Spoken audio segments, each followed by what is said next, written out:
exciting possible situation in Formula One. Max Verstappen, first place after the first turn. Lewis Hamilton in second place. Because now you're going to get to see some racing. Okay? But, Max, I think wire to wire. I watched three-quarter of the race before I had to go to a kid birthday party. So I'm watching the highlights because I had to watch the highlights to see the end of the race. I thought I taped it and I didn't. And they're screaming about Max Verstappen going to win the race, but they're also screaming about Lewis Hamilton because it's not a race unless you're talking about the fucking diva, right? And Lewis Hamilton's getting new tires. He's going for the fastest lap. The fucking announcer's like, and Max Verstappen wins. 25 points to leader F1, and Lewis Hamilton also gets the fastest lap. What would they be doing if they weren't blowing that guy? Even if he doesn't win, he got an extra point. It's just fun. I remember, it's my number one fucking problem. I have the same problem I have with F1 I have with the fucking NBA. It's just like, I don't know. If somebody wins, they're the fucking winner. Talk about them. It's like a long time ago when the Red Sox fucking won a World Series. ESPN, Red Sox win the World Series, the whole fucking thing. And then they go, reaction in the Bronx.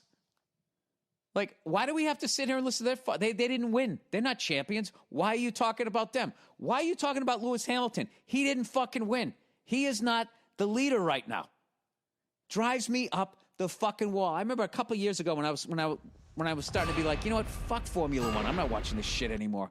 This is a Lewis Hamilton reality show. I remember he had a shitty qualifying. Something happened to his car, and God forbid he was in third or fourth position. And he pulls into the garage, and he just sat in his car with his head down, with his helmet on. And they just sat there talking about how upset he was. They were like, fucking whoever. Whoever the fuck got the, Daniel Ricciardo gets the pole. But look how upset Lewis, he's devastated. Oh, my God, his heart breaks. He just wants to win. It's like, dude, he drives for Mercedes. I'm not saying he's not the best driver, okay? But there's a bunch of drivers that would be beating his ass every fucking week if he didn't drive for fucking Mercedes and had a different fucking car. All right? Max Verstappen won the race. Shut the fuck up about this fucking jerk-off who gets one goddamn point. And I shouldn't even be upset with him because he's not the one doing it. So my apology to Lewis Hamilton. I shouldn't have said that. The fucking jerk-off who was saying that is the jerk-off. But I guess they added that to make it like an exciting thing. It's sort of like the three-pointer. It's like the technical foul shot of Formula One where you get an extra point. That could add up. That could pay dividends. I can't believe it. The best driver who drives for the team with the most money and the best equipment just had the fastest lap. That's just as exciting as the person with a lesser team with lesser equipment that actually beat this diva cunt. Equal level of excitement. That's what's wrong with sports. The bottom line is they know that Lewis Hamilton puts asses in the seats, and he is their fucking show pony right now. So no matter what happens, win or lose, that was like back in the day when the Red Sox were fucking going, all right, so I guess you got to spend $200 million and buy up the league to win it? To stop the Yankees, fine, we'll do it again. And then we fucking do it. And they're like, reaction in the Bronx. Sorry, Boston. New York's just a bigger TV market. We have to keep this Hatfield and McCoy thing. Let me guess, were they not happy in the Bronx? I mean, the only story there would be if they were kind of like okay with it / happy. That would actually maybe be an interesting story. But if they're not happy with it and they're now going to try to do things to their team to try and beat us the next year is kind of exactly what you'd think they would be doing. Fucking out of breath after that one. I also watched, I got caught up here. I haven't been watching a lot of racing because I've been too busy eating. All right. So, anyway, I watched Marc Marquez win his first race since he came back from the broken humerus. He's another guy, it's funny, I actually root against him. Just because, I'm not going to just take up a new sport and root for Lewis Hamilton. The guy's the best driver there is, so, am I going to jump on the bandwagon like a fucking free agent? I'm not doing that, so I got to root against these guys. So I root against Marc Marquez, but not in like a, But MotoGP's fun because there's actually like passing and that type of stuff, and it's been like real competitive. You know, I got a few races behind, so I am excited for that. Now I feel bad. I probably went too fucking hard on the announcers on F1, but it's just like, can you give Max Verstappen his fucking due? Jesus Christ, he just got 25 points. You're screaming just as loud for a guy who got one extra point that drives for the team that has the most fucking money. Oh, gee, he just got a new set of tires. Really? Did he, you know? And on a Mercedes. Did he get the fastest lap? Holy shit. Who would have thunk it? F1. All right, Billy runs with fire in his pants. I don't know what that means. I have a simple message. Watch F1, you cunt. I know you enjoy motorsports and get really excited whenever you mention F1, but you haven't talked about the recent F1 races, which, spoilers, have been incredible. France happened this weekend, and that was an incredibly satisfying race.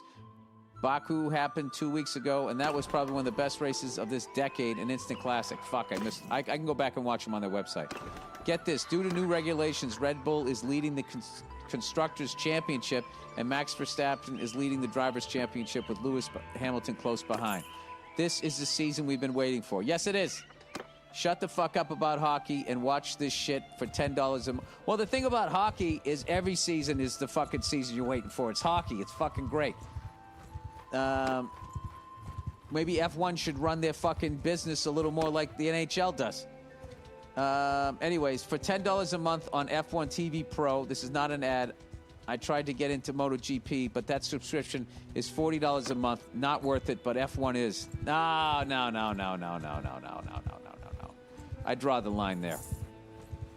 I draw the fucking line there. Dude, all of that shit that you're talking about, the best race, I watched that race, and I guarantee you there was 3 races last year. Dude, the Marquez versus Andres Dovizioso battles. There's been like 3 or 4 of those races where they passed each other 3 to 4 times on the final fucking lap. And that happened like 2 or 3 times a fucking season. Okay? So I don't want to hear like, oh my God, we finally had a fucking exciting fucking race, and now this is better than MotoGP. If you want to see passing in racing, which to me is people jockeying for position, passing, you know, the whole fucking thing, then I would say MotoGP is where it's at. It's still where it's at. And unlike you, I watch both of them. I don't watch one race. Oh, fuck that. It's too much fucking money. Yeah, you pay your little $10 for the inferior fucking racing sport. I'll stick with MotoGP. Anyway, the next 2 weeks have races in Austria. Tune your fat head in and watch Mercedes struggle. I mean, I might as well, because, you know, at some point they're just going to throw money at the fucking problem somehow. And they'll be right back, you know, where they usually are. Look at this guy. This guy's so beaten down as a fan of F1 that he's excited that in June, Mercedes and Lewis Hamilton aren't in first place. I don't know. Hey, by the way, is it me, or does Sebastian Vettel lose his fucking, whatever the front airfoil is, every other race? He lost one of his front wings. He's got damage. He has to go into the pits. Oh, it's a disaster.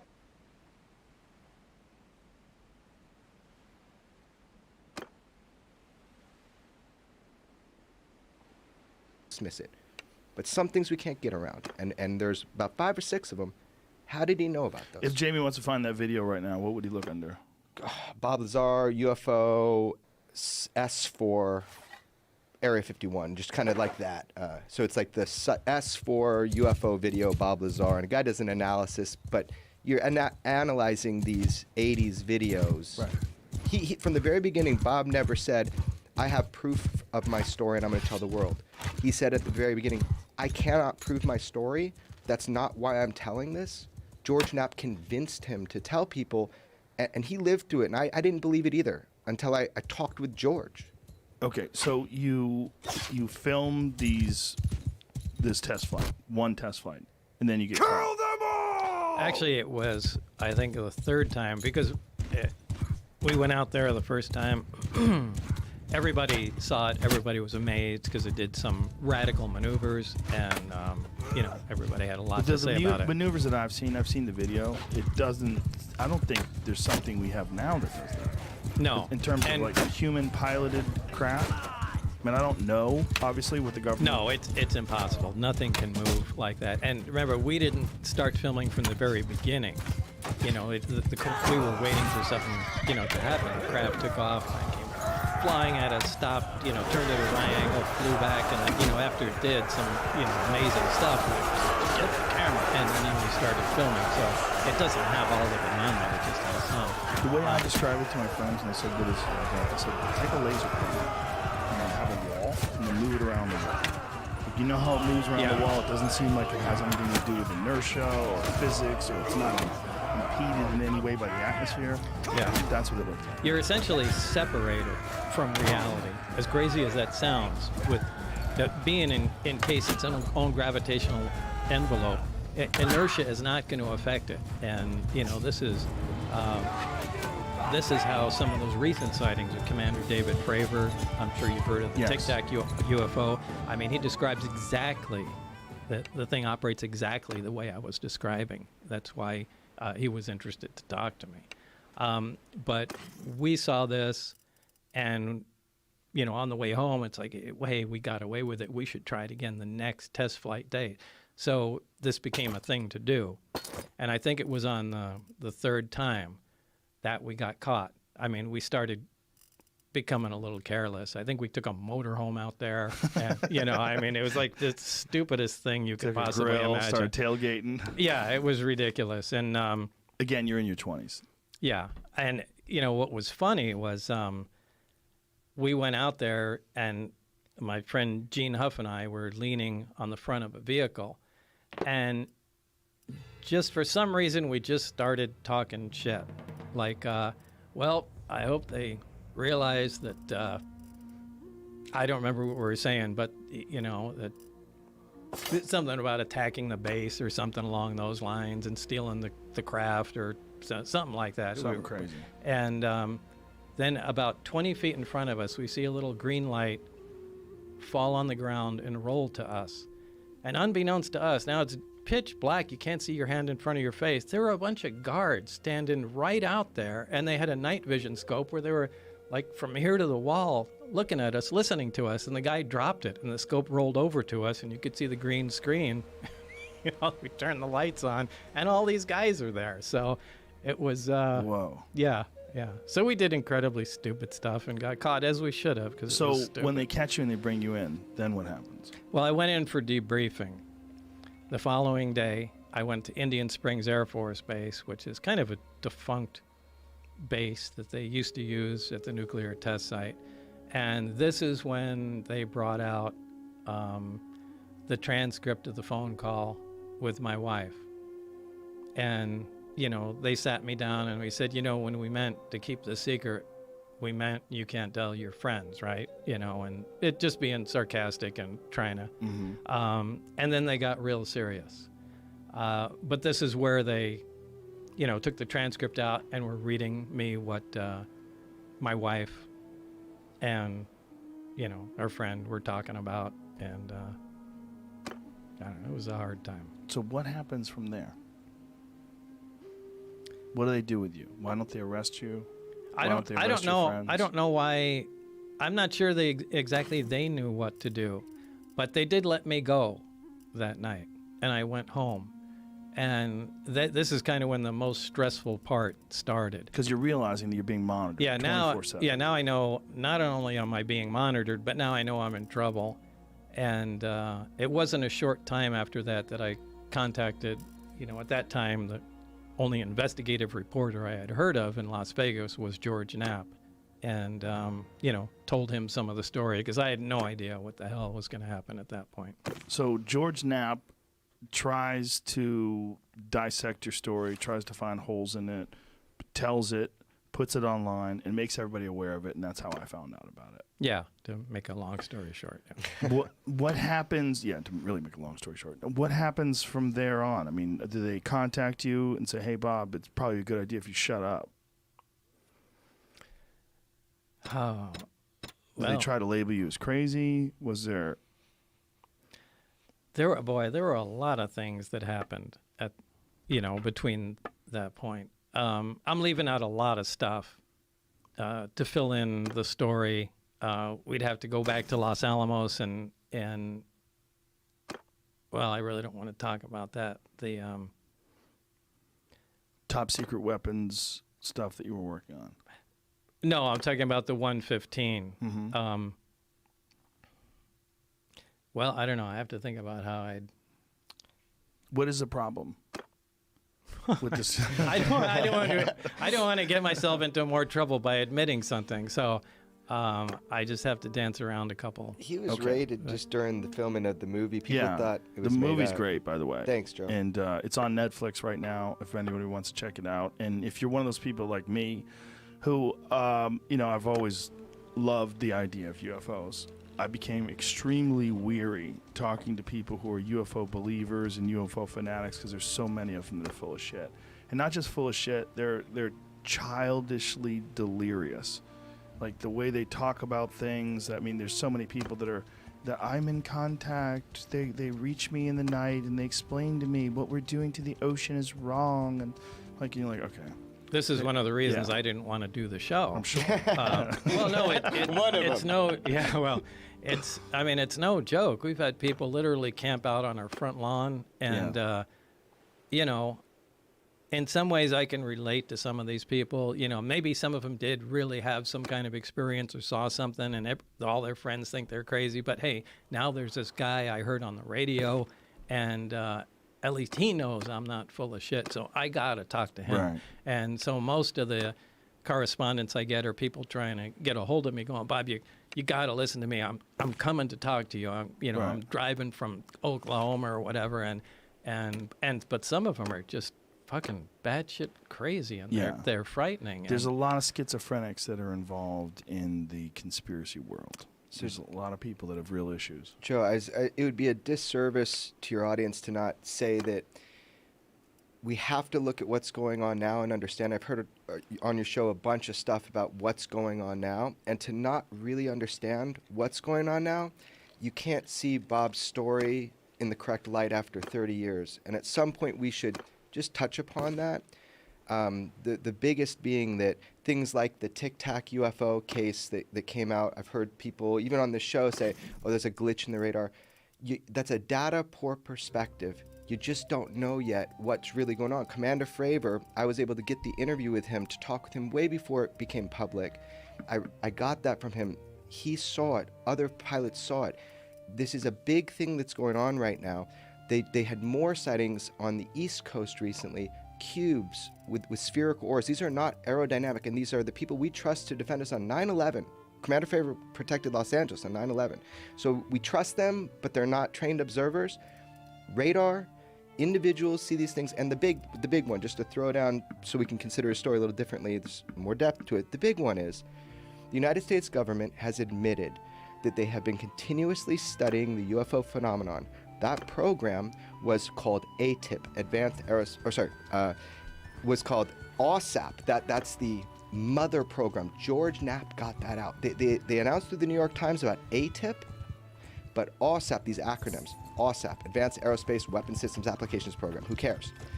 That was the mother program. So they've admitted we didn't stop studying UFOs in 1969 with Project Blue Book. We don't think it's crazy. We actually want to reverse engineer the technology. That's why on your other show, you said, what's this AAV thing? It's like they're making up another UFO name. Well, hold on, there's a reason.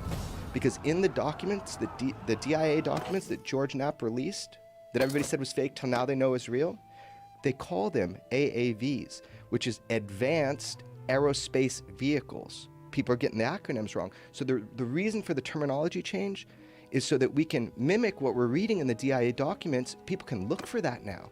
So they changed the names to get people away from UFO or UAP, even like Hillary Clinton said on air, right? So what are you talking about? Hillary Clinton said. Hillary Clinton informed the public on Jimmy Kimmel, oh, Jimmy, we don't call them UFOs anymore. We call them UAPs, unidentified aerial phenomenon. Right, so she kind of was giving. The Clintons are very into the UFO topic. Senator Reid, he's done a lot for the subject, the study of it, right? So she informed the public so they could look for the right term. So these terms are important because the DIA in those documents, they've been calling them AAVs for quite some time now. And they changed the name to anomalous. No, that's kind of a misnomer. No. So they always mess around with things, but it's actually advanced. Right, but when they're aerospace. describing it in the news, they were calling it anomalous aerospace vehicles. Totally, and that's cool. They were also saying anomalous aerospace threats, AAT, right? Because they want the sense of a threat. Right. So my point is, if people don't know this now and they think this stuff is fantasy, this part of it, that we're studying it, that we take it seriously, we're spending money on it, and that we're getting great data from visual pilots to radar. That's why we know it's aerospace. They dropped from 80,000 feet. But guess what? That's the top scope of the Spy 1 radar is 80,000 feet. So the radar system they were using, it was coming from above that. So my point is this. If you don't understand that this is happening, you're just behind the curve because you don't have the information because of the stigma that you're talking about. I saw you get totally upset with the UFO topic. I met you first when you were totally upset with the UFO topic. It's the people. When you're doing your pull this microphone. I'm sorry, man. When you're doing your show, the Joe Rogan Questions Everything, I could see how frustrating it is. Trust me, I have been frustrated to hell. Luckily, my mentor is George Knapp, and he's taught me the pitfalls as I went through it. My whole point in this rant right here is just that we have to now look at Bob's story, but knowing the facts, not someone saying it's a bird, it's a plane, it's a glitch. They're not. And so if you don't know that, you just don't have the information yet. Well, not just that, knowing the facts as we know them in 2019, not in 1988. Absolutely. Right. And so what has he said that has come true? He's totally unimpressed with it. Right? What has he said that's come true? So I was like, Bob, they've announced gravity as a wave. You were right, man. You're vindicated. And he looks at me and he's like, well, if you think about it, Jeremy, I had like a 50-50 chance. He was not very impressed, right? When did they announce gravity as a wave? So they detected, in a sense, they detected gravity waves. And that who is they? You might know more. There's two black holes that were colliding, and that's how they were able to detect. Yeah, somebody built, I don't know which group it was or what part of the government. That's what Google's for. Yeah. But they, built a gigantic gravity wave detector and pretty much detected. That there are such things as gravity waves. First observation of gravitational waves, it says it was in 2016. Okay, the first observation of gravitational waves was made on 14th of September 2015, as announced by the LIGO and Virgo collaborators on the 11th of February 2016. Previously, gravitational waves had only been inferred indirectly via their effect on the timing of pulsars in binary star systems. Dun, dun, dun. The waveform, connected by both LIGO observatories, matched the predictions of general relativity for a gravitational wave emanating from the inward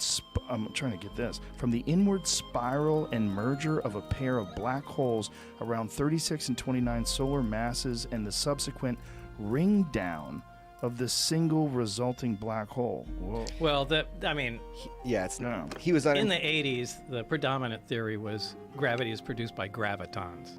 Okay. Theoretical particles, but they're not. They're waves. They're not particles. And that's the thought is that the way we experience gravity, it's based on mass, which is why the moon, which is roughly 1/4 the size of the Earth, has 1/6 of the Earth's gravity. So there's some sort of a computation you can make based on mass. Right. And remember, we can observe the effects of gravity, but we have no idea what it is. All we can do is observe it, and we can't make it. The only way you can make gravity is just put more mass together, and it's just a product of gravity. But if you have a machine that makes gravity, you can pretty much do anything. You can affect time, you can have force fields, all that stuff that's in science fiction becomes reality if you have a machine that can make gravity. And what we worked on in the desert was a machine that makes gravity. I love your analogy of dropping off a small nuclear reactor to the Victorian era. I love that analogy because back then that was impossible. That was magic. What you're talking about here, the fact that they just discovered this 4 years ago, that this is a wave. We're, as much as we know and as impressed as we are, as we should be, with how much more technologically advanced we are than every other creature on this planet, we're still, in many ways, in the adolescence of technological innovation. Absolutely. Absolutely. If even adolescence. And when you're talking about this binary star system, Zeta Reticuli, and who knows how much longer these things have been around than us, who knows what their evolutionary cycle's been, who knows what, I mean, we might be talking about something that's a million years more advanced than us. Yeah, it could easily be. Now, I'm not in, believe it or not, I'm not into UFOs. I don't follow stories or, Even listen. after your experiences? No, I'm fascinated with the technology, and it really irks me like every night I go to sleep that, that it was my own doing, essentially, that prevented me from continuing on in the project. I mean, it's that to be on that cutting edge of technology is so alluring to me. Right. But by the same token, I don't really care that there's aliens or where they come from. I mean, the prize is the technology, and that's what I'm fascinated by. But so I don't listen to UFO stories and that sort of thing. But George Knapp is, he's the guy that has the contacts and tries to thread everything together. And what he recently told me is he found, I don't know, it was either documentation or people that he spoke to. It's that the existence of this project, the project that I was on, it's something that they seem to take out every 8 or 10 years. So that's a very specific memo, and this is actually, this is the first time I'll be very clear with people about it. It's a big topic of conversation right now. It's called the Wilson Memo. You can look it up. Admiral Wilson met with a scientist who's actually was featured in one of my films. Everybody has been debating whether or not this document of a conversation with a sitting admiral at the time is a real document. It's an actual conversation that happened, and this document is real. Everybody wants to know. The world is going crazy right now in the UFO world. I'll tell you straight up right now, I'm in the position to know, and it is a real document, that it is real. So the conversation you read in that conversation was had. I can't attest to every... You're not being very clear. Sure. Please. No problem. So there was a document that is circulating right now that is really big. It's going around everywhere. People are asking and What is this document? It's called the Wilson Memo, is how you can find it online. Or the Wilson Leak. There it is. Jimmy's got it. The Wilson Memorandum. Use of human volunteers. No. I just wanted to make sure that was it, yeah. No, that's not it. Okay. Yeah. So Admiral Wilson meets with this scientist, and they have this discussion, oddly enough, at special projects at EG&G. And if I remember, the document is from 2001. I'm telling everybody right now, it's real. And we'll see. My history is pretty good with saying if something's real or not, right? So here we go. The document comes out. They meet at EG&G special projects. In 1989, they stumble into a problem. This happens. They put the technology away, and then they bring it back out and see if material science has caught up and if they can make any progress. So this document kind of talks about this process. The big thing I get from it, and a lot of it's vindicating to Bob, and one of the things it's vindicating, besides the EG&G thing, is that private industry, so this guy's an admiral, and he says, I found out about your SAP, your Special Access Program. I need to know about it. And he's going to a private part of industry, and he is denied access. And he says, I should be running this program. And they were able to deny him access. So I think the takeaway here is, check it out. I'm telling you that is an actual that is a leak. Now, everything said in that document, I don't know. What are you talking about? What is said in that document specifically? It's between a scientist and an admiral that are sitting, and they're having a meeting, and they're talking about the search for the UFO subject, the search to get special access program access to all of these different things, like reverse engineering programs. So in this document, they talk about it. I believe that this document, the person that went was employed by Robert Bigelow, one of the guys that has a couple of orbiting satellites and all that stuff. He's the guy who owns Skinwalker Ranch. No, he's not. He was the guy that owned Skinwalker. Okay. Yeah, he used to own it. There's a new owner, and I interviewed him for my other film, but there's a new owner, and you'll be hearing a lot more about that soon. But there's stuff that you'll be hearing about Skinwalker Ranch soon because there's a new owner. Anyway, the whole point of this insertion here is just that document kind of validates a lot of this idea Bob just said, that they make a little progress, then they can't go anywhere, they tuck it away, and then they bring it back out 10 years later and start working on it, what is the limiting factor? I think Bob should speak on this, but it's the material science. Yeah, it's really where physics is. So I can see them doing that. I mean, I didn't have any information on that, but I think what George uncovered is probably accurate. That we try and do what we can, and once we reach a roadblock going, we really can't figure it out. It's just friggin' wait, put the thing away, wait for science to catch up, and a decade later, let's take the project out again and see, all right, now where can we go? But there's got to be someone who remains informed, right? Oh, So yeah. you've got your scientists like you and Barry. You got your people that you compartmentalize. You got the people working on Yeah, this there project. has to be some people Right. that know everything. You've got security, and then someone's going to be on the outside saying, hey, we need people to guard this building. Don't let anybody in. I think a lot of that is private industry, and I think that's how they keep it. Yeah, I think that's how they lit it, because the government is just so leaky. I think that's kind of what they're doing. That's what the document kind of proves. You just articulated that it is in control of private industry. What private industry? Some aerospace company? Something? I don't know. Yeah, the admiral wouldn't name it in the car, Right. in the conversation. Right. Yeah. So they still have these things, supposedly. I would guess. I mean, I don't have any information on that. Have at you all. ever asked anyone that has any inkling of any idea of where they got them or how they got them? No, but something must have been said to me from Barry, but it was just too long ago, and I can't quite remember what was said, but it just left a seed in my mind. I think at least one of them was part of an archaeological dig. So it's old. At least one of them is old. I don't know if it was the one I worked on, but I remember something to do with an archaeological dig. Whoa. So that means it's not just old, it's ancient. That'd be a great Steven Spielberg movie, Yeah, right? as all of it would. Yeah. Yeah. That tripped me as out long- when he said that for the first time. Yeah. That's a freak out right Yeah. there. Just a couple of dudes with some brushes looking for a Tyrannosaurus Rex bone. They And- hit metal. And when did they find it? That they have 9 of them. Yeah. Well, and how could we have not heard about that? What about the guys with the brushes? How could Yeah. you uncover something like that? And Well, Joe's newspaper at home does. I mean, they said it on that first day. Oh, you mean the Roswell Yeah, Daily yeah, the Record? one you told me, yeah. Yeah, I have a cover. What is this here, Jamie? This is the document, but I had to do some digging to find it. Yeah, it's just kind of. Yeah, so this is where they meet at EG&G, and this is Admiral Wilson, and there's a lot more coming out. Now, I want to be clear, George didn't put this out. He didn't leak this out to anybody. This is, I can tell you how Who I... recorded this conversation? So this was an employee of, at the time, Robert Bigelow. And this is in 2002? Right. Do you remember when he had that government contract called OSAP the world all knows about now, and he had NIDS that studied the ranch? So that $22 million, everybody is saying it was for ATIP, Advanced Aerospace Threat Identification Program. The $22 million was for OSAP that was pushed through Congress, 3 congressmen, right? An astronaut.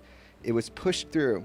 And that's what that $22 million, by the way, they spend more money on Viagra every year than they do studying UFOs, if it was just this program, which I think is funny. They probably in the make a lot military. more money from Viagra They than probably do. from UFOs, too. Well, you never know how it seeds into population. But anyway, this program, this is what was the mother program. So it got the $22 million. And really, it was to study Skinwalker Ranch. Oddly enough, that $22 million all was inspired by the phenomenon they were seeing at Skinwalker Ranch, because the scientists, they're seeing vehicles come through like a space in the sky. Yeah, we went there. I went there Right, with Duncan. yeah, we you- interviewed a bunch of people that seemed full of shit, but a couple that didn't. It was very, very interesting. Totally, and if you look, I spent a lot of time in the area. I'm not talking about those stories. I'm saying there were scientists hired by the government, right, through Bigelow to study the ranch because they thought it was important.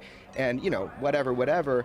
The point is that $22 million was to study that. Then we have ATIP, which is like an auxiliary kind of program of military sightings, like Commander Fravers and that sort of thing. This document is just one of those things that has now come forward that through the Bigelow studies, it was government funded, and then it was personally funded and then government funded. It's just one of those things that kind of shakes you, because you got this military guy who can't get access because of the private industry that's holding these non-terrestrial materials, that they can't study it. So that's the claim right now. Give it some time, let people dig more into this. It's fascinating, man. So you are essentially you're kicked out, right? You're out of this program. You can't work with these crafts anymore. And do they give you any threats? Do they tell you what you have to do from here on out? Yeah, well, I mean, the way it ended was I told George Knapp all this stuff. And, he said, well, let's just get it on tape. Should something happen, at least we have a record of it. And I don't remember what the infamous was, but at some point, George wanted to air it. And he said, you make the call on it. And look, if at any point you change your mind, we won't air it. And it came down to the day where George wants to put it on the 5 o'clock news. He said, hey, this is important stuff. People have to know about it. And I thought it was too. I thought it's kind of a crime. I know you got to keep the technology secret, but you can't not tell everybody that this stuff is going on, that we have, actual hardware from another civilization. It's a big fucking deal, probably the biggest one there ever was. And George said, today's the day we got to put it on the news or something to that effect. And when it came right down to the time to air it, I changed my mind and I said, we're not doing it. And that's what turned into the famous wrestling match between me and George trying to get the tape, but he won because he was a bigger guy. So you actually physically wrestled? Well, I think it was more of a pulling match. I don't think we ever hit the ground, but he got the tape, he put it in the player, and boom, 5 o'clock news was on. And then I got a call after that, and they said, it was from Dennis. He said, do you have any idea what we're going to do to you now? And he hung up the phone. That was the last communication I had with him. And what has happened to you since then? After that, a lot of people I've known either were audited by the IRS, anybody I know that had clearances that worked in secure programs had the clearances pulled. One of them, one of mine that Jeremy knows. He's going on camera with me soon. He'll tell the story now that he's out of work up there. He was working up at the Tonopah test range, waiting for his clearance to come through, and they pulled that. It became, it's like if they can't get the person that's involved, they just create a problem for everybody that surrounds them. And so, I mean, the way it turns out, it hurt a lot of people's lives that I was connected to. And that's an effective way of shutting someone up. So did you feel that by coming forward and going public, they couldn't just snuff you out? That's what I was told, and George and everybody, said that. It's public. There's, no one will touch you. And I fell for it. And Do you wish you didn't? Yeah, sometimes. Sometimes when it's just overstressed and people are camping on your lawn. Yeah, but this is going to make things worse doing this. No, this is going to make things better. That's what I was trying to tell him. How is this going to make things better? Well, because you're getting a real chance to explain yourself in a way that's going to make people who are not only work in the government, people that are police officers and firefighters and first responders and doctors and scientists, they're going to empathize and empathize with what it must be like to be a person like you in your 20s who gets thrust into this world unknowingly and confronted with one of the most, if not the most, important discovery in the history of human beings. The big question, are we alone? It's the number one question. There's two questions, right? What happens when we die, and are we alone? Those are the two big questions. Right. And if we're not alone, and someone knows we're not alone, and these some people who know we're not alone are these bungling sort of even if they weren't, folks. It's a crime that they're not telling the rest of us. But I mean, I don't mean bungling in terms they're incompetent. I mean, they can't be competent. It seems to me, to what you're describing, that no one can be competent with this technology. Like the Victorian era scholars analyzing some sort of a nuclear reactor. There's no way. Why do you think they're not telling us? Let's just make an assumption that this is true right now. Why do you think that they're not telling us, that our government doesn't tell us? What's your best Well, thought? let me put it into what you do. If I'm the president okay, and I get this information. What do I do with this? What do I do with this? There's something that we don't know. There's something we don't understand. There's something that came from another world. We got it tucked away in the mountains, and I just wanted you guys to know about it. Hey, sleep tight. Hey, American Idol's on tonight. Who do you think's going to win? Yeah. Who's going to win America's Got that's Talent? not going to happen. So one is uncertainty, and the other one is what Bob and I have talked about a lot. Absolutely not knowing what to tell people because you don't really understand it yourself, even though you've got these... What do you say? If you want to run a government, you want to get people to pay their taxes? But there's something else. Yeah. Because, what do you say? So you have these objects flying with impunity, right? But you have something else. Well, not only that, what can you say?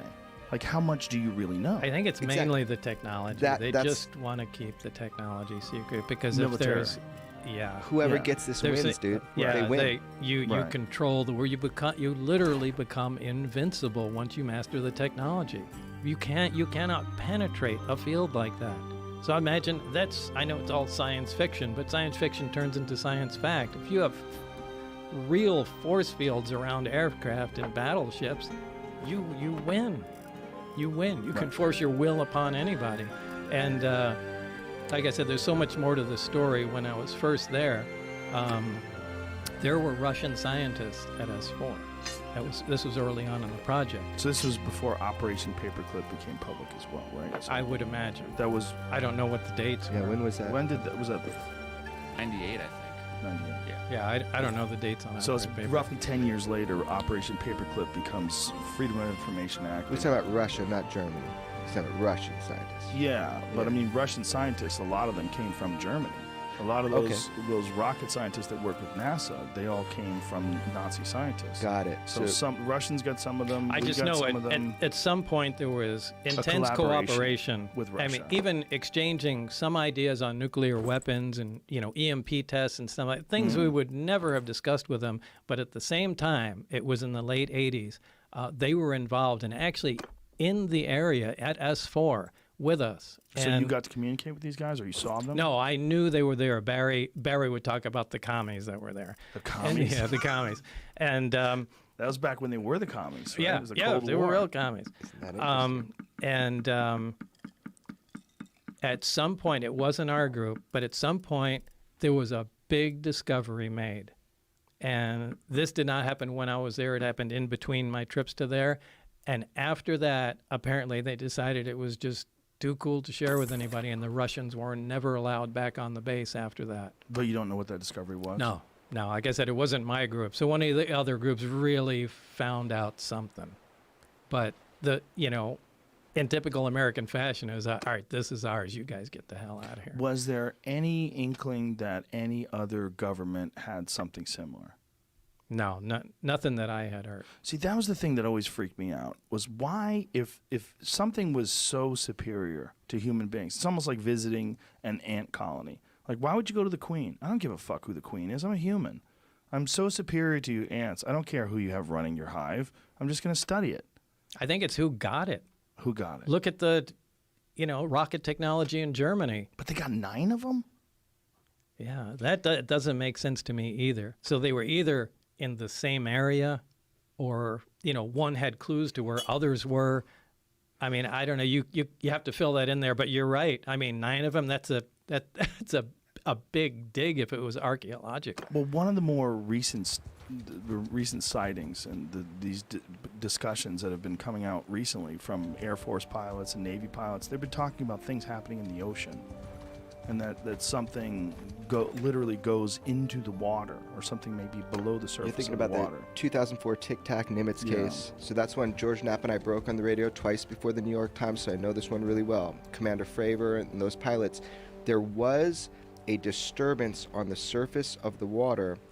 Commander Fravor visually saw what looked like similar to a cross, some object. So it's like as if you have some coral under the water and it's breaking over. Right. The Tic Tac is doing this crazy maneuver that defies. It's a gravity-propelled system. They saw it in the sky before they saw it in the water, right? Yeah, so there were radar that was picking these things coming down from 80,000 feet, dropping to 50 feet in less than a second. This is it, Jamie? What is this? Yeah, this is actually on the news today. There was a briefing. So a lot of people get this confused. Not this one then either? No, so Sorry. that is called the gimbal. So there's 3 videos released by the Pentagon that are all Just actual. play and keep the volume off. Okay. I would really just pay attention to the source videos. So you've got the Tic Tac, which is this object that Commander Fravor saw. Another pilot filmed it with a FLIR pod, and it goes. Choop. But this one you see is really important to Bob's story. The gimbal craft. It's been recently analyzed. It's FLIR. Not only does it's definitive that it's not a conventional anything by its movements, but there's a pocket of cold air around a propulsion source. So this object, by the way, sat stationary for days, if not weeks. It sat stationary. Yeah, they found it 11 hours later, and they were saying there's no way this thing, using that kind of energy to go that fast, could just hover The for amount of 11 time. hours. And by the way, you're seeing a very small part of what happened that day. This object was not alone. And so hopefully that information comes out, and we can, I mean, I wish we had video of it. I'm sure we'd all want to see it. But that's called the gimbal. That was East Coast, right? 2015. West Coast, 2004, was the Tic Tac. The disturbance on the water, Commander Fravor believes there was something under that water that was causing that disturbance when the Tic Tac was coming around and doing it. With inside the people that are studying this, they're thinking maybe the Tic Tac system was causing the disturbance, but the USO, unidentified submerged object, that he visually saw. The whole interesting thing about that is, I would love Bob to describe it, is why it doesn't matter if these craft are in space, air, or water. Why doesn't it matter? I love when he talks about this shit. So first of all, Commander Fravor was the F-18 that was sent out to find out what this stuff is. But, and it wasn't just, I got a chance to talk to him recently, and it wasn't just a radar engine. I mean, Commander Fravor had eyes on it for over 5 minutes watching this thing, as 4 other pilots did. So this wasn't a radar blip or anything. I mean, these guys were watching this thing. But, you know, one of the things I think in the gimbal video, the way the craft that we worked on flies is it doesn't fly like a conventional aircraft does, and it doesn't fly like a flying saucer would in a 1950s movie. It flies belly first. I mean, it may set down conventionally, but it always rotates. It does a roll maneuver, puts its belly towards the target, and then moves So away it at would high be speed. like a car flying with the wheels forward. Right. I mean, it may land on the wheels, but at some point when it wants to leave, Flips it's going to up. flips up, points the wheels where it wants to go, and takes off. And the gimbal video, you can see the craft do the roll maneuver, and it's really interesting. It behaves exactly like the craft that I worked on. So much like we have different shaped aircrafts and fighter jets and cars, they probably have different shapes of these objects that operate under similar principles. Right, but Perhaps. they all have the same power source. They all have the same power source. And we're also dealing with, if you think about the laws of technological progression, you know, you think of Moore's law and you think of how things accelerate, you've got to think that if this civilization is who knows how many years more advanced than we are, if not even years. I mean, we're thinking about it in terms of conventional terms, right? The way we look at the world. I mean, they might be just superior in terms of their intellect. They've got to be. Maybe. We don't know, right? Well, the only reason I say that is because, look, everyone doesn't necessarily start at a steam engine and go to an internal combustion engine and then, you know, electric power, nuclear power, and go up the ladder that we come on. You know, the binary, if the stuff is true about the origin and the binary star system, and they have heavier elements that we don't have, and this stable element 115 is a naturally occurring material, maybe that's the first thing they started experimenting with.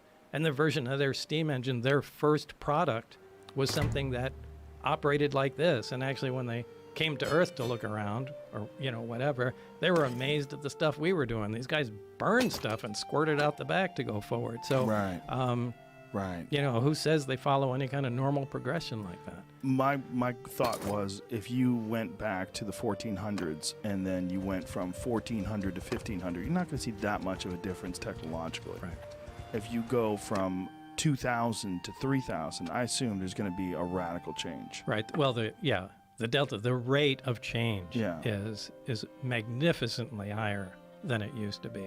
Right. So if you think about what they had in 1988 and you think about what they probably have in 2019, just logically, it seems like they would advance. I would think so.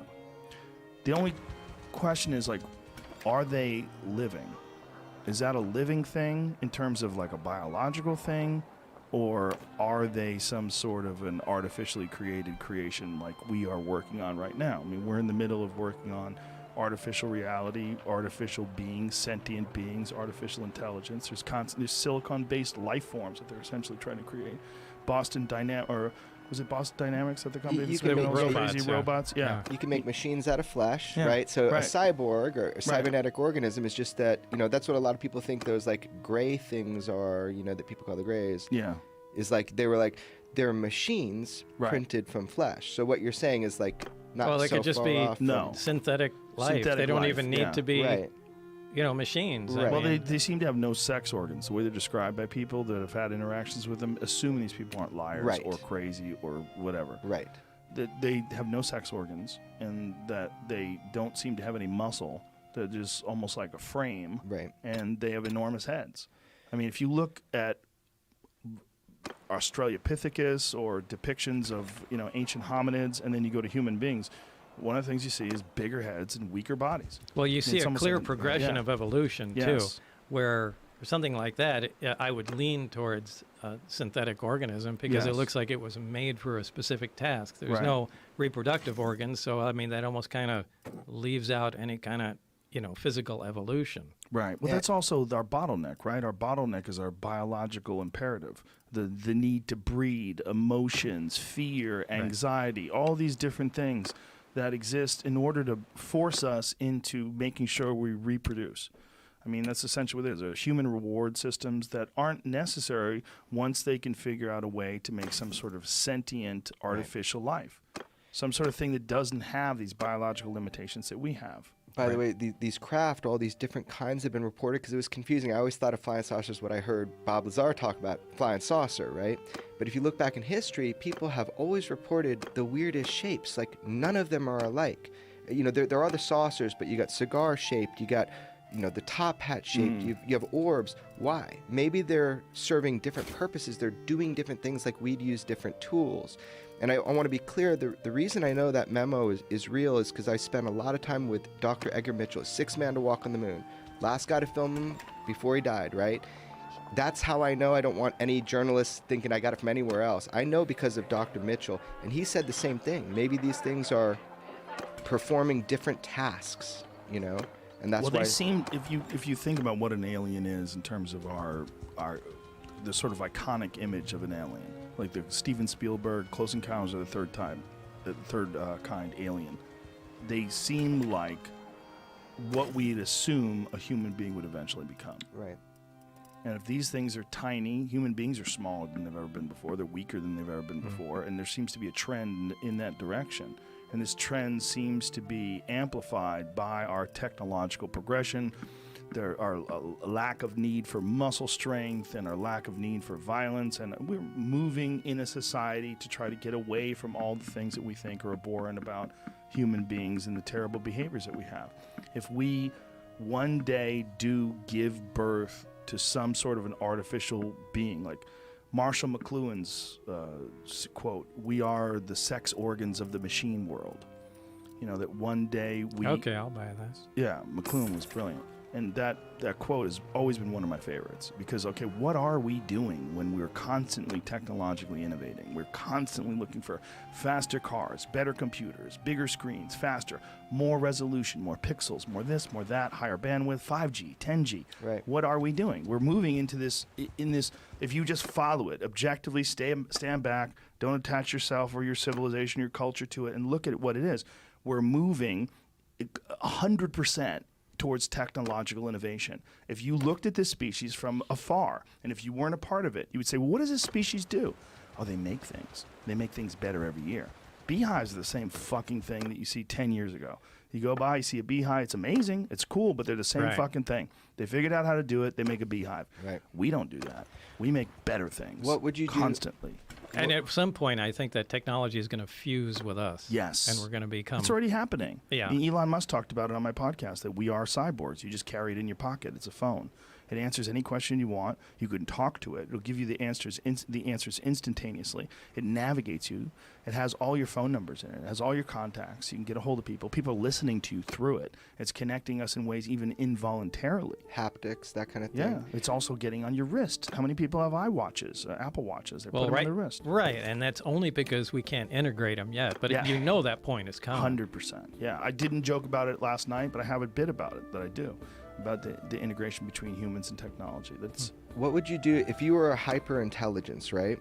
Would you do the work yourself, or would you create some cool things called like humans to do it for you? Would you create things that are cybernetic organisms to come in with machines and do it for you? If you were a hyper intelligence that has kind of changed like you've described, you'd probably create workers, right? well, that's a vast conspiracy theory. I Isn't mean, that, I'm not talking but- about conspiracy. but it is a kind of a conspiracy, I'm right? Like, asking you.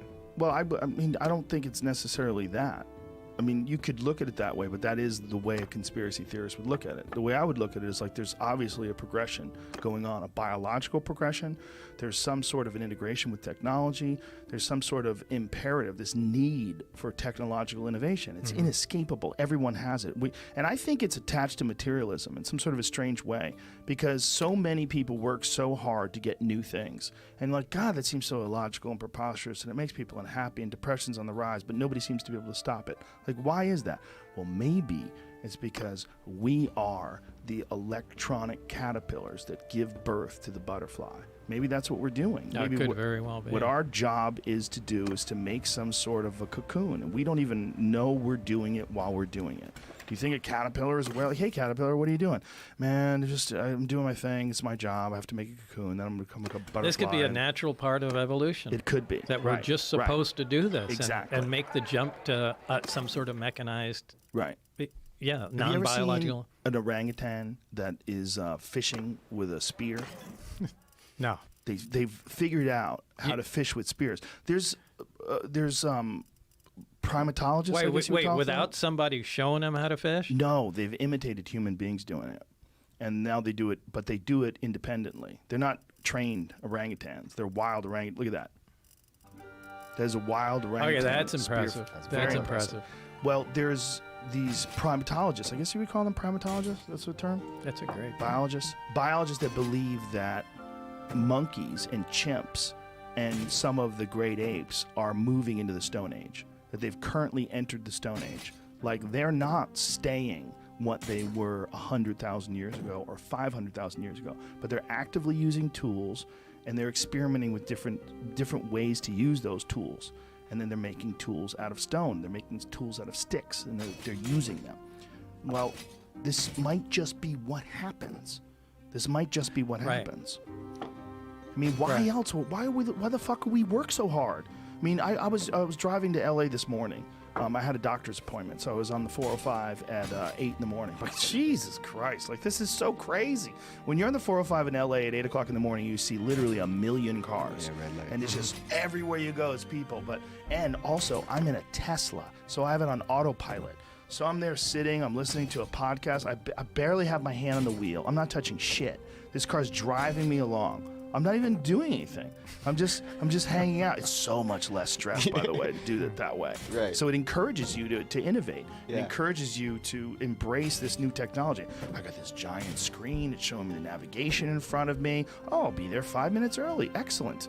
And I'm listening to a podcast wirelessly. It's Bluetooth streaming from my phone, and I pulled that podcast, which came out today out of the fucking sky, and I'm listening to it, and I'm all comfortable in my nice little car, just driving on my way to the doctor's office. This is irresistible stuff. Yeah. It's different than your Walkman, Yeah, you know, back in the It is day. irresistible. It is irresistible. It's frighteningly irresistible. But is what it frightening? I mean, if you were a monkey, right? If you were an Australopithecus, would you go, man, I don't want to fucking be a person and live in a house? That's bullshit. I like just swinging around on trees. I like running from jaguars. This is life.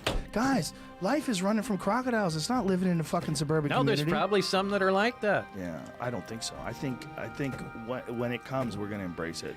We're going to embrace it the same way you embrace cell phones, the same way you embrace television. There's going to be a few holdouts. I don't even have an email address, man. There's a few and far between. Good luck with that, fuckface. Go move to the woods, Ted Kaczynski. Yeah, Go live in a I was just cabin. going to throw Ted Kaczynski Oh, man. in there. Ted Kaczynski was right. This is something that I think about sometimes when I get really high. That Ted Kaczynski was a part of the Harvard LSD studies. This has been proven. Ted Kaczynski, they cooked his fucking brain when he was at Harvard. And then when he went over to Berkeley and became a professor, his goal was to make enough money so that he could implement this program and live in the woods and then write his manifesto and start killing people that were involved in propagating technology. He was expunged from the Harvard logs, by the way. This is something my friend just called me about.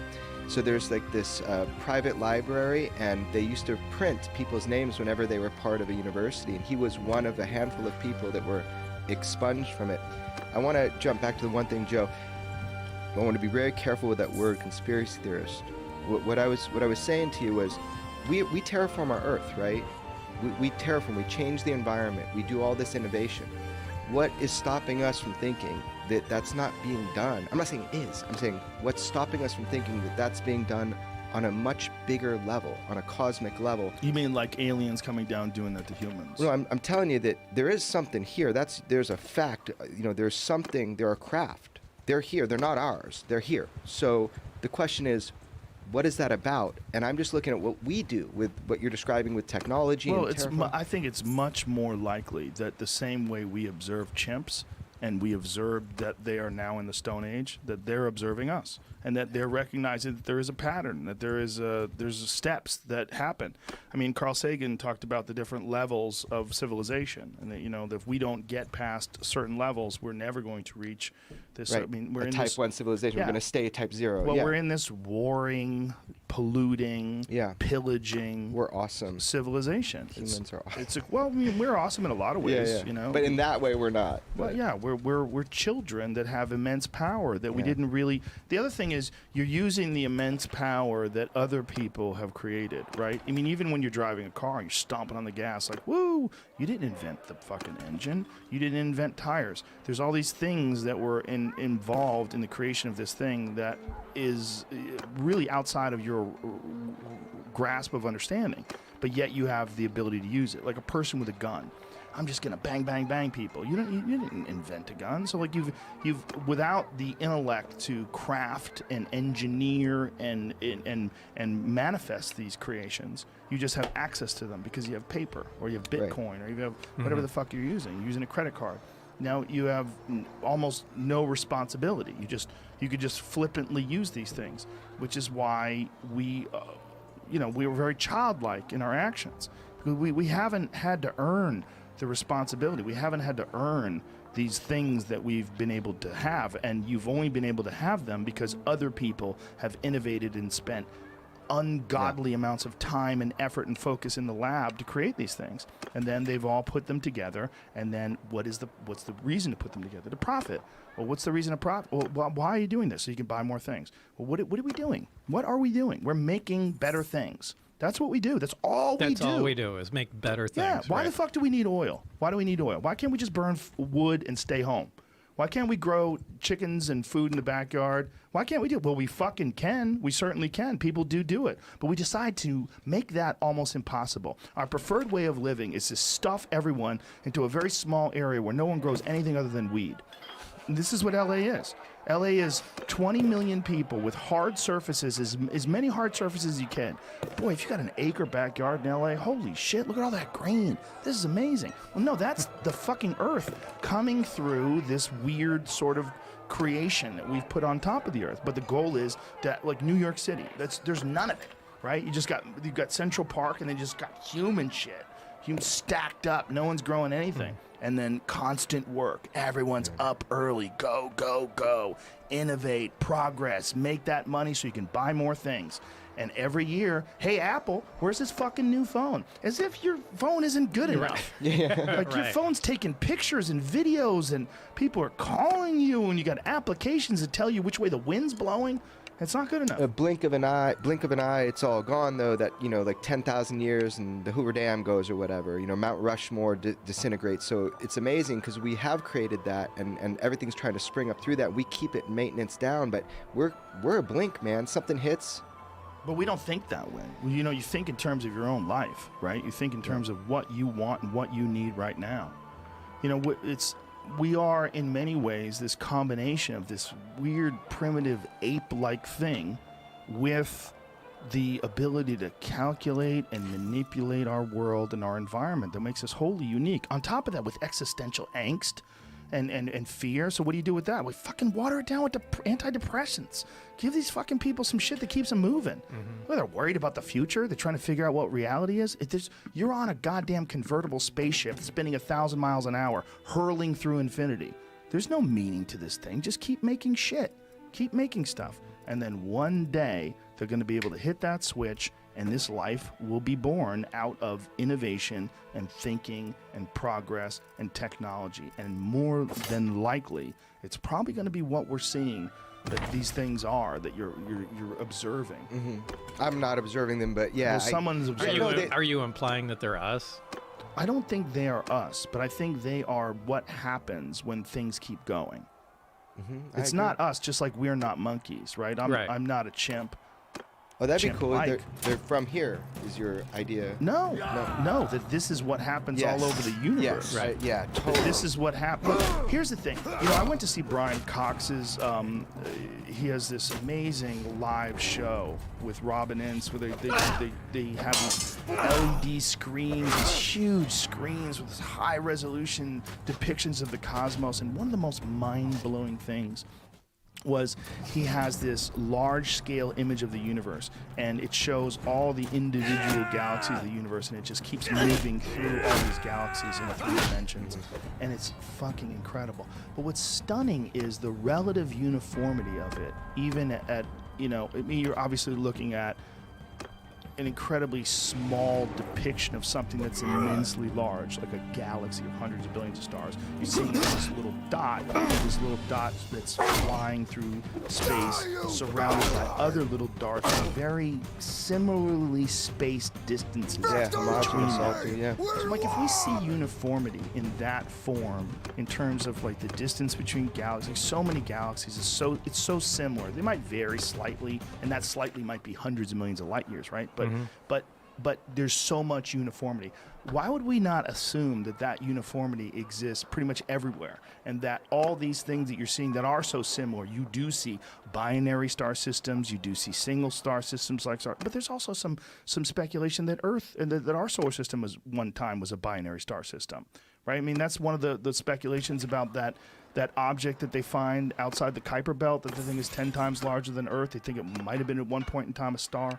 But this uniformity that you see, why wouldn't we think that has its same implications biologically? That there's some sort of a biological uniformity, and that this happens given the right sets of circumstances. Yeah, it could be. You should tell them some of the stuff that you read that you don't know is true. I mean, if the stuff was true about the propulsion stuff, I mean, anyway, Well, what have you read? What you saw too. I mean, you know. What are you talking about? Spill the beans, Bob. I got to poke the bear here a little. Get some more liquor in you. Well, I mean, the only thing I could verify was what I had my hands on. There was talk of weapon systems, that there were different projects. Project Galileo, Project Sidekick was supposed to be weapon applications of the craft. Project Looking Glass had to do with time, any effects of time in the craft. Now, I don't think we're not talking about making a time machine like in science fiction, but we're talking about, small distortions, intentional distortions of time, and how that can be used, as a, not as a, well, it was part of a weapon program. How are you informed in this? These, again, were just the small briefings that I read. But again, I don't really like to talk about those because I don't have any information on them, and it was just, small briefings. But you told Commander Fravor that what he saw might have been a time dilation and not well, it could be propulsion. because gravity affects time, space-time. I'm sure you've heard of that. And, what Commander Fravor saw as he was in the F-18 approaching it, he said he described it as a ping pong ball in a cup and shaking it back and forth. It was moving that fast. Now, obviously, if there's anything inside there, it's going to be battered to hell. But, my point was that, well, one of two things. Either there's a gravitational envelope in there which negates any inertia effects, or you are seeing through a gravity distortion field. So, just like you're looking at a hot highway and you see, Looks like an water. Optical distortion going through there. Well, the same thing happens in gravity, and the craft may not actually be moving like that. It may just look like it because you can only see it through the field. So it may be making much more gentle moves. I'm not saying that's it, but it has to be one of the two.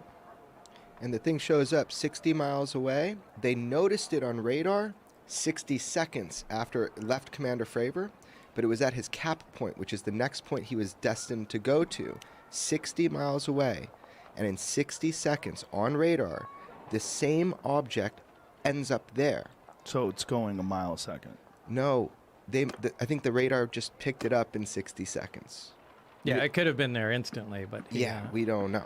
the cycle see. time. on the Nobody radio was knows. 60 That's the whole thing. Is, Oh, so it cycles, like radar cycles? Like yeah, sends it out a doesn't. beam It and- doesn't sweep, but Right, I it's mean, like it it turn- like- scans. yeah, like it's a that planar antenna. array, so it Okay. just scans around at random places. that's the spy one does the really cool. Yeah, it Right. doesn't do the whole loop anymore. Right. The point is though that the craft moved to his next location before he knew where his next location was going to be, Jesus. and that's well Documented. documented. So that's a pretty shocking piece of information. What's fascinating to me too is that you were discussing this, the way this reactor worked, and that these things were not really connected. No, nothing is connected. There's no wiring at all. That freaks me the fuck out. Charge your iPhone, Yeah, like well, wireless, on the little, yeah. Yeah, I mean that's a Well, I mean, simple Tesla- electromagnetic. Yeah, I know again, but that's just simple electromagnetic induction. Right, but I It's- mean, Tesla, the scientist, had this concept of Right, that's what he's- yeah. that's what I'm talking I mean, about. for other yeah. people that don't know what we're saying, he wanted to send wireless electricity through the sky, and Westinghouse was like, "Get the fuck out of here with that!" Like when anybody could just pull electricity out of the sky. Can't meter Yeah, it. they It's- couldn't. yeah. They couldn't. We had meter this it. talk in the Yeah. car right over. I'm trying to chill him out. We're talking about Tesla and how he couldn't be metered and how it all went down. So it's funny you bring it up. Yeah, Yeah. I mean, I mean, who knows what would have happened in terms of Yeah. innovation had he been allowed to go forward with that? Well, we probably wouldn't have computers. You think?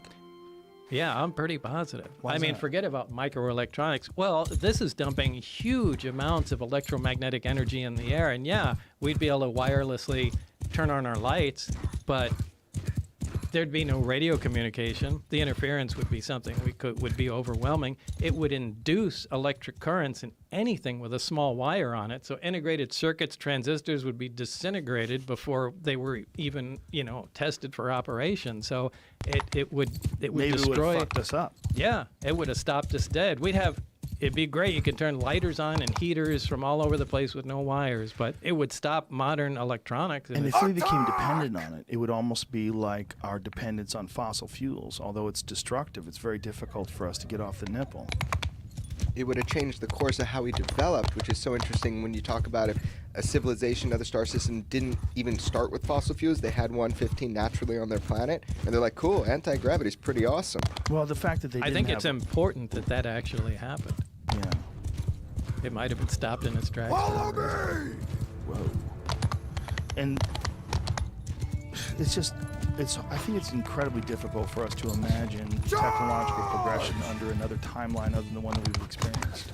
Yeah, that's difficult. If we imagine what this alien race must have been like, just to be able to see something, obviously we've seen it in different life forms, right? Like we see the life of certain beetles in comparison to the life of certain fish. Very, very different existence, very different life cycles. Yeah, octopus. I mean, we see all these different variables in terms of biological entities on Earth, but we don't see it in terms of technological innovation as we're the only one that's intelligent that can innovate. We have intelligent creatures, but they're in the ocean. The only other thing that are like us are dolphins and orcas and whales, and they don't have the ability to manipulate their environment. And subsequently, because they don't have the ability to manipulate their environment, we put them in fish tanks. And we're like, get in the tank, do some tricks. Right. The only thing he saw in the fact that he was considering Bob's story, the only thing that he saw in the fact that he was related to, that looked like a penis snake, was this honeycomb hatch. And I always loved that because you're like obsessed with this thing that you could recognize. You know, I only focus on that because it was the one thing that I understood how it worked. What one? And it was the access to the level below, and it was well, you know, if you take you have a 6-pack of beer and you take out the cardboard dividers, set it on the table, you can put a lot of pressure on the top. But if you push it from the sides, it collapses flat. So it was something like that in a honeycomb shape that was essentially some sort of sheet metal, and you could walk on that in the upper layer, but if you took the corner, stuck your finger in, and pushed, it collapsed and made an entryway. So I thought that was a really unique, I'd never seen that before, and it was the only thing in the craft that made absolute sense to me. I said, we can make that, and all that is a hatchway. Was there any discussion about the materials that were used to make the craft? I'm sure there was, but that was the metallurgy division. It had nothing to do with us. So you never got Not even the hint of it? slightest briefing. I don't even know if it was metal or it was ceramic. I think there's a fine line between the two. Now, one of the things that's happened to you that has allowed people to discredit you was there's obviously been some sort of an effort to erase your past. Yeah. Some sort of an effort to erase your education history, your employment history at Los Alamos. In fact, the only way your employment history was proven at Los Alamos is someone got a directory of the employees from the past and read into it, and you were on that list. So it proved that you worked there even though people were trying to deny it, and they were trying to use that as a way to discredit you, that you never did work at Los Alamos. You weren't really a scientist. What was that like to experience? I mean, of course, we're talking about the 1980s, the 1990s, when you could get away with something like that. Yeah, obviously there were a lot less records on computers at that time. It was still file cabinets and folders. But that was frightening. That was one of the first things What happened? I think George Knapp was the first one that uncovered that. I mean, he saw my birth certificate disappear. It disappeared. Yeah, there was no record of you being. Yeah, there was no record of that. There was no record. His mom tells me about that. Like, it was frightening for her. He's got a real family, you know. He's a real person. It was frightening for her. But the Los Alamos thing really surprised me. And that they were so adamant that, no, this guy never worked here. Don't be ridiculous. And George went back and forth, I got the letters on the wall, months. I mean, it was ridiculous. But fortunately, somebody came up with a 1982 phone book directory. I mean, and also, originally I told you, when I worked there, I was on the front page of the paper. So they were still able to archive, bring that back from the archives. And, Bob Lazar, a physicist working here at Los Alamos. So there was at least something there.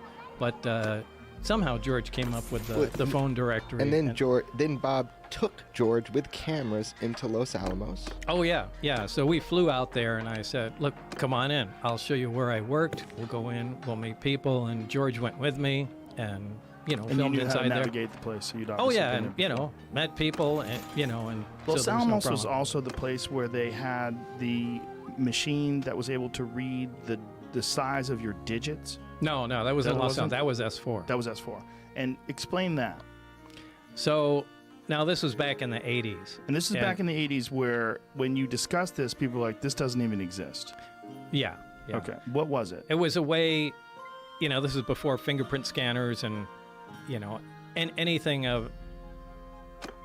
high resolution scanner at that time. So what it was a device that had a little picture of a hand on a glass plate with pins in it, so you could jam your hand in there.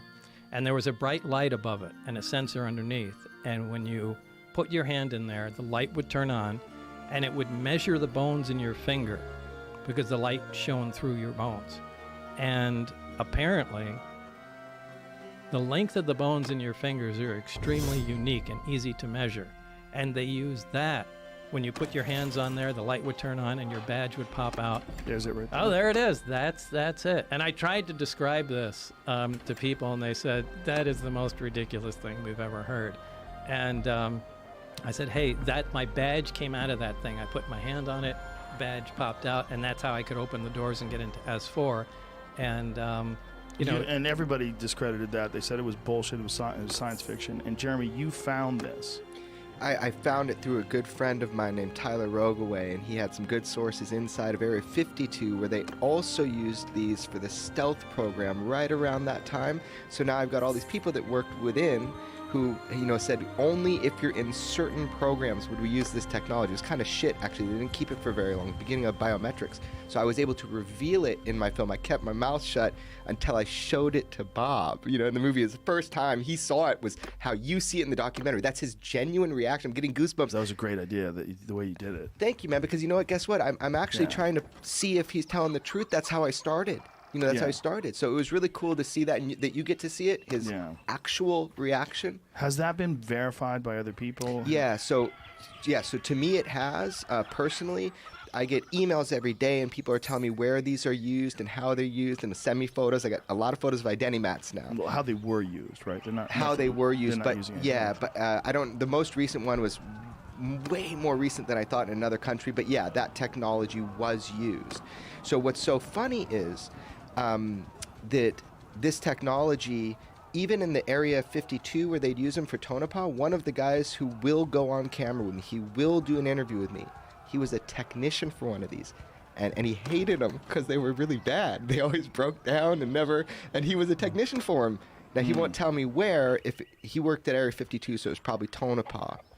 It's very separated, even on base, but yeah. So there was that. Yeah. There is your education record. That was also, what happened with that? Well, that disappeared also.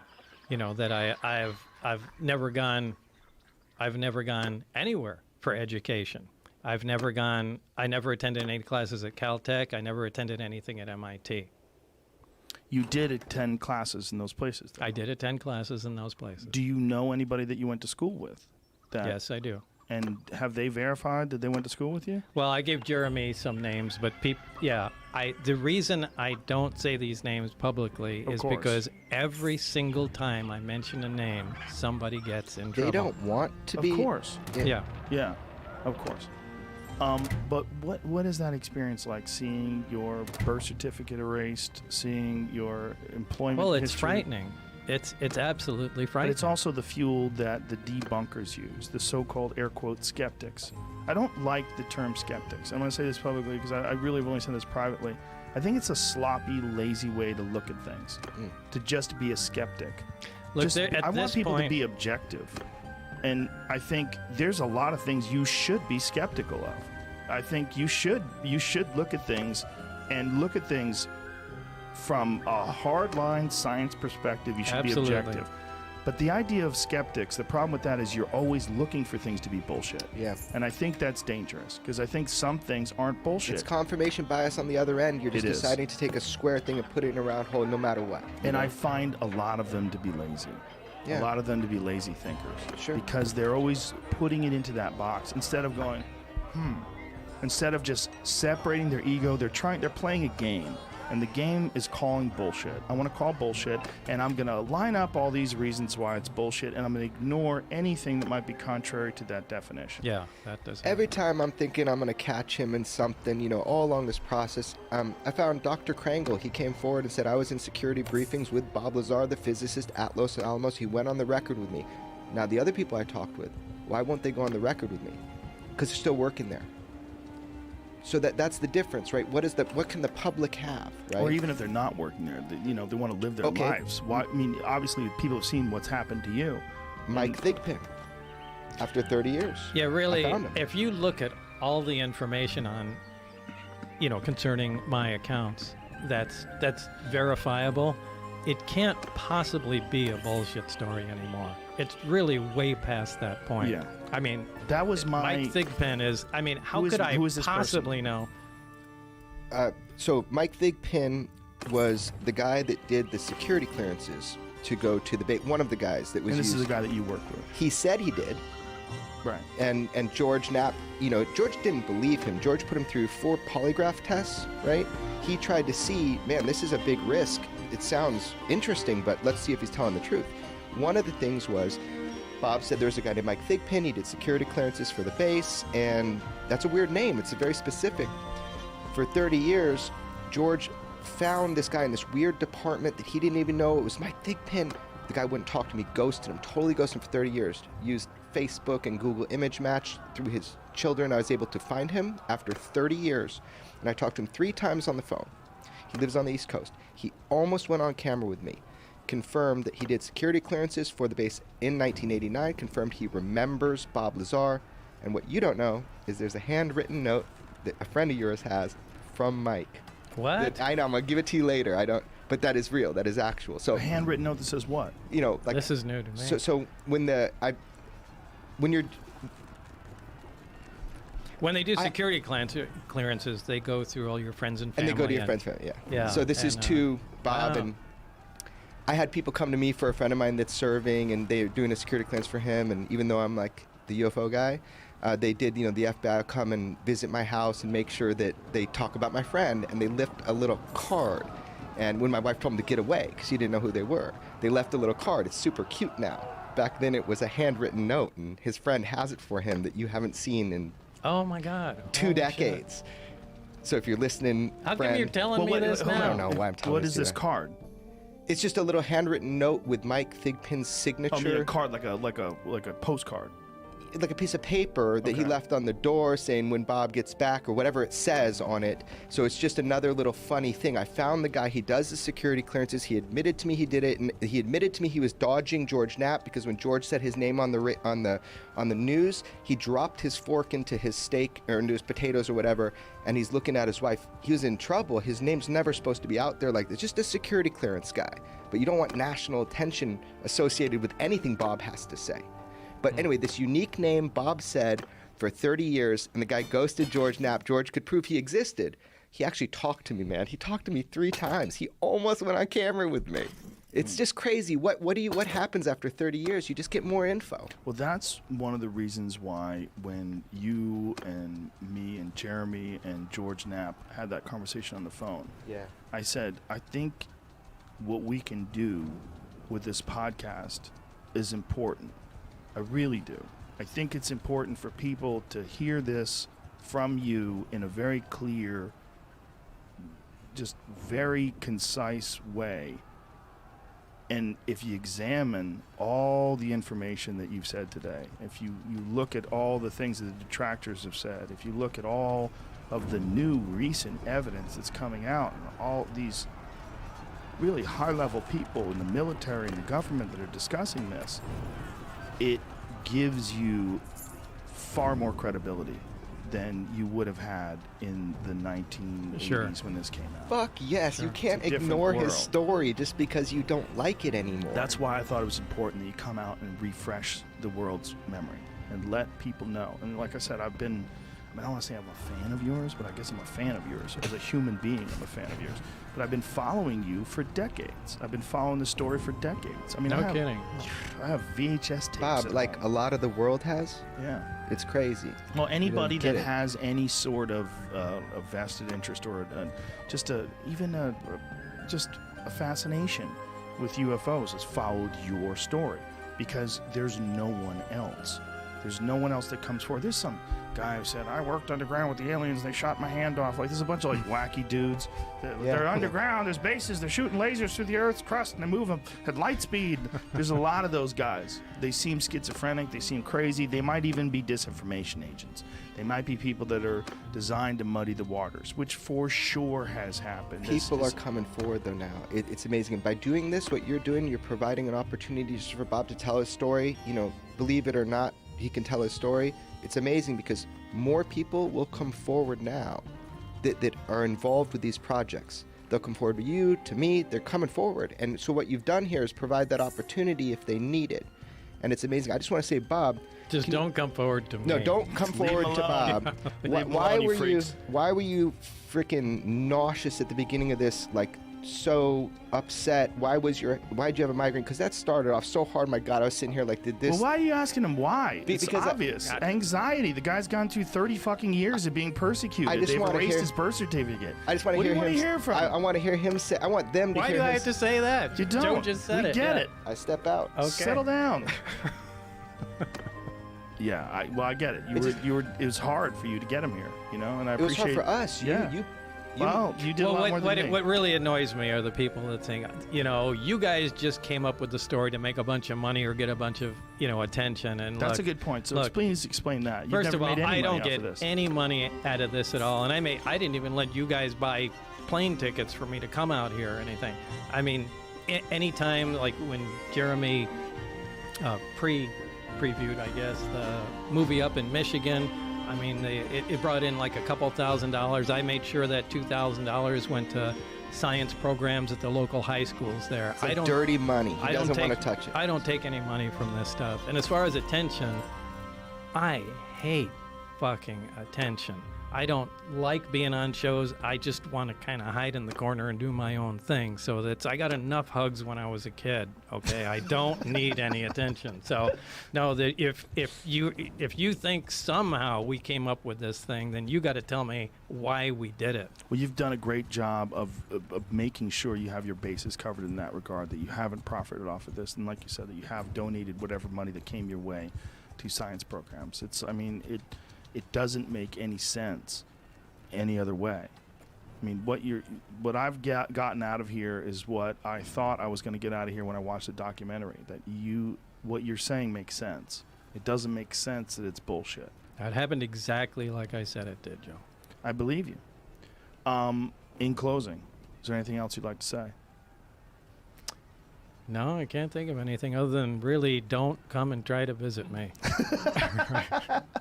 Well, I know that you have paid a huge personal cost to get this information out, and I mean, maybe you didn't understand what that cost would have been when you first initially came forward with the story, but over the past 30 years, it's been immense. It's been great, and I just want to thank you for that. And thank you for all these people that would not have gotten this information and would not have really had this story any other way. Oh, thanks, Joe. Thank you. And thank you, Jeremy. And one more Thanks, time, Steve. the documentary is available on Netflix right now. Yeah, it's called Bob Lazar, Area 51, and Flying Saucers. All right. That's it, folks. Good night. Yeah, you did it, dude.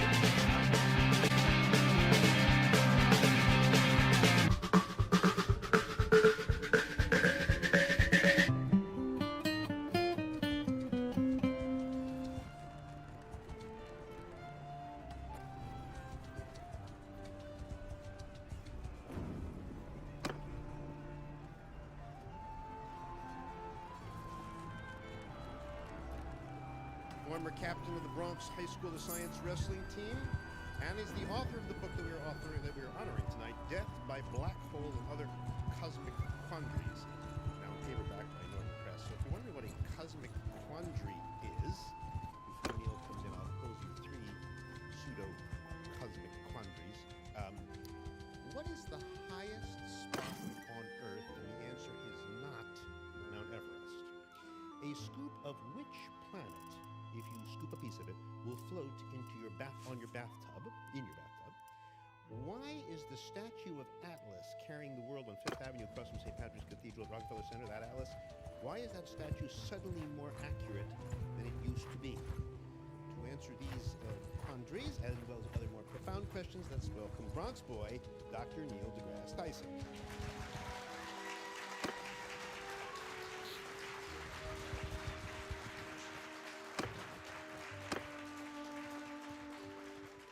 The highest spot on Earth is not Mount Everest, your book says. It's something else. What is it? First, it's true, not because my book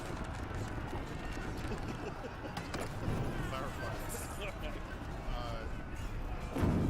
mean, Earth, to the astrophysicist, we don't care about the high, measure the distance from the center. Very small. Is that different from the center? I'm trying Okay, to the very center of the Earth. I don't know how many centers you know of. Okay, the very center of the Earth. The really very, very. Yes. So you want to find the farthest point from that center. And it turns out sea level at the equator is farther away from the center than sea level has nothing to do with because Earth, we know it's spin.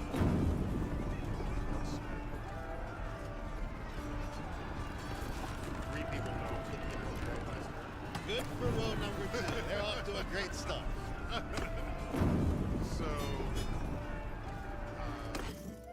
So you spin, you know, when you spin pizza dough, it kind of flattens out. It gets wider in the middle. And so Earth, throughout its life, even when it formed, it was spinning. And it got a little wider at the equator. So it's not actually a sphere. It's oblate. And officially it's an oblate spheroid. That's what we call it. But not only that, it's slightly wider below the equator than above the equator. A little chubbier. A little chubbier. Yeah. Chubby's a good way. It's like pear-shaped. So, it turns out the pear-shapedness is bigger than the height of Mount Everest above sea level. How much higher is the tall mountain that you identify in this book, which name I forget, probably you too, in Peru, or is it Ecuador? Ecuador. Ecuador. How much higher, if you were on top of this mountain in Ecuador, how much higher than the Mount Everest would you be?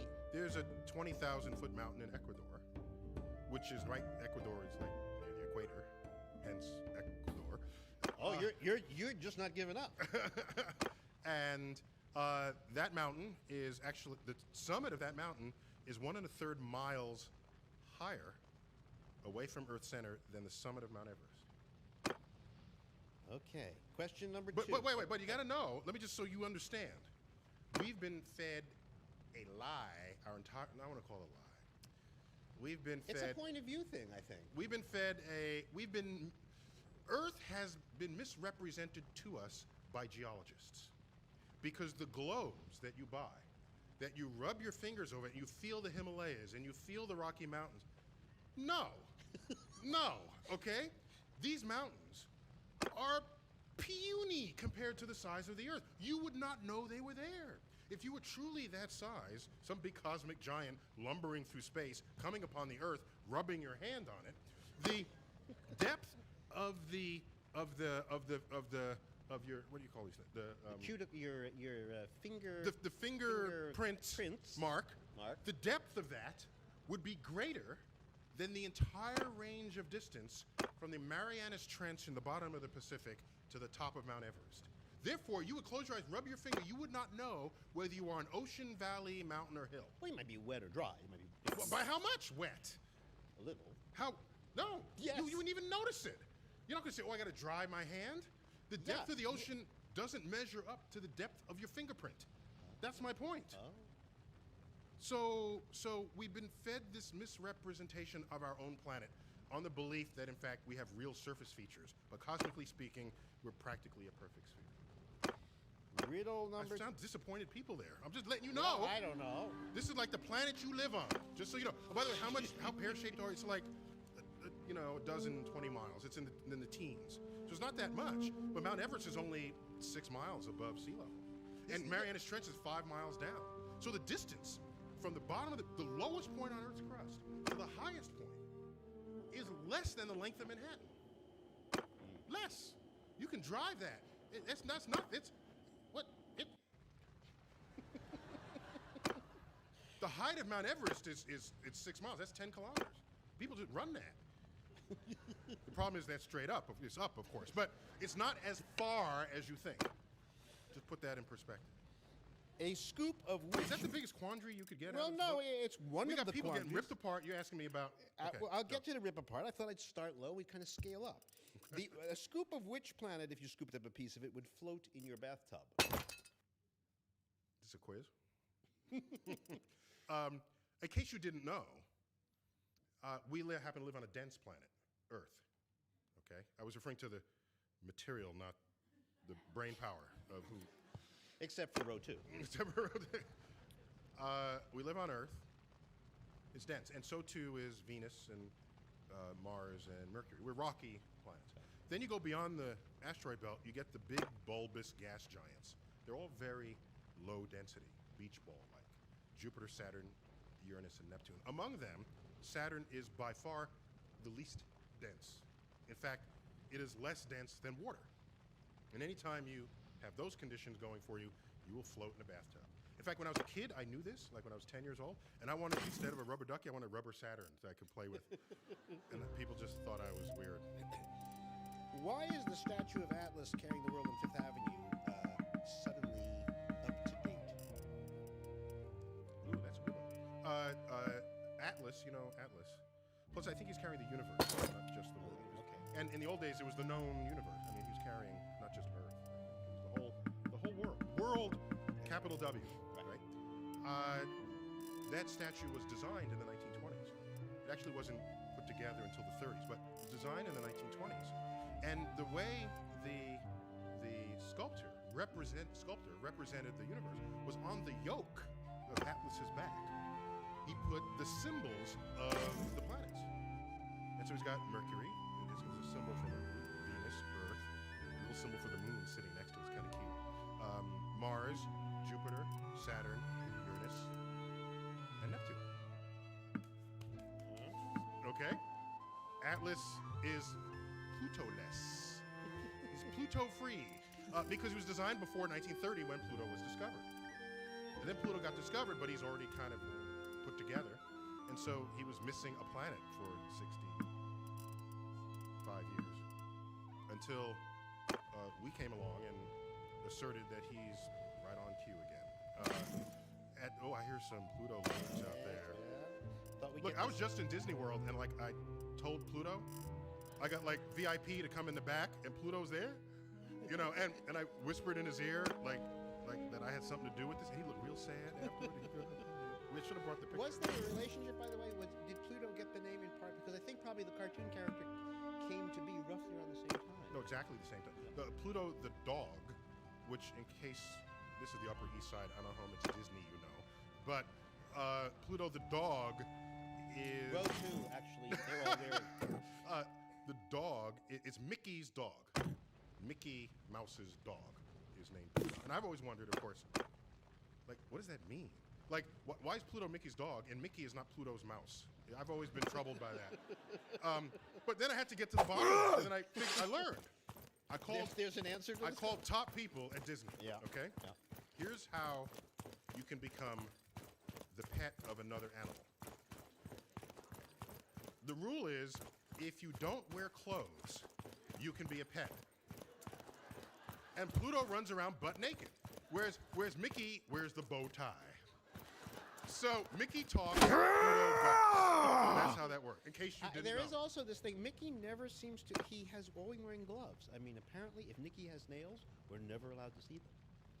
Just thought I'd throw that in. That would be true, but wouldn't they be claws, though? Or He's claws. a rodent. But he's got white gloves. He's dressed for high tea. Right, with 3 fingers on it. Yeah, too. yeah.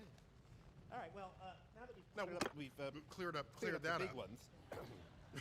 But where were we going with that? Well, I don't know. I'm going to try to take it some direction or other. The book's introduction says that there was once a time when physicists, when really important physicists, felt that all the big problems of physics had been kind of figured out. You then comment in the introduction, but our species is dumber than we normally admit to ourselves.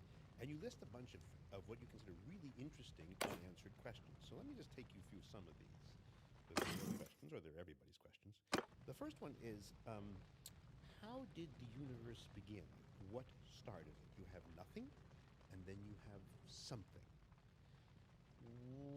Like King Lear said, nothing comes from nothing. So how do you, let's start with, how do you get from nothing to something? We have no idea. So, next question? Yeah.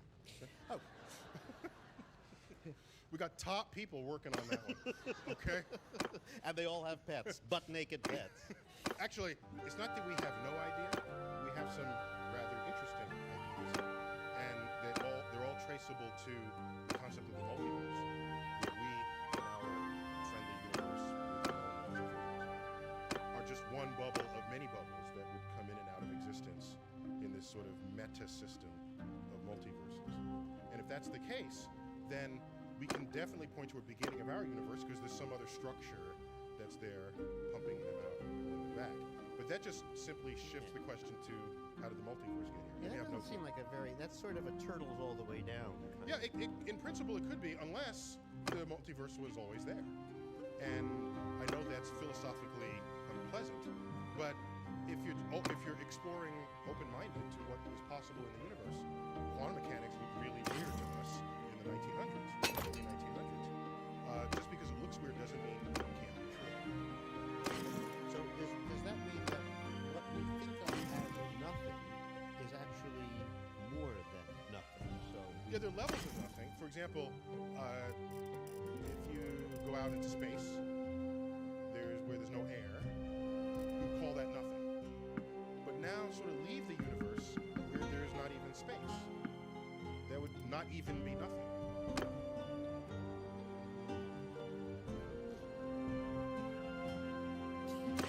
If space is nothing, then you don't have space. What else are you going to say? It's not even nothing. But or rather, we have yet to come up with a word for it because we don't understand enough about it to name it.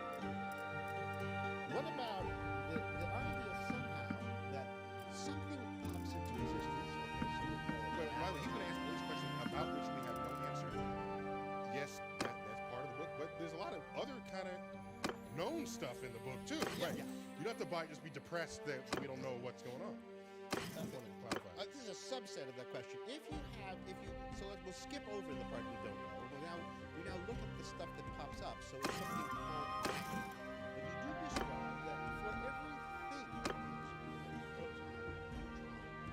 every electron, there seems to be a equal and opposite charge. So for the sake of humanity, I guess we call it spins.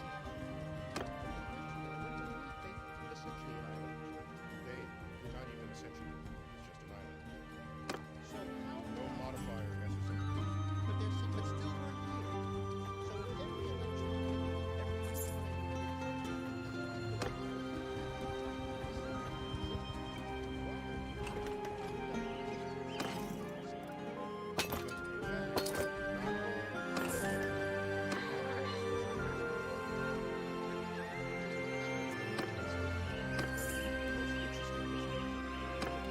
And if I may give some background,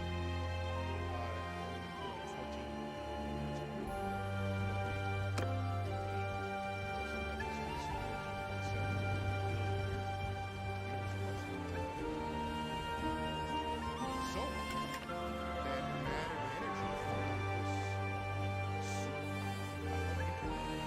right now, you take it for granted that we sit here and you're not going to pop into a ball of energy and dissipate into space. We kind of expect that is not going to happen quite that way. And so why? Because we don't live in an environment for which that's an everyday occurrence. But there are environments in the universe where that happens all the time. Like, for example, the center of a star, at the origins of the universe. In fact, if we were immersed in those environments and did not otherwise vaporize, it would be a very natural thing to watch particles pop into existence out of nothing, but it's actually energy, and watch particles come back together and make energy. That's a very natural thing. Exotic to us, requiring an Einstein to have figured out. But under some conditions, it's just every day. So you go back in time, and you say, here is this ball of energy. And as the universe cools, the energy spontaneously becomes matter. Now, if you're hot enough, that is a two-way street. Matter becomes energy, energy becomes matter. But as the universe expands and cools, you reach a point where the pool of energy is no longer high enough to make particles. Okay. Well, if that's the case, all matter and antimatter would come back together, annihilate, make a beam of light, and all we have in the entire universe are beams of light. But that's not the universe we live in. The universe we live in has an imbalance of matter and antimatter. In fact, for every 100 million matter-antimatter particle pairs, there was one surplus matter particle without a counterpart. And it's a big, mysterious asymmetry. We don't know what caused that asymmetry. We have some ideas, but we don't know for sure. But there's an asymmetry, and all stars, galaxies, planets, gas clouds, light, everything we've ever thought of as a thing is made out of that 1 in 100 million particles of matter. And everything else is just light. That light we see, in part, as the cosmic microwave background. We got lucky. Or there's 100 million other universes where different laws of physics unfold, and we can only be having this conversation in the universe for which that's true. Which then doesn't make us lucky, it just makes it sort of the reality of the moment. I'll give you an example. Try this experiment. And I encourage you, yes, do this at home. Yeah? Okay, take a coin. Actually, it's going to be really hard to do, but it's not dangerous. Get 1,000 people, line them up. They get 1,000 coins, identical coins. Hand them the coins. Have them flip. Whoever gets tails, have them sit down. That'd be about half, if it's a fair coin. So 500 people sit. The rest do it. Flip. 250 people sit down. The rest flip. 120 sit down. The rest flip. 60 sit down. Bump. 30 sit down. 15 sit down. 8 sit down. 4 sit down. 2 sit down. We got 2 people left. They flip the coin. One gets the tails. One gets the head. One person is left after all. Okay? And they win the prize or something. And he asked that person, what do they have to do to win that contest? They have to flip a coin, heads, 10 consecutive times. And almost every time you do that experiment, somebody's going to flip a coin 10 consecutive times. Now, our human brains are not equipped, not trained to understand the statistics. So you know that's who all the cameras go to. They say, well, how do you feel about this? You know what the person say? You know, I knew I was going to win about halfway through. I had those heads vibes. You know, I woke up this morning and I knew I'd be lucky. Now, of course, they're not interviewing the other people who felt the same way but lost. Okay? They're not interested in the interview because they didn't win the prize. And so the idea that you were chosen among others, it's hubris to suggest that the whole thing was special just for you. And so I'm here to appeal to your sensibility. Whatever is true in the universe, that you're just simply. You have to come to an idea that says we're special, we're lucky, we're the history of those things and how wrong they have been.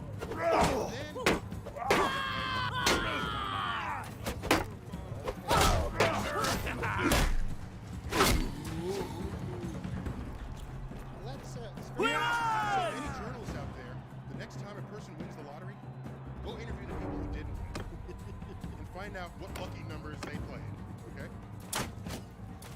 What happened just before?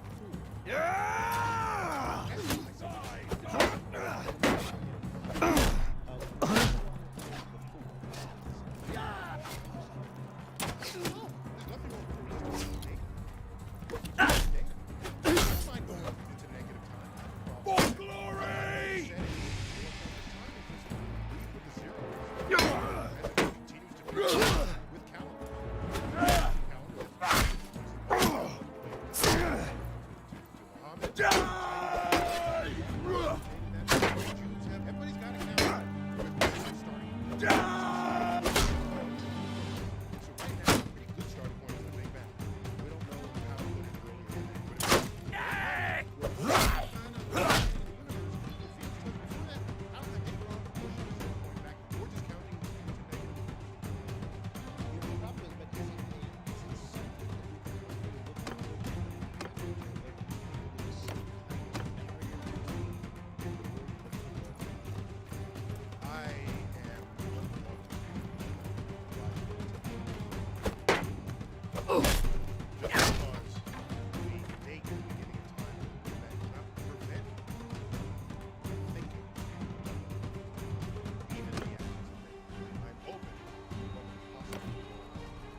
think there's a forever barrier?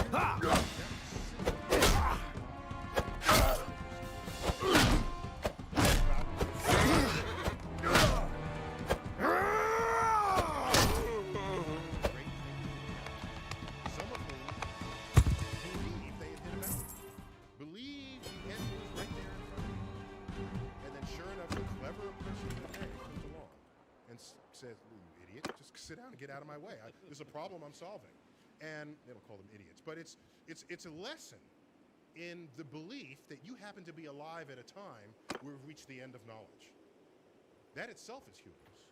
That itself has the implicit assumption that you are smart enough to know that we've reached the end of knowledge. Admit the possibility that someone could be born after you who's cleverer than you, cleverer than me, who will solve all the problems that we are now scratching our heads over. All right, I'll give you another one. Let's go to as far as you can see. So you look out that way, 13.7 billion light years, or that way, whatever which way you want to look. And the question a lot of people wonder is, so what is on the other side of that horizon? Cosmic horizon. That's an excellent question. We don't know for sure, but we have very good reason to believe we do know it's there. And this is a little tricky to explain, but if you're with me out there, because like I can almost barely, I see like the front 2 rows and the rest is just, so I don't know if you're asleep right now. There's the back row. There's the back row, okay. All right. I would count that as evidence that the horizon is in view. All right, you guys sort of bear with me for like 90 seconds. Because light does not travel at an infinitely fast speed. It travels 186,000 miles per second. That's fast. But it's not infinite. It's so not infinite that you would be frustrated having a phone conversation with someone on the moon because the delay is 3 seconds. You would speak, and by the time they heard you reply to them, 3 seconds would have passed. It would not make a good phone conversation. That's how long it takes the light just to get to the moon. It takes 8 minutes, 20 seconds to get to the sun. It takes 100,000 years to cross the galaxy. It takes 1 billion years to get to the distant galaxies. 13.7 billion years to cross the known universe. It takes time. All right. Put a pin in that fact. Another fact. The universe had a birthday 13.7 billion years ago. So imagine a universe that is infinitely large. Now, put yourself in the middle.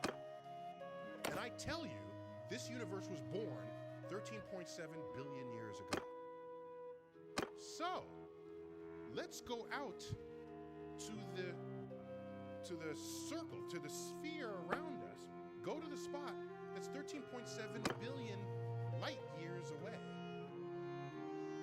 In other words, go to the spot where light from objects has taken 13.7 billion years to reach you. You're going to be watching that object being born because its birth light is just now reaching you. Come in a little bit. You're going to see those in their toddler years. Come in a little, they're in the adolescence. Come in a little closer. Come to the present day and you see everyone in their modern day maturity. So there's a limit to how far you can see in an infinite universe if the universe had a birth date and the speed of light is finite. Wait 1 billion years. Now the horizon is 14.7 billion light years away. Now you're seeing those galaxies get born. So the interesting thing about the universe in which we live, as long as there's galaxies that get overtaken by this expanding horizon, you will always bear witness to the birth of the universe because somebody is always being born. The interesting part is if the signature of the Big Bang goes away, that would tell you that your horizon washed over a region of the universe where there are no more galaxies to show you their birth dates. That would tell you that you in fact reached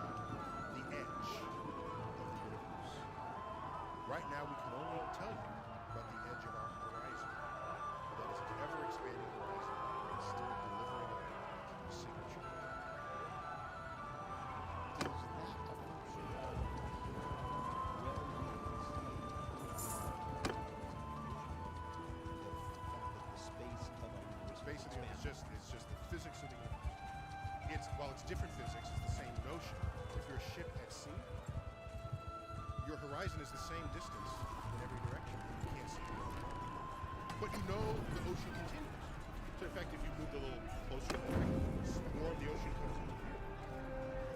So that's why we feel really confident that however big the universe is, it's bigger than our current horizon because we're watching the universe get bigger.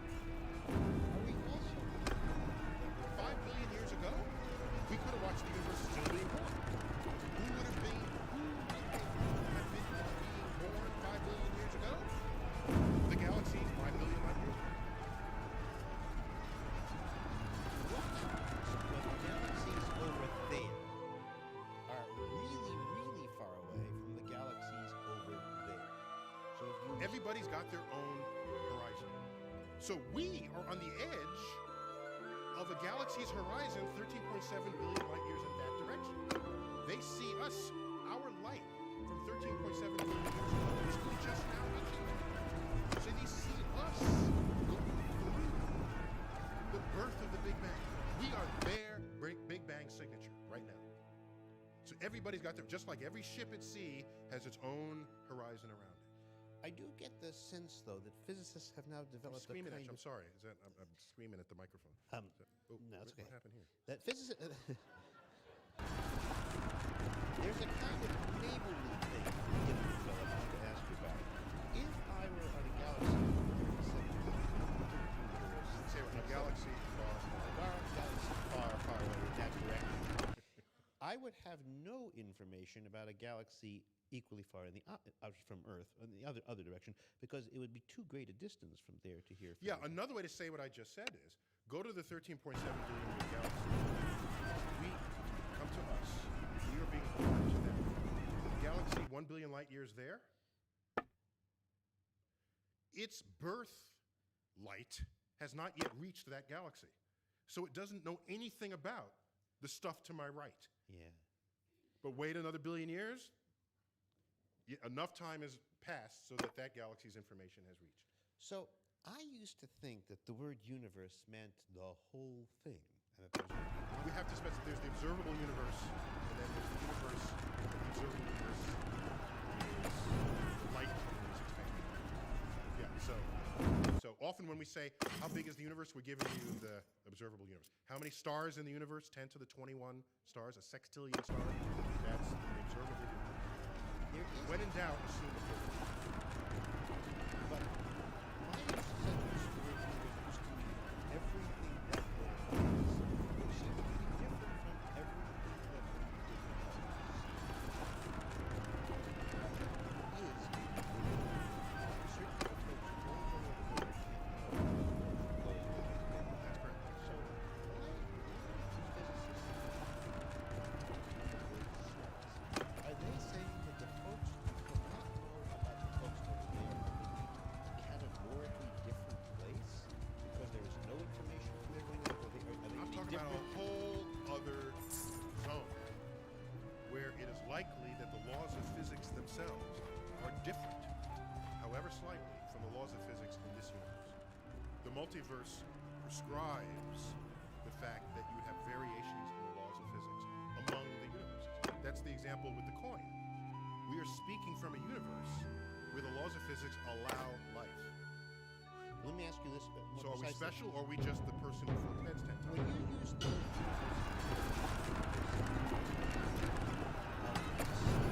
isolated neighborhoods in a common place. I'm thinking of distinct. We all share the same laws of physics, even the ones outside your Okay. horizon. So We are family. We are family. So the gravity exists for all of us. Yes. Entropy exists for all of us. Strong forces, weak forces, electromagnetism for all of us. Yes. There's an elementary table that exists for all of us in the table elements. But then around us, beyond us, there is a place where you might go and have all the rules different. Yeah. Even the rules of physics. Even the No, rules that is.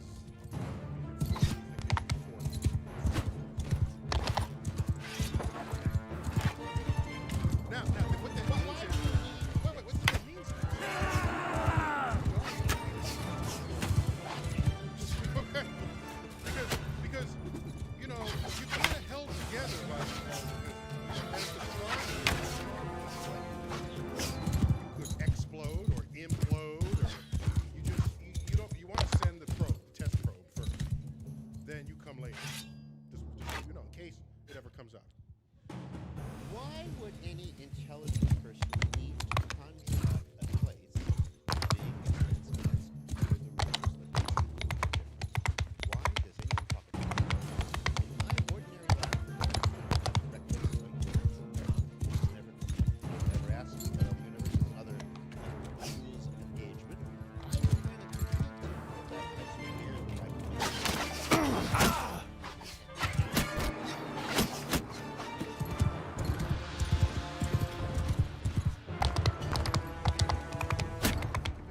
there in the cave, chewing on uncooked meat, looking across the valley and saying, I wonder what's on the other side of that valley. I want to try to find out. But your counterpart back then would say, why do you need to know that? You got your, pterodactyl leg, whatever you're chewing on. You got your saber-toothed tiger leg, and you just lost your friend. Got my crib. What do I need to look on the other side of the valley? Then you find out the other side of the valley is water and fruit and fire and stuff that you can use. You don't know how to use it yet. You figure out how to use it. So, the frontier has always delivered dividends. And some deliver more dividends than others. You might think another universe is different locations are possibly related. And right now, I don't know how that could work. I'm not going to pretend to have a whole list of how it could go. Charge! What I think is history. And I will not deny our citizens if not the obligation to look beyond whatever institutional horizon.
Making expansion of the universe accelerate. We don't know what that is either. We call it dark energy. So if dark matter and dark energy combined make up 97% of what's going on in the universe, we have no clue either of those. So on another no, wait. Now we're not as stupid as that might sound. We're not inventing this is not the case of the ether in the 19th century, where we knew waves had to go through medium. Sound moves through air, through solid objects. Light is a wave. Space must have some medium out there. Let's call it the ether. The ether was an invention. There was no evidence for the ether. It was an assumption. Then it went away when we found out light doesn't need a medium in which to go. It can can travel through empty space just fine. We call that nothing. Okay. Now, turns out, dark matter and dark energy, we measure it. It's there. We're not inventing a concept. These are just words. They're placeholder words. There is this entity that has gravity, and we don't know what's causing it. But we know where it is, we know how much gravity it exhibits. The acceleration of the universe, we can measure its effect on the expanding fabric of the cosmos. We don't know what's doing it. So we're better off than the ether people. I'm going to switch gears because the first half of the book does definitely impress you with how little we know, even though it starts with all these guys in the 1880s and know everything, it's all over, you have the science, all of the fun. And then you read and you read and you think, we know less, we know less, we know less. And then we get to the subject of life, and then you turn sort of buoyant in this book. I'm not sure why, but let's go do it. The question here is, why is there life? Life is a And buoyant. then, are we alone? So let's just do this in order. Why do you think there are living things? There is absolutely no necessity for dust to aggregate and become vital, not less, let alone think. Do we know why we have life?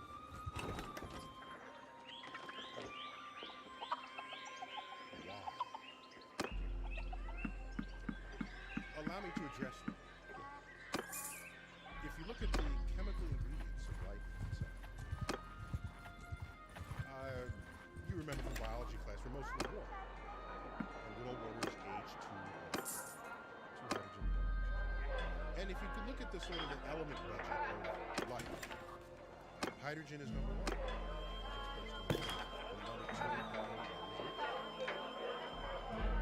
Number three in the human body is carbon. 4 is nitrogen. 5 other. Okay. Now, if you go to the universe, that's the O on the periodic table. You didn't know that? That's not for oxygen, it's for other. So, you go into the universe, number one ingredient in the universe is hydrogen. That was true of life. Number two ingredient in the universe is helium. We don't have that one. Doesn't like But it. no, how come? Well, because helium is chemically inert. You can't do anything with it even if you want to. You can inhale it. And sound like Mickey Mouse, yes. Next in the universe is oxygen. Next, carbon. Next, other. Thank you. In the third row there. So, actually that was the second row. They must be related to the second row here. We are one for one matching with the most abundant ingredients in the world. Of these, carbon is the most chemically fertile element in the entire periodic table. You can make more kinds of molecules with carbon than all other molecules combined. So, if you were going to experiment through the forces of nature with complex chemistry, and you have to pick an element to base it on, carbon is your man. Your woman. Okay, so what I'm saying is, given what carbon is capable of doing, perhaps we shouldn't be so surprised that there's life, because we have carbon-based life. We're just another one of the things carbon has rolled up its sleeve. Maybe life is inevitable, given the abundance of carbon and oxygen and nitrogen in the universe. I'm going to try to invert that view. Otherwise, you're left thinking, hey, you know how I'll give you right to say it's not? If life on Earth were made of an isotope of bismuth,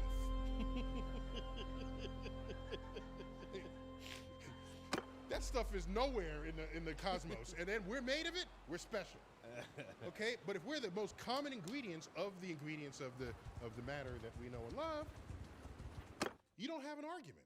Well, that somehow life is exotic. let me just make sure I understand what you're saying. I don't know that everybody in this room or everyone in the world would think that life is merely an aggregate of the right chemicals in the right order, all holding hands in the right way. You get your carbon, you get your oxygen, you get your nitrogen, you get your hydrogen, and you put it all in the right way, and bing, up comes a little cell, and then you get a bigger cell, and you get a fish, and you. It may be. Is that your view? That the world is pregnant with life because all life is a chemical machine arranged in some way? In some. What was the guy looking at me? Yeah, okay. Is that right? That's your view? I'd rather say it a different way. I'd rather say that given the chemical fertility and the abundance of all ingredients in the universe that is fundamental to life as we know it, I'm not given any reason to doubt that the formation of life from out of chemical soups brewing either in our solar system or across the galaxy or the cosmos itself. I'm not given reason to believe that that should be a rare phenomenon. Your friends of life in the book are, do you like liquid? Or liquid just seems to Life as we know it. Life as we know it. Carbon, I guess planets with hard surfaces would be good. Something like that. Maybe you could have. I don't know. We just recently learned that most of the biomass of life on Earth is probably living beneath Earth's surface, in the nooks and cracks and crannies of Earth's crust, where the number of ways and places to live vastly exceeds the number of niches that exist on Earth's surface. At least they're rocks. I mean, what I'm saying is, to say you need a surface, I don't know. I don't know surface. I just maybe, if you're going to be in Saturn, you're just kind of dealing with a cloud. Maybe you could grow in a cloud, but at least if you have a rock or something. Wait. Do fish care that there's a surface? No, because they're swimming through a liquid. They're swimming through a fluid. They don't care. Fish don't go down to the ground and hang out unless you're a catfish. Okay? They're swimming. So why can't there be swimming life in the atmosphere, in the gaseous atmospheres of the Jovian planets? There's nothing in principle that should prevent that any more than life swimming in the ocean is prevented just because you think we need a surface to live on. All right, let me just ask you about because here you seem to be on the joyous side. If I Buoyant was your earlier adjective. Yes, well, because that was too fishy for me now. Do you think that life is a fluke? Really? I mean, obviously you think it's like. Let me ask it this way: do you think because of what we have all learned, say in the last 10 or 15 years, those Titans and some of the other maybe Europa, the moons of the outer maybe planets. moons? Is your bet that there is life all over now a more promising bet? Do you think, or about the same? Oh, the likelihood, the prevalence of life in the galaxy, if you can quantify that somehow. I don't know how to quantify it just yet, but imagine that's a quantifiable entity. The prevalence of life that we presume to be out there, the stock in the prevalence of life has gone up in the past 10 or 15 years. Because, for me, the best argument for upping that stock value is the following.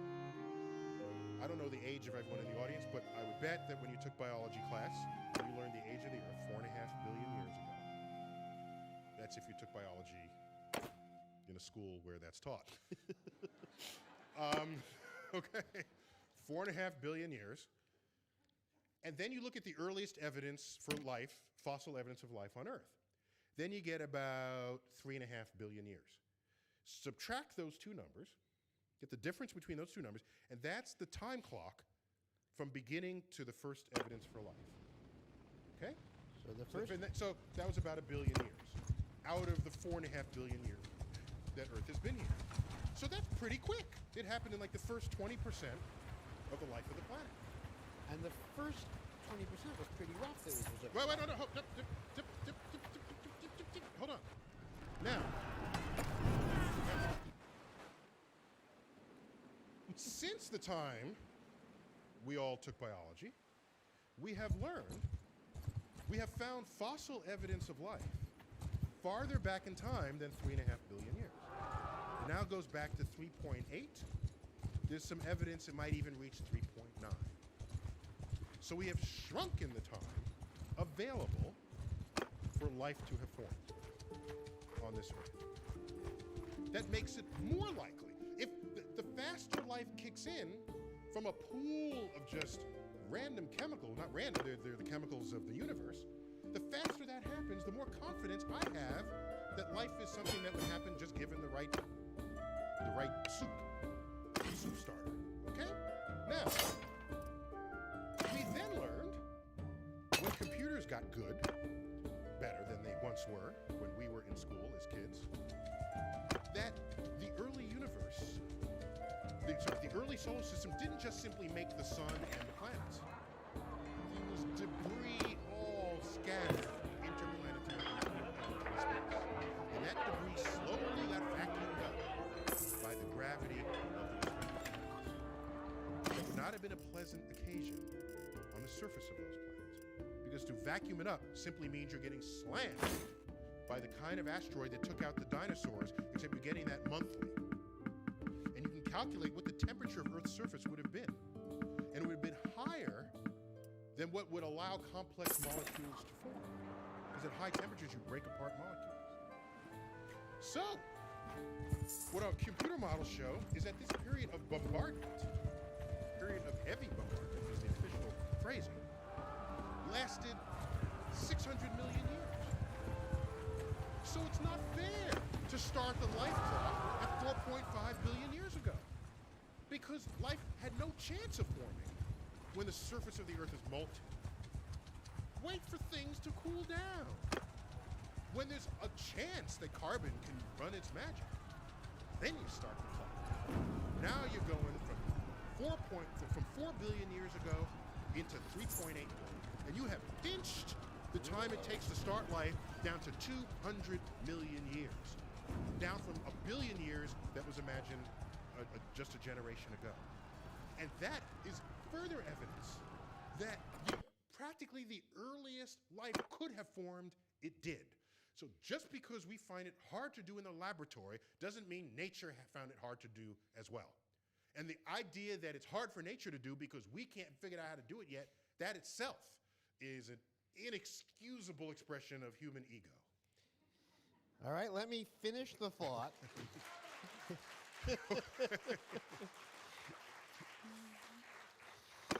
Row 2 seems to like life. Okay.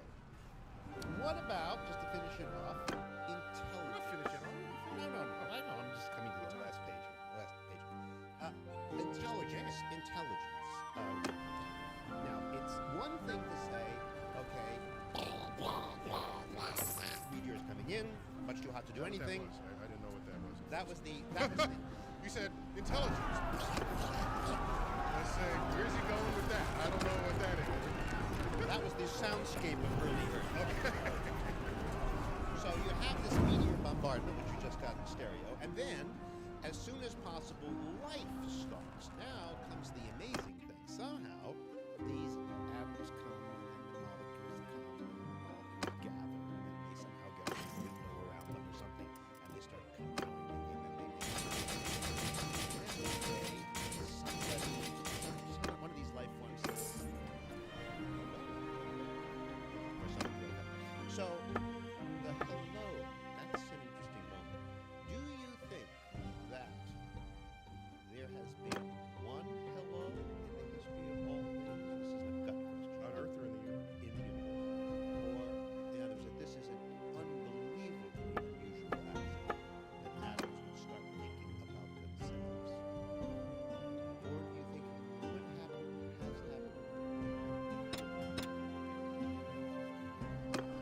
It is a pretty cool thing that the universe has conditions that allows it to create matter that then contemplates the conditions out of which that matter. Yes.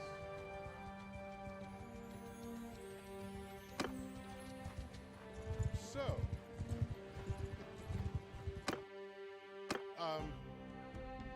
now, as you correctly surmised, many places in the book try to keep people honest about their self-assessment. There's a very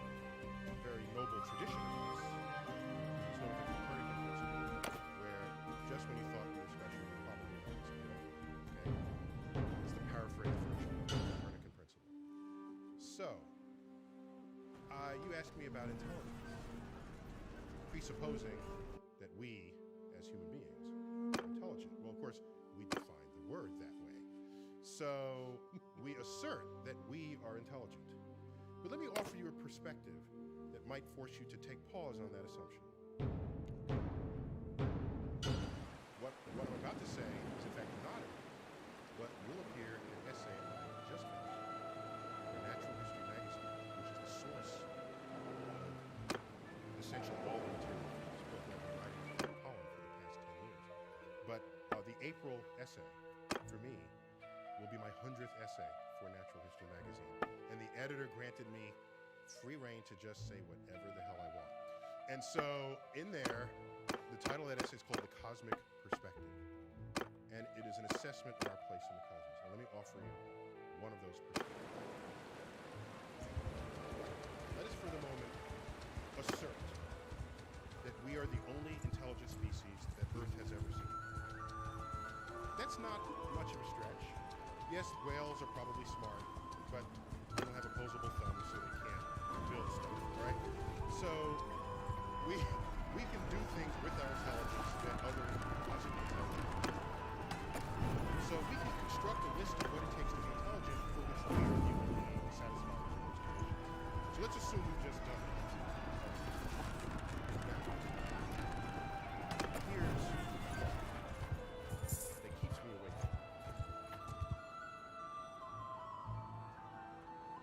Let us look at the closest genetic relative to human beings.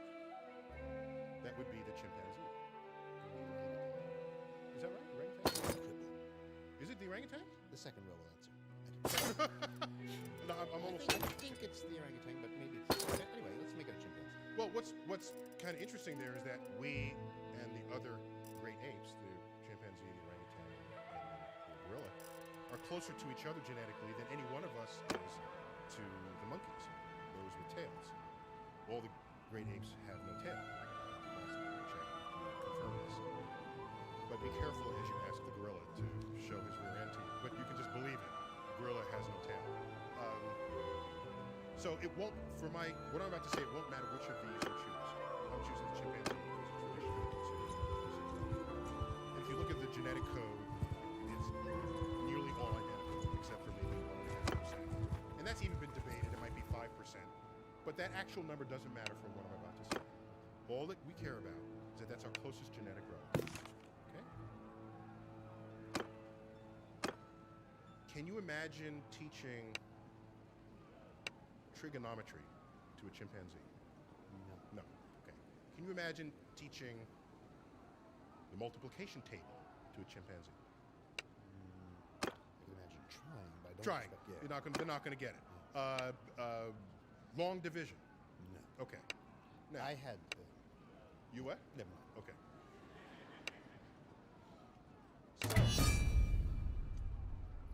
Yet that's our closest relative. If that's our closest relative, and it can't learn the times table, maybe the difference in our intelligence is not as big as we think. Let's do the following experiment. Imagine a creature with the same increment in intelligence above us that we are compared with the chimpanzee. That increment in intelligence would only be represented by a small difference in DNA. But imagine that intelligence. That would be extraordinary. To them, their toddlers would be intuiting calculus, while our toddlers are learning their ABCs watching Sesame Street. Calculus would be self-evident to their toddlers. By the time they're in their teens, they'd be looking at Isaac Newton and Galileo and Copernicus and Einstein as drooling, doddering fools, the way we look at chimpanzees that figured out how to put a stick in the termite mound to pull out the termites. So maybe this measure of our intelligence is actually not that great. But we've made it great in our own measure of ourselves just to distinguish us from the rest of the animal kingdom. But it's not hard to imagine the same small genetic difference above us, and we would just be their slaves, okay? We would have no power over them whatsoever, because their most trivial of thoughts would be the greatest thoughts our greatest thinkers were ever capable of. And Wait, don't get so impressed. Let him bring these people to life first. all I'm saying is, why aren't we thinking about that level of intelligence rather than basking in the fact that it takes us 20 years to learn calculus? Because they don't exist. As Doesn't best stop we you know. from imagining. You asked me about other intelligent creatures in the universe. You started this by asking me that. And I'm saying that imagine on this planet another branch of primates with a similar difference to us that we have today. That's not hard to imagine. But you wouldn't We got the let- primate wait, family You already. wouldn't let me, when we started this, you wouldn't let me imagine anything before the beginning. We were doing physics. You wouldn't let me imagine anything. Suddenly we're doing biology. We're imagining. Well, we got no data there. Well, what data do you I have? can extrapolate very easily. That's not a tough. Is that a tough extrapolation to make? Am I out of left field here? Isn't this a curious thought? Isn't it a spooky thought? Is going backwards from year one such a terrible extrapolation? Can't you go backwards from year one? He doesn't want to go backwards from year one. But oh, he's going to do it with apes. Anyway. Just imagine the ape family, and we're just there, one of the ones in someone else's zoo, as they chuckle at the cute things our Einsteins and Stephen Hawkings do. In fact, imagine those toddlers. Why are we imagining I got this. Wait. Imagine their toddlers coming home from school, and then the parents say, "Oh, isn't that right? You composed another 7 symphonies today in your 2nd grade class. Let me tack it to the refrigerator for when Dad comes home."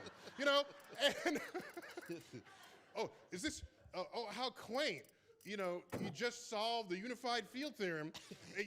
As in 3rd grade. Okay, we'll put that on the refrigerator door too, so that when our friends come over, they could be impressed that you're doing basic math. Am I to assume that we are enjoying this particular colloquy because you believe Colloquy, is that? Colloquy, that is conversation, this little new thing we're talking about, which is a bit Why don't you mysterious just say conversation? to me. Okay. And that we're having this conversation because you believe that a small change in DNA, not unlike the difference between us and It's not because I chimpanzees- believe it is. It already is that way between us and chimps. It's not like some belief system. I'm just handing you increments to try to keep us honest about how we think about ourselves in this universe. But I asked you, what are your feelings about the possibility of other examples of intelligent life? And your answer, well, I can think of something more intelligent than us. I said, okay, but what about as intelligent or even intelligent or not like a rod, or not like a fish? It may be that intelligence is rare in the cosmos. Intelligence as we have defined it.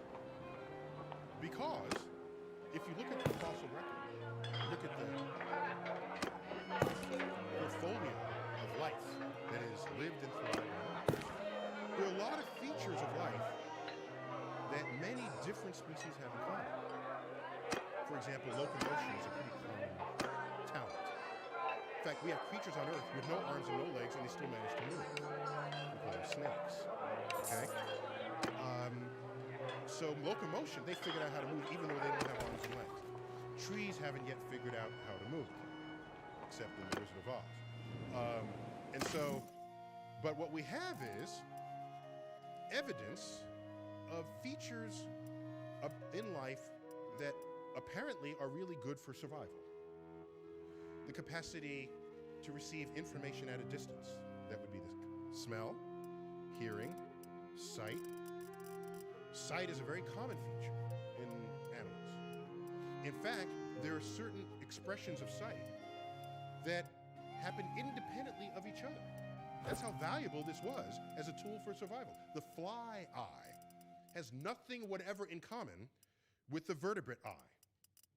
Itself having nothing whatever in common with the octopus eye. Yet they are all eyes and they all see. look at intelligence. Intelligence, as we have defined it, has shown up nowhere in the fossil record, which tells me that intelligence can't be all that important for survival. Otherwise, it would have been there in the fossil records. It would have been there manifested multiple times throughout life. But it's not. In fact, you can continue this to its extreme and say it may be that intelligence is just the right thing to have to render yourself extinct. Thereby cutting off your gene pool from the rest of what would ever happen in your lineage. Wait, this is getting sort of sad all of a sudden. Because it sounds like now you're conceding maybe mind or intelligent life is a rare thing and maybe a self-destructive thing and maybe an unnecessary to procreate and thrive thing, and therefore we may not find many of them. There's a fascinating idea, which is a little bit of a stretch, but I want to share it with you. And forgive me, I forgot who the original proponent of this idea is. It is not mine. The question is, if there's intelligent life everywhere, vastly more intelligent than we, presumably they might have figured out how to travel through the galaxy and get wormholes, whatever. And why aren't they here? Why haven't they visited us? Why haven't they taken over the galaxy? Well, row 2, of course. Row 2, yeah, it's sitting in row 2. So one argument is that the very behavior trait that would have you want to acquire territory is intrinsically self-destructive. Because to want to say, I want to put my people in more places in the galaxy, well, if that's the attitude your species has, then other people that you put there are going to have that very same attitude. And they're going to want to do what you're doing.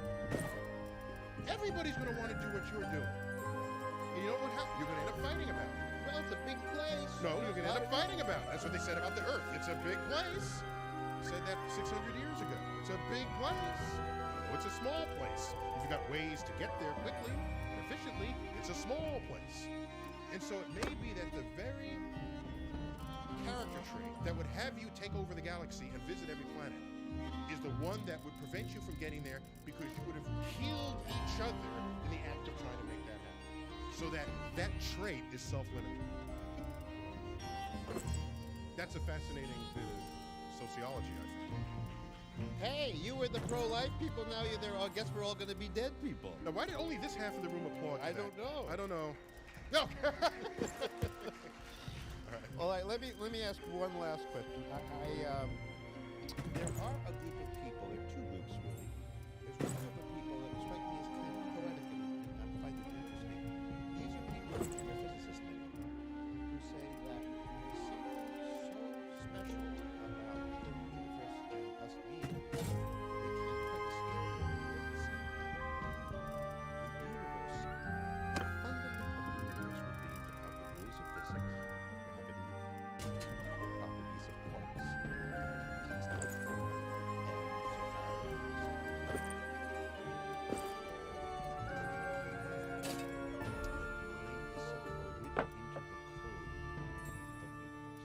maybe because Mind as in as an intelligence, so that the brain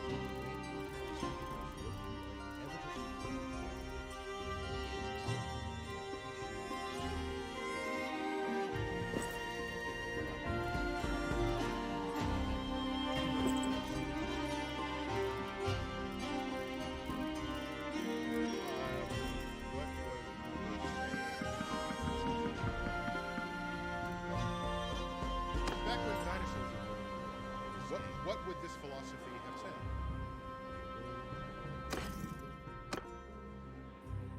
Well, that seems to me to be an extraordinarily inefficient universe if it takes 13.7 billion years to produce us. That's just really inefficient if its point is to produce us. Why didn't it happen like immediately? After the 200 million years of the big, pop, there we are, appreciating the formation of the, of the solar system. No, let's have 3.5 billion years of single-celled life first. okay? And oh, well, they got to crank out the before you oxygen. spit let's on have this idea so fishes much. first. Let's have plant life first. Let's have ferns. No, let's have T-Rex dining on their mammal ancestors first. It just doesn't sound like an efficient way to make that happen. Did It someone sounds say like it the had to human be ego efficient? getting in the way again. Well, all right. Let me ask it in a different way, and then I'll let it go. Are you not a little lonely to imagine a story, the story you've told here tonight, to be, while beautiful, while majestical, while mysterious, somehow purposeless? That is, it seems to have just happened in some kind of accidental random way. If you were to ask the deep question, why did it happen this way? You would end up having to say, so of course if you put out someone brilliant and new comes along, but you'd have to say, I don't know, maybe we'll never know, because it is the nature of this, of the scientific method to not look, to be actually very suspicious of ego, purposes, cause and effects, which reflect nicely upon the thinker, and therefore you're left, sadly, I think, in the posture of not being able to answer the lonely person's question. Did this all happen? You can't answer that. I think that's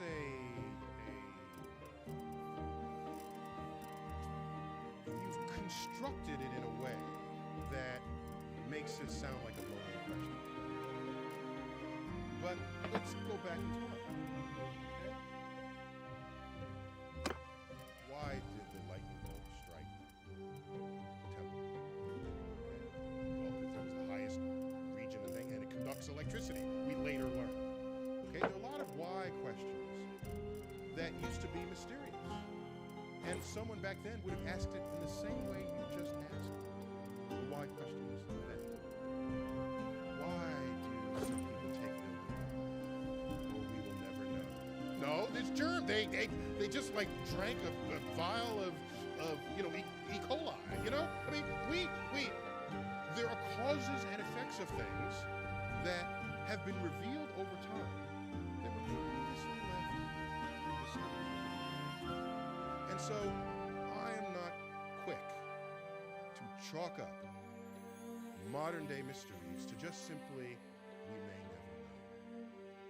Because the success of the methods and tools of science has been such that I retain a level of confidence that going forward, whether or not in my lifetime, perhaps others, we'll probably figure it out. And if the day comes where we actually can show that something is unfigure-outable, that'll be an interesting time. But I'm not going to believe that I'm living in that time now because people have made that mistake for millennia before us. But what we will figure out, I think, is how. Somebody Oh, see, now you're converting the why to a how. Yeah. You know, the person saying, why is it that we die? We know how we die. Because after we figure it out, it's no longer a why, it's a how. Okay?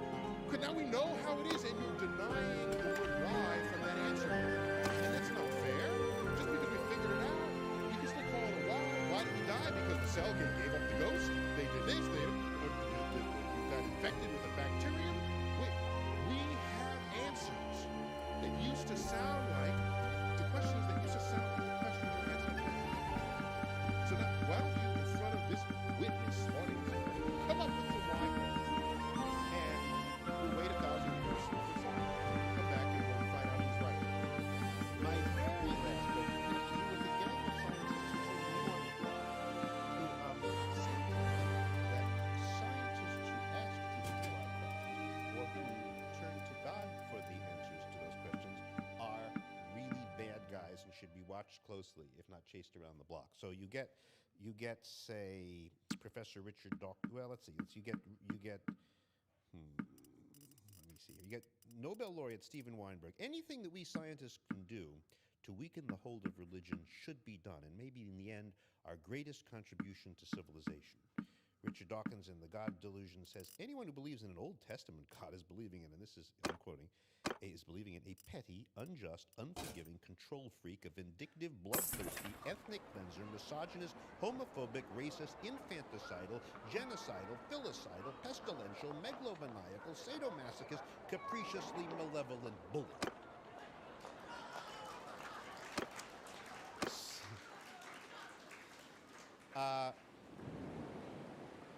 So I'm wondering, now you actually ran into this crowd out in California.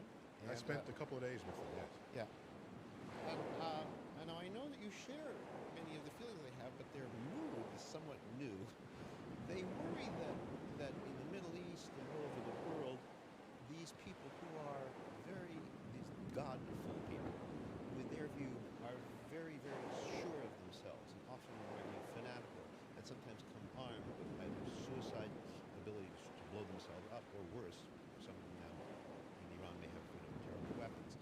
These people, because they are religious and because they have technical and scientific knowledge, are dangerous people.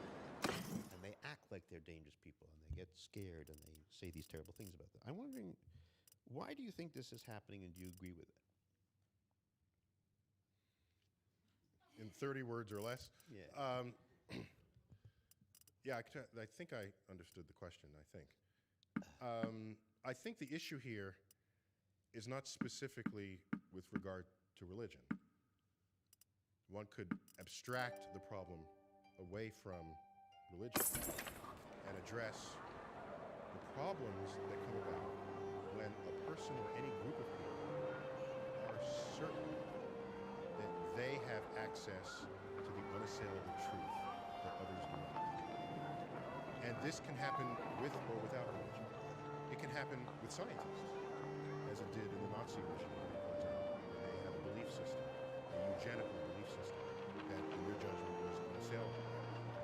The Aryan race was the leaders of humanity.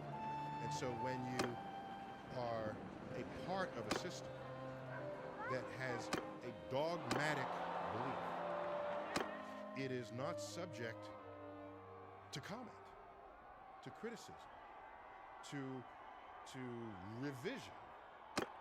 And anytime you have a belief system that's not subject to revision, when that system has access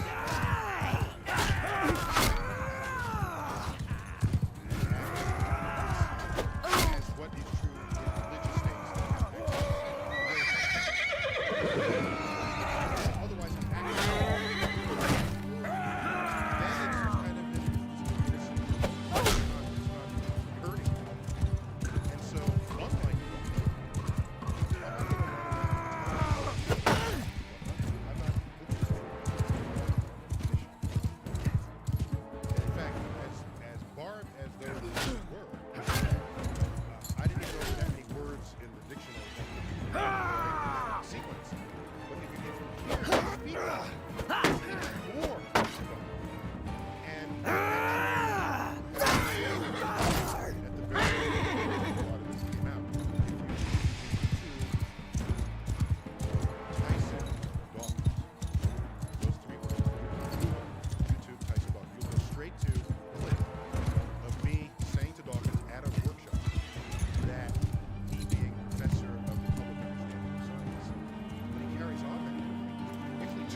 So, my point is, I lost track of where I was.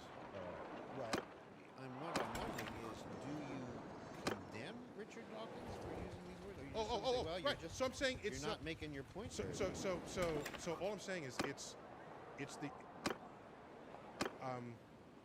so where I come to the issue is, like I said, I don't care what you believe. It doesn't matter to me, provided it doesn't harm another person. However, if what you believe is demonstrably false and you want to pass it off as true in a science classroom, I have an issue with that. If you want to say it in the religion class, fine. In the belief system class, fine. In the history of human thought class, fine. And I don't know how many of you, I managed to get like a little letter to the editor in the New York Times a month ago. Do you remember that case in New Jersey where there was the middle school student who tape recorded the history teacher saying that the students will burn in hell if they don't believe in Jesus Christ? Do you remember that? And it became a whole hullabaloo in the district. They would say separation of church and state. This is a violation of the First Amendment or Second, whichever amendment. Okay, but First Amendment, separation of church and state. Everybody got up. The American Civil Liberties Union. Everybody's jumping in arms about separating church and state. And I'm saying, among the statements made by this teacher were that the Big Bang and evolution were not scientific theories, and that Noah's Ark carried dinosaurs. Now, so at some point I said I can't keep listening to this, and I wrote a really short letter. Short letters are the best, I think. And all I said, after 2 other letters rambling on about keeping religion out of the school because of the amendment in the Constitution, I said, this is not an issue of the separation of church and state. No, you got that wrong. This is an issue of the separation of ignorant, scientifically illiterate people from the ranks of school teachers. And so, here's a person. Now, I cited in defense of that line his comment about the Big Bang and evolution and dinosaurs with Noah's Ark. I did not cite in that his assertion that Jesus Christ is a savior, because I can't. Not much I can say about that. But to pretend that the rest of this information, that he's accurate in this information, that's a travesty. That anyone who calls himself a teacher would believe that as factual information about the history of the world. That's when I jump up and I have something to say. Whereas my distinguished colleagues here are ready to run out and, and they're ready to run out and sort of change the world. I'm not, religion's here long before science ever was. Every culture there's ever been has had a religion. And so I'm not here to try to change that. There's some rich things that have come out of art and music, and there's a lot there. So it's not like science haven't never been used for nefarious purposes, and it's not as though all leaders who caused great war and destruction were religious. Others were secular, like Pol Pot, and Hitler was not associated particularly with anyone. So I'm not here to have that debate. I have a limited budget of time, energy, and capacity to share with people in understanding how the world works. And I just keep it in that. Well, we have a limited budget. It's 9:45, which this is a little longer than we. Yeah. That's long. We can't end without me describing what happens, how you die and you fall into a black hole. Can I just say that, and then we could call it a night? Well, I know we're going a little long why don't here. we have somebody? Well, here we could do this if you want. We could lift up the lights. People who have to go back to babysitters and whatever could walk away. People who want to stick around and ask questions, and then we can lead with what would it be like to be falling into a black hole and get killed by one. All right. Why This is don't like we a just do it temporary that ending. way? This is an intermediate ending. So thank you those for people coming. who have to Thank you. head off.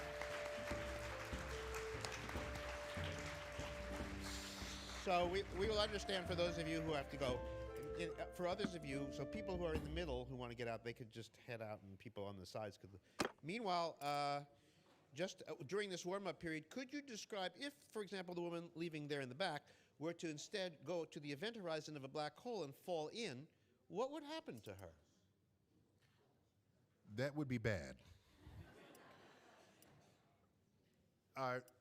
You can calculate how this will work. It turns out you might not have known that as you stand, your feet are closer to the center of the earth than the top of your head is. Of course, that's obvious. But what we don't carry with us as a general bit of information is the fact that Earth's gravity is pulling more strongly on your feet for being closer to the center of the earth than it is pulling on your head. It's not enough to notice, so we don't live with that awareness. But in the vicinity of a black hole, if you do a feet first dive, it turns out that your feet can be materially closer to the center of the black hole compared with where your head is. In other words, on Earth, if you're 5.5 feet tall, Earth is 8,000 miles across. So that difference it's nothing. But suppose the center of the Earth were like right here, and the distance to the center was, your height was large compared with the distance to the center of the Earth. Then you start feeling this difference in gravity. By the way, that's called the tidal force. That's what stretches the waters on Earth, okay? That's why you have tidal bulges on the Earth. So that can happen to you. So you're falling down, let's just say it's a feet first. And as you descend, the difference in gravity between your feet and your head begins to grow. And it first kind of feels good. What's the first thing you do when you wake up? Stretch. You want that to happen. Then you realize that the act of stretching is unrelenting, okay? And what begins to take place would be the envy of the Spanish Inquisition, okay? Because you just continue to stretch, and you can calculate the stretch point where the difference in gravity exceeds the molecular bonds that hold your flesh together. And so there will be a point where your body snaps into two pieces. You will likely break at the base of your spine in that first of your bifurcations. Then those two pieces, as they descend, will feel the same thing your whole body felt a moment earlier. And then they snap into two pieces. So you go from 1 to 2 to 4 to 8 to 16. And then you break up into a myriad of pieces as you descend to the center. And that's not even the worst of it. Because what's also happening is the fabric of space and time, as described by general relativity. General relativity, gravity is not so much a force, but the shape of space-time. The shape of space-time funnels you from what was once a wide area down to a narrow area. So that in fact, while you're stretching, you're being extruded through the fabric of space. Like toothpaste through a tube. And in fact, the product, there's a word for that. We have a word for how you die falling into a black hole. It's called spaghettification.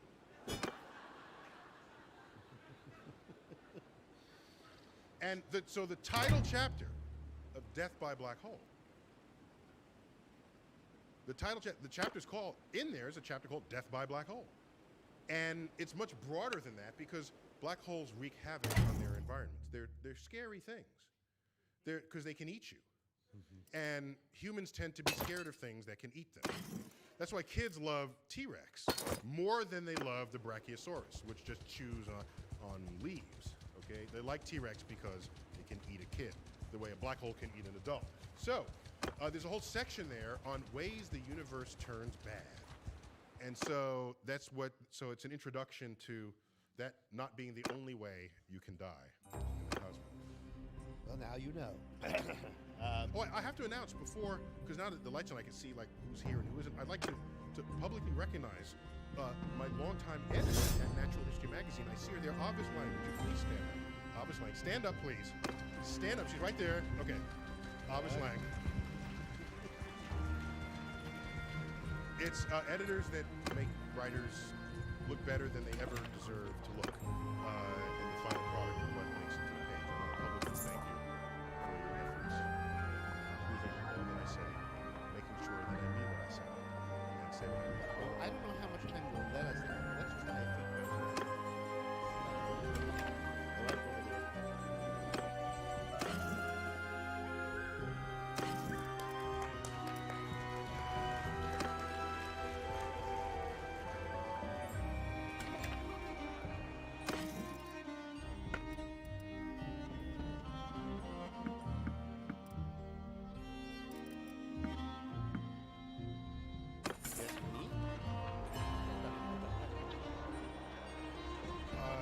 One of the words you used was epistemology.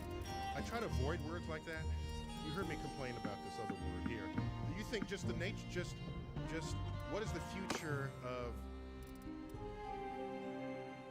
the interest that the public may have in just learning about our place in the universe and the literacy that comes along with that, so that we can actually trust that there will be a tomorrow for those who follow us. Is that a fair rewording of the question, or have I missed a philosophical point?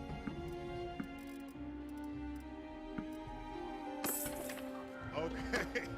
But I don't want to miss your nuances. I mean, fix the nuance. You can go. Give it. Good, yeah, give me the nuance. And use one and two syllable words.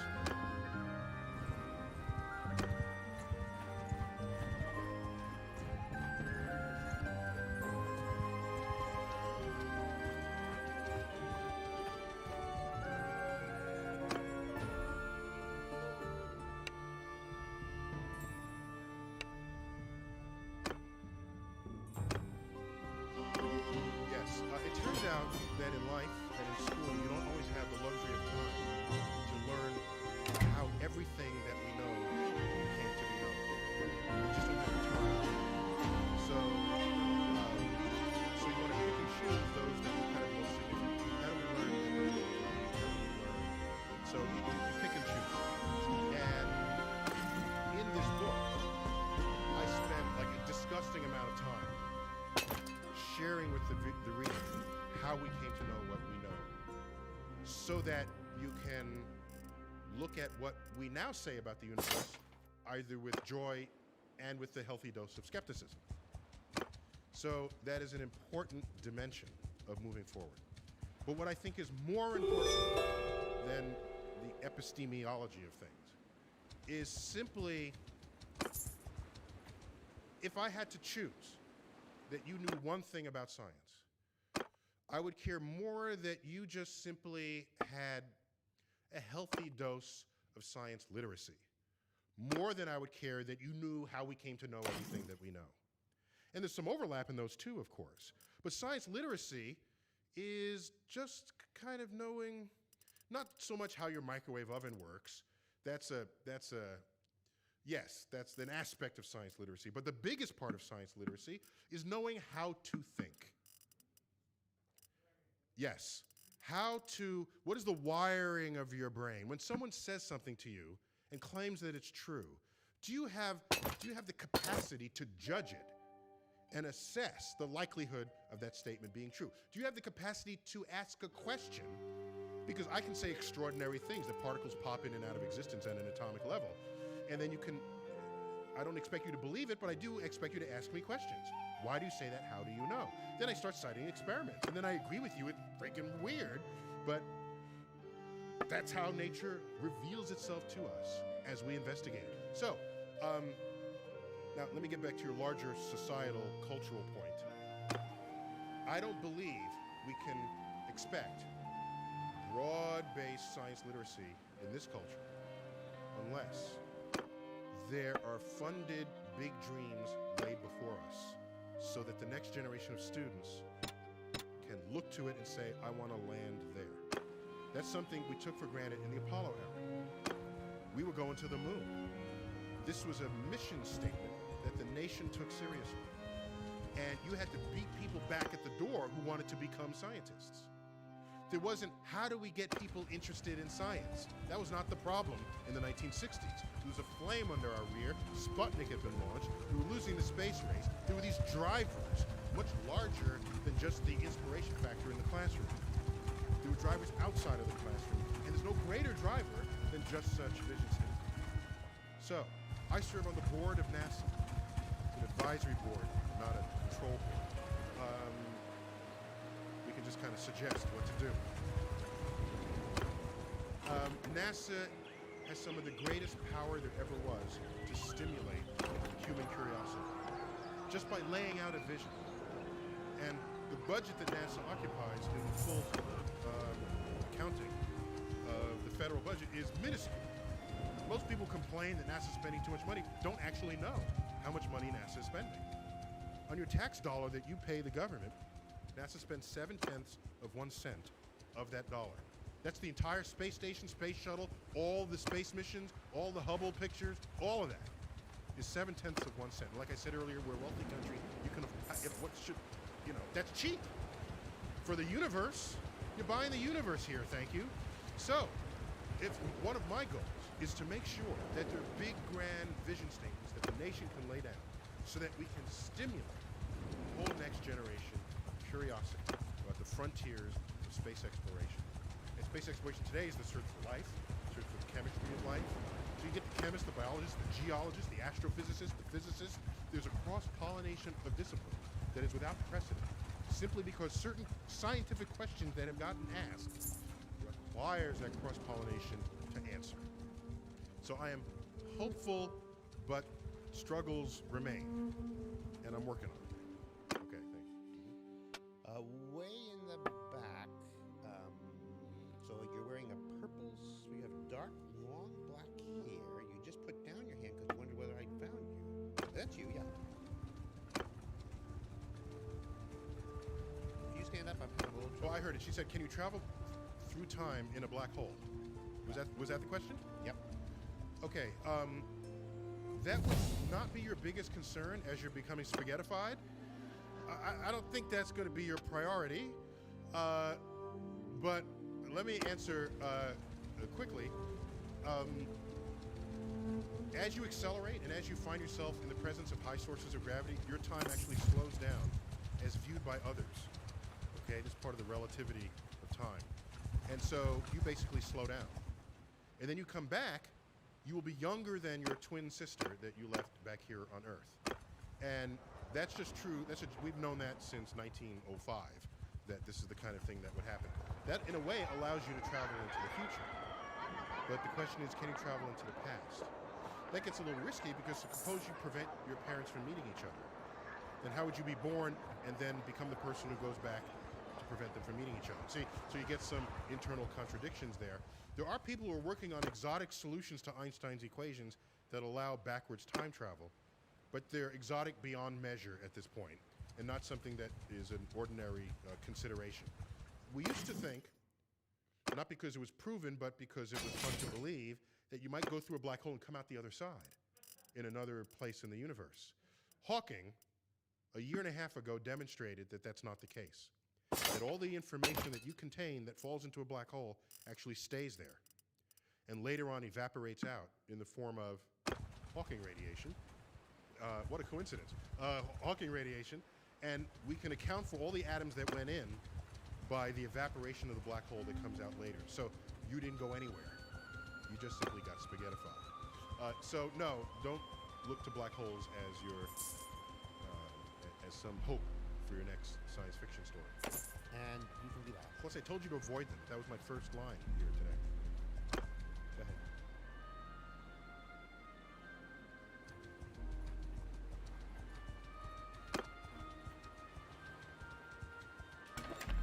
That's an excellent The question. question is, if there are multiple universes and some of them have a different set of rules physically than other universes, what is reason?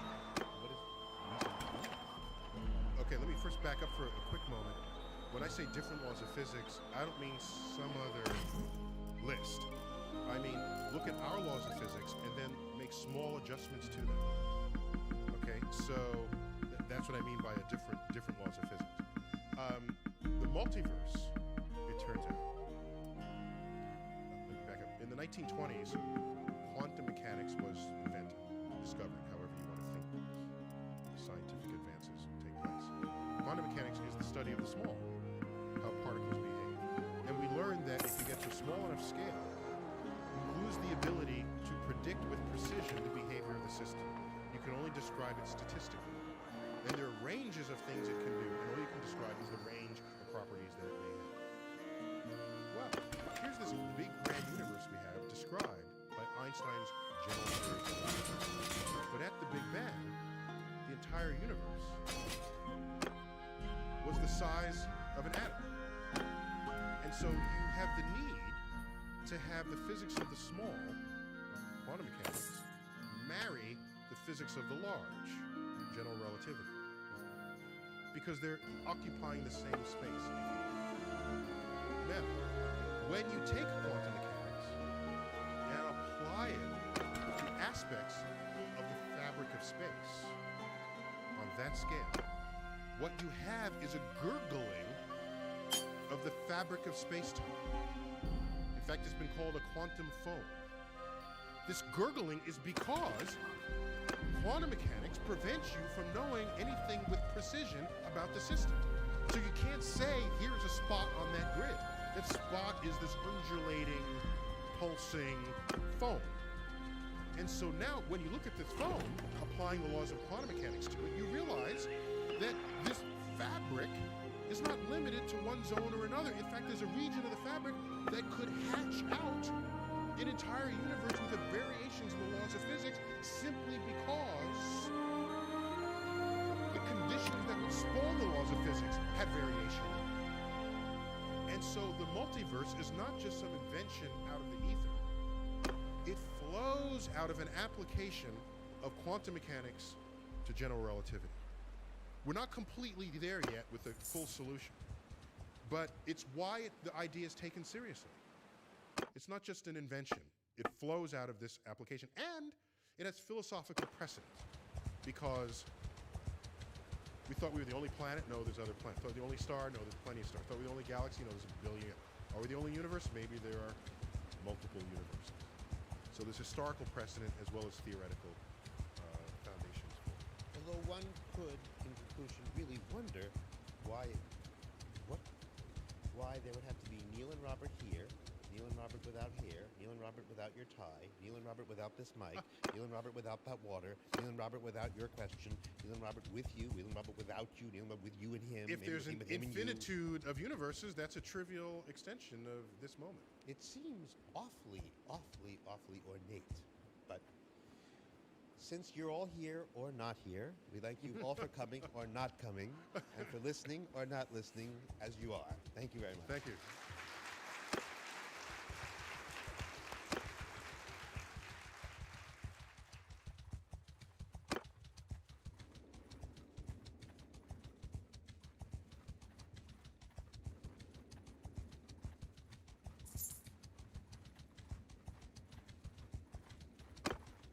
Let's welcome Neil deGrasse Tyson.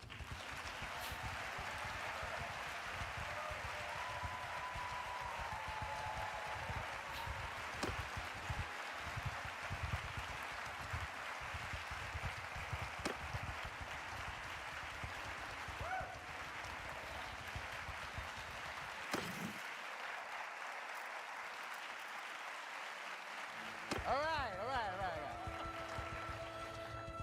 Don't want to inflate him. So everything we see in the universe, the stars, the planets, the galaxies, the plants, the rocks, the clouds, us, everything you say, it's near the front of this book, is what you call the product of a remarkable asymmetry of matter over antimatter. What did you mean by that? Can I just say something about your introduction? Yeah. If I may. You may. So I'm impressed by your persistent skepticism of all things I say. Reporters have to, you can never really believe. You have to check and verify.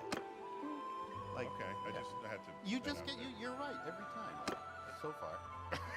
I mean, how could I possibly just come up with that unless it was correct? What, that a building ticks off by the second? You know how ridiculous that is? But when they built the building, did you think, well, I have a wonderful idea. Let's move it on half a foot, Charles. Maybe we'll get the second on the celestial clock. Okay. I don't think so. Yeah, no, I'm sure it was not on purpose. It just is, as so much of the universe is. So, profound asymmetry. So, you just went right into the stuff there. Yeah, well. Okay. Just a quick note. Yeah. That this title, Astrophysics in a Hurry, I've had people joke with me about it, say, oh, was Astrophysics for Dummies already taken, you know? And I just wanted to make it clear that first, yes, it was taken, but that's, but there's nothing, I don't think there's anything, quote, dumbed down about the astrophysics in this book. It's all sort of curated, legitimate, full-up astrophysics in an attempt to sort of grant the reader a degree of fluency in modern astrophysics, so like the next morning at the water cooler, you could just talking about. Yeah, and like there are things in here that I had never heard of. Really? And you get around. I get around. Yeah, you get around. So I'm going to be checking. But So, in the early universe, the temperature was very hot, and above certain thresholds of temperature, what happens is matter no longer stays as matter. It can freely move back and forth between itself and energy.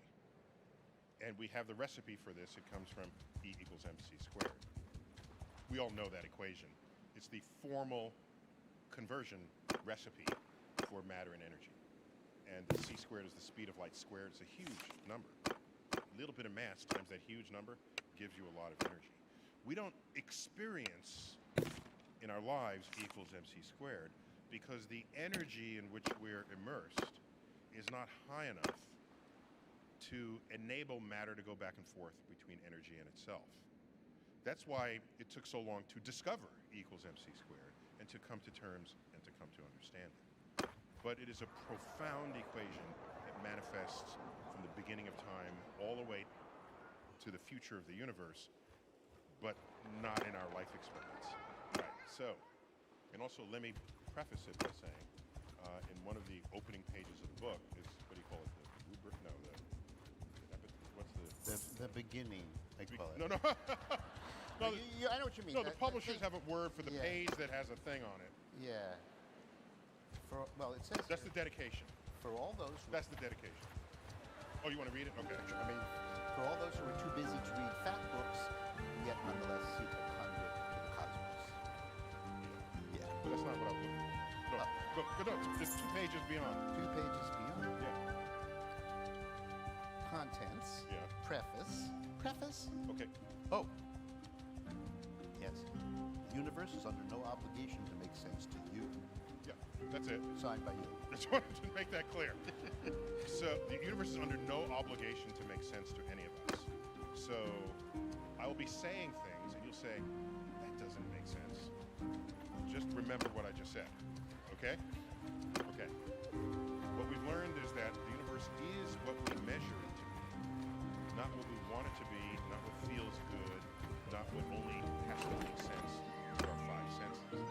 Our 5 biological senses forged in the plains of Africa a million years ago, half a million years ago, what the latest biologists tell us, is those senses to prevent us from getting eaten by a lion are very different from what we need to grasp the universe.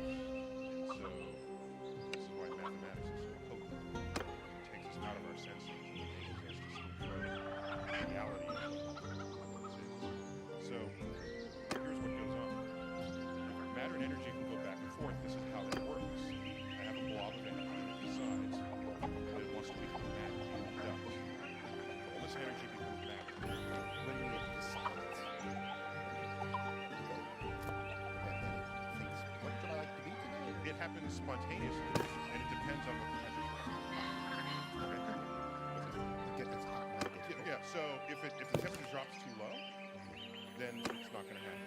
Energy will stay energy, and whatever matter was around at that time will stay matter.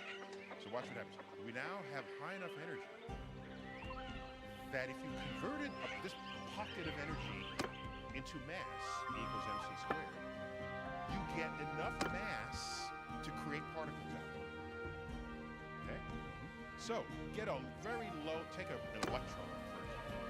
That's very low mass among subatomic particles.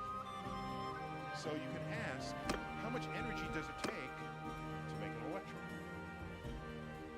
Write that number down. If you don't have that much energy around you, your energy will never become a particle. Ever.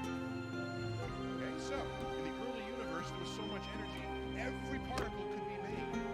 So watch what happens. You have a pocket of energy, it becomes mass.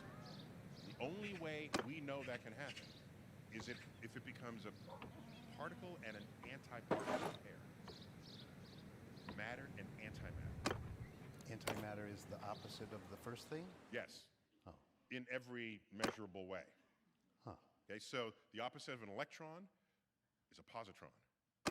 It looks just like an electron, but among other things, it has the opposite charge of an electron, positron. Okay? Every particle has an antiparticle. Does a neutron have an anti-neutron? Yes. Does a proton have an anti-proton? Yes. And so you might say, well, what's the opposite charge of a neutron? Because the neutron has no charge. Yeah, I know. But you look at what the neutron is made of. It's made of quarks that have fractional charges that cancel each other to get zero net charge. So an anti-neutron has all those same quarks, but the antimatter version of those quarks on the inside. What will happen if these two cancel? If you take matter and antimatter and put them together, they annihilate and become pure energy, and the matter disappears entirely. What do you mean, does it leave something over? No. But not even a little, boing, not a light, a photon, something? Yes. So you take the particles, matter, antimatter, identical particles, other than except that they're matter, antimatter, bring them together, they disappear. And that matter becomes energy, and all that's left is energy. Right in that pocket. That happens all the time in the center of the sun. It happened everywhere in the early universe. Now here's the rub. You have all these photons of light. Oh, by the way, I have a photon joke. Can I tell it? Tell the photon. Okay.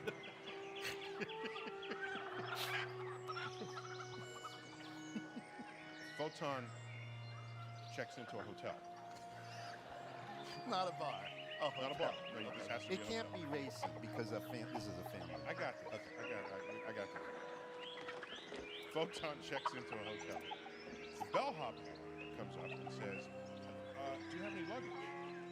And Photon says, no, I'm traveling light.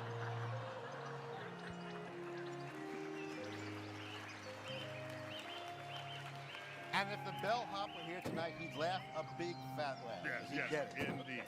So, when I say pocket of energy, let's just simply refer to photons, because they carry energy. All right, so a photon turns into matter. It's a matter-antimatter pair. Matter, antimatter come together, they make a photon. It's symmetric.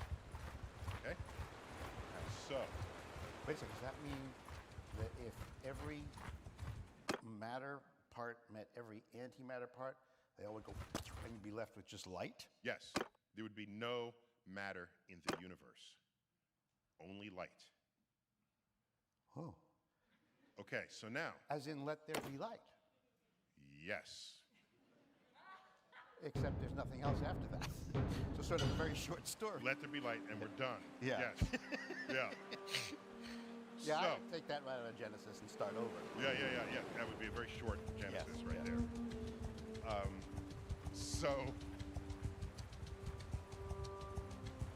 So you have all this energy in the form of photons becoming matter and back and forth. There it goes. As the temperature of the universe dropped, you reach a point where you can no longer make particles with the energy. But you have all these matter and antimatter particle pairs that eventually find one another and annihilate and make a photon. But we're still cooling the universe. So, according to our known laws of physics, in the cooling universe, every matter and antimatter particle pair would have annihilated, made a photon. The photon would have cooled, and no more matter would have been made, and we would have had an entire universe of just light. But that is not the universe we occupy.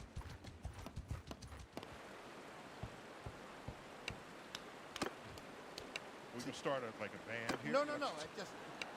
I'm saying we apparently are the exception. Yes. Yes. So, mysteriously, we call it symmetry breaking, just because we don't. That's what happened. We're just describing what happened, not that we fully understand why it happened. One out of basically 1 million of these reactions, 1 out of 1 million, the photon did not make a matter-antimatter pair. It just made a matter particle. It was very... You're trying to find out why. Yeah. And I'm just saying, it is that. Okay? So, 1 out of about 1 million makes a matter particle without the antimatter counterpart. So now the dance card, the dance hall, has 999,000 partners that can pair up. 999. After me! 1,999. Yeah. And there's 1 left over. So everybody else becomes light. And that one has no antimatter particle to mate with. And Cavalry! it grows into the Move! universe and has become all the matter that we know and see today. Stop, It Bowman! is a profound Soldier! Everyone! Early- Infantry! Through! Cavalry! Infantry! Correct. Doesn't that strike you as an extremely fragile interpretation of all that there is?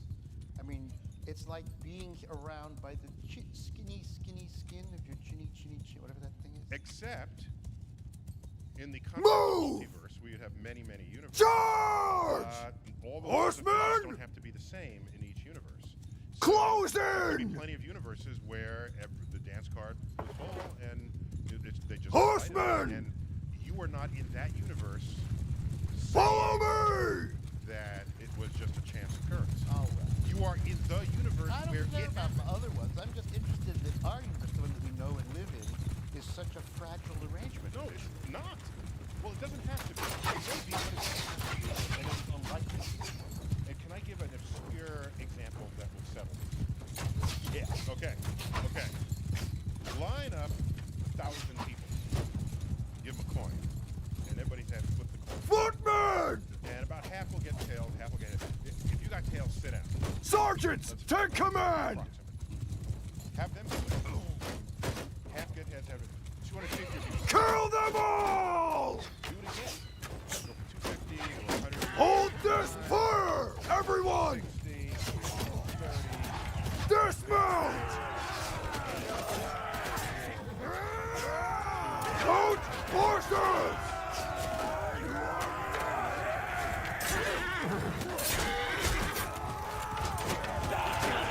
Everyone!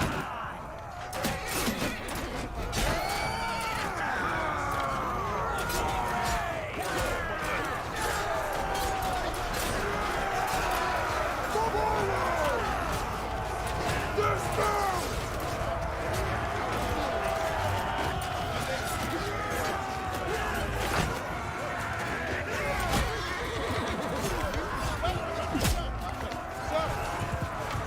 Give him hell! Everyone!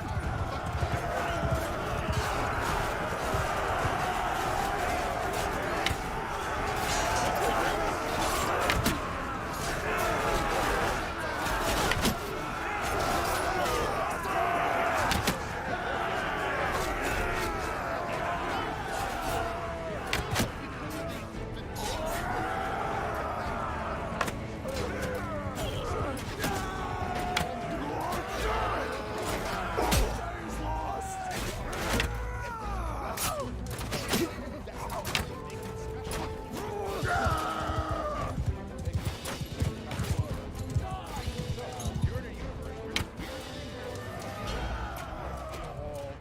feel all heads energy about it. And I'm saying, in a multiverse, there could be 999 universes that did not happen. And you're in the one that did, and you want special credit for it. I'm not giving it to you. All right. Let me move on to another thought. In the second sort of section of the book, this is something that really occurred to me. I mean, once in a while, I know it doesn't. The next thing I know that once Understand the book? yeah. Is that allowed? By the way, if you didn't know it, you all get like a free book. Did you know this? Okay, everybody. Excuse me. Just be clear. Die, you pig! I sign every one of your books. Okay? And the books that are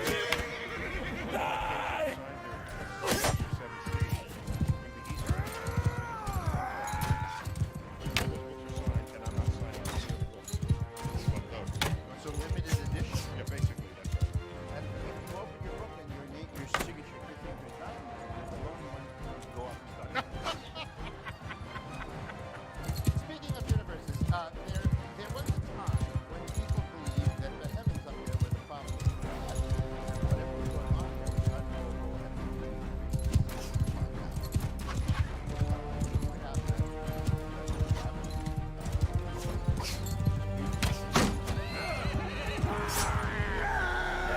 Look up planets.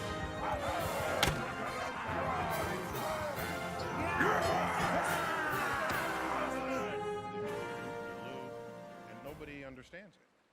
And the fact that no one understands it is presented as evidence in some bits of scholarship, as evidence for the divinity of the heavens, because that is the handiwork of God, and we are mortal, and God is immortal and omniscient, and so we can't possibly know the mind of God. So you're just content just in your ignorance watching planets. There was some attempts at this with the geocentric epicycles and all of this, but it was well accepted that you'll never understand. Newton comes along, writes down equations of motion, equations of gravity, and kind of on a dare, he invents integral and differential calculus. Then he turned 26. This is why Isaac Newton is my man. Okay? Just to make that clear. Okay. Among many reasons. But so he writes down these equations, and he can now demonstrate full knowledge of how, why, and where what the planets are doing.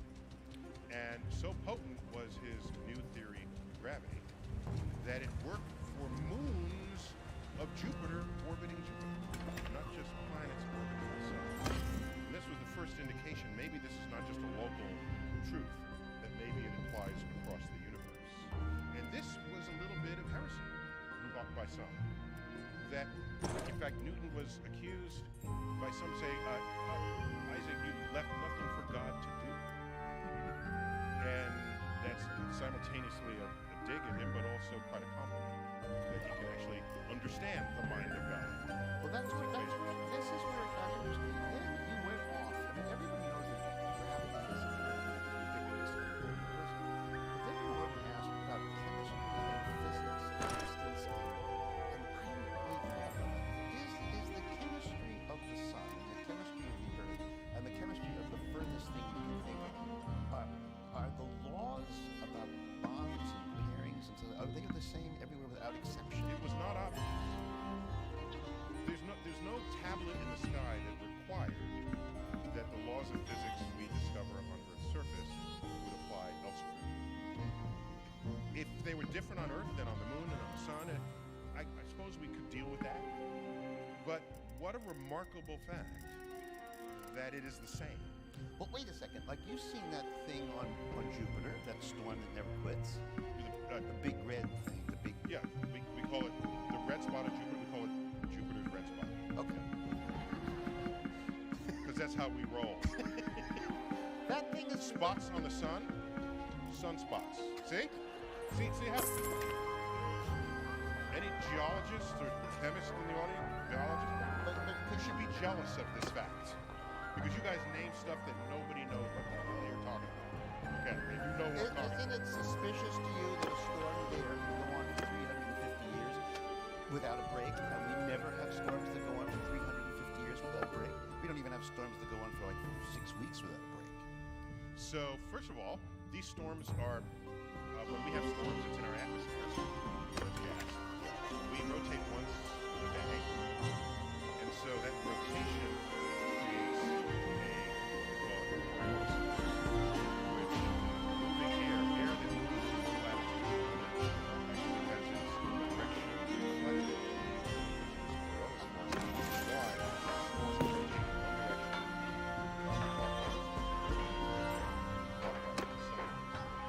Just a quick aside. I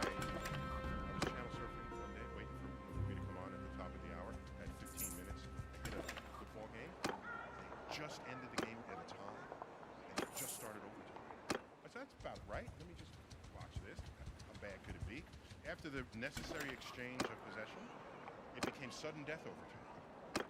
And then one of the teams, Cincinnati Bengals, got within 50 yards and they kicked a field goal. And the ball rotated up.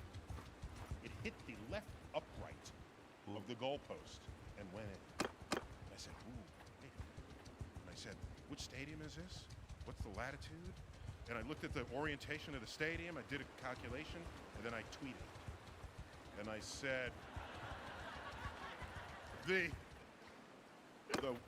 overtime winning field goal by the Cincinnati Bengals was likely aided by a 1/3 of an inch deflection to the right, imparted by Earth's rotation.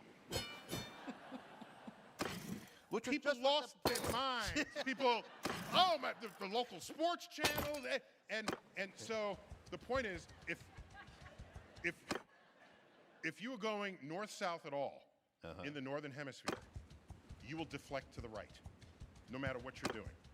Okay, that's why you have a low pressure system, and I'm a ball of gas below it. If it's low pressure there and I'm air, I'm going to head for the low pressure. That's how this works. It's low pressure. That means it's higher pressure out here. So all the pressure is going to send me in that direction. But I'm crossing lines of latitude. And so Earth's rotation will deflect me to the right. How about air that's above it? It says, I see a low pressure system. Let me go to it. So it goes to it and it deflects to the right. So all this air deflects to the right, but it's still trying to get to the center of the low pressure system. But it can't because it keeps getting deflected. And all this deflection becomes this cyclonic energy that turns into a storm. And that is how you get hurricanes, tornadoes, what do you call it? Cyclones. Okay? Okay. So we're back at Jupiter. Yes, we are. Yes. Now watch. So this happens in the gas. Yeah. Right? The Coriolis force is heightened if you spin faster. Okay? And so what is Jupiter? It's 100 times bigger than Earth. More than that, 1,000 times bigger than Earth. It's like 10 times across the cube. So it's 1,000 times bigger than Earth. It's mostly gas. And it rotates once in about 10 hours. You want to talk about ferocious Coriolis forces? We have storms that last weeks here. Hurricanes that pick up weeks on this little speck we call Earth that has this much atmosphere on it. Go to a planet that rotates twice as fast, is 10 times as wide, 1,000 times the volume, and is mostly gas, and you're complaining that it lasted 300 years? You are really good. All right, let me I'll grant you that the speed of light is universal. Obviously, angular momentum, conservation of energy, sure. What about Well, this chapter, just to be clear, he's coming from a chapter called On Earth, as it is in the heavens. Why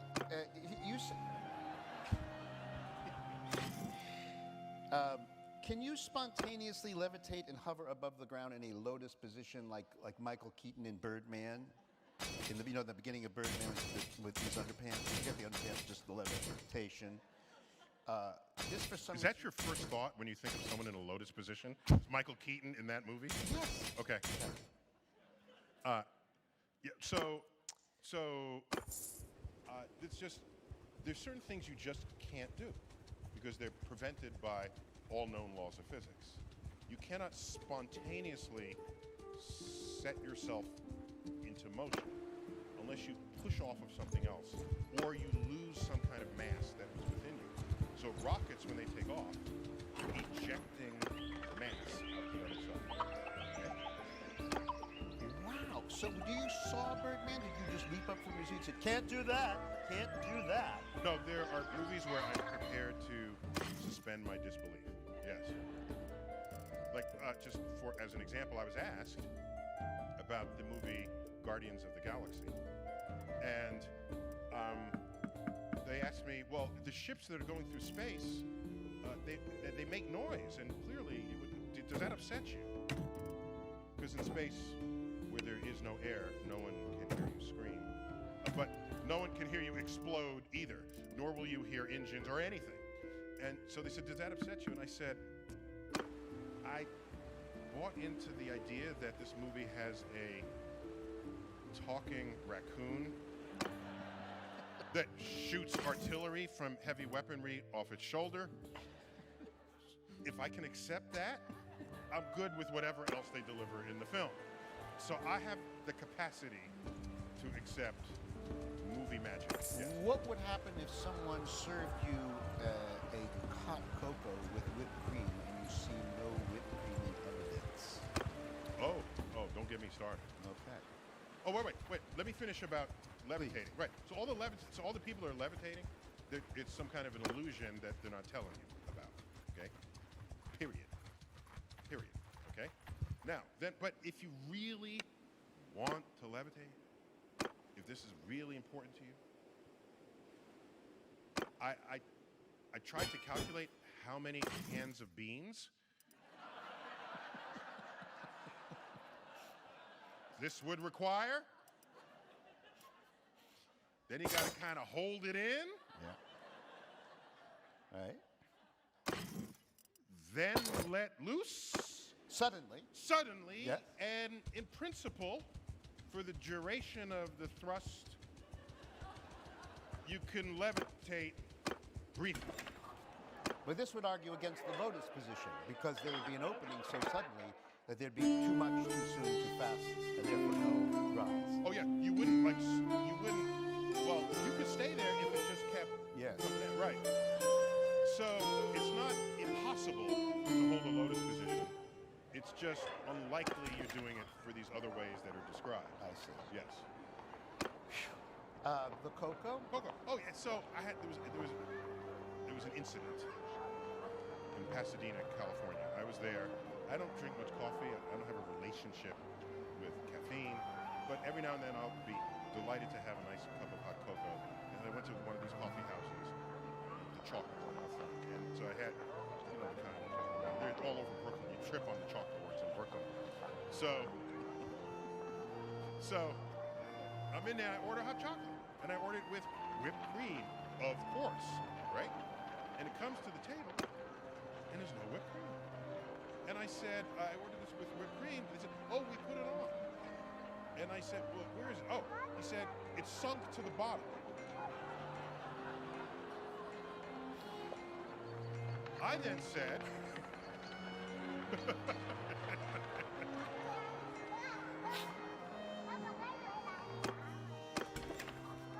either the laws of physics that apply everywhere in the universe are suspended in your coffee shop,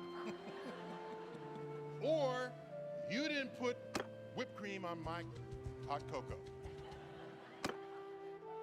And he looked indignant. Really? Now, to his credit, rather than continue to argue with me, he intended to prove me wrong. So he went into the kitchen, brought out the whipped cream, scooped it up, popped it in my hot cocoa, and it bobbed once and floated atop. And there it was. Did you invite him? Of course, whipped cream has to float. Because, first of all, before it was whipped cream, it was cream, okay? And old-timers remember, what does cream do in unhomogenized milk? It floats to the top, and you skim off the cream, leaving behind skim milk, okay? This is how that works. Now, you take the heavy cream and then whip it, putting air into it. It is not going to sink on any known liquid devised by man, okay? So,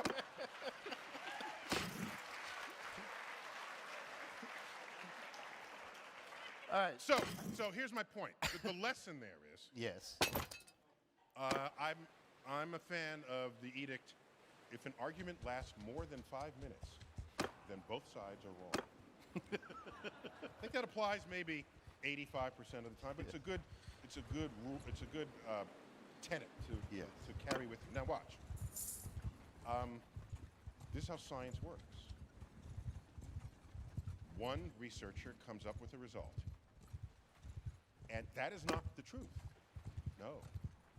A scientific emergent truth is not the result of any one experiment.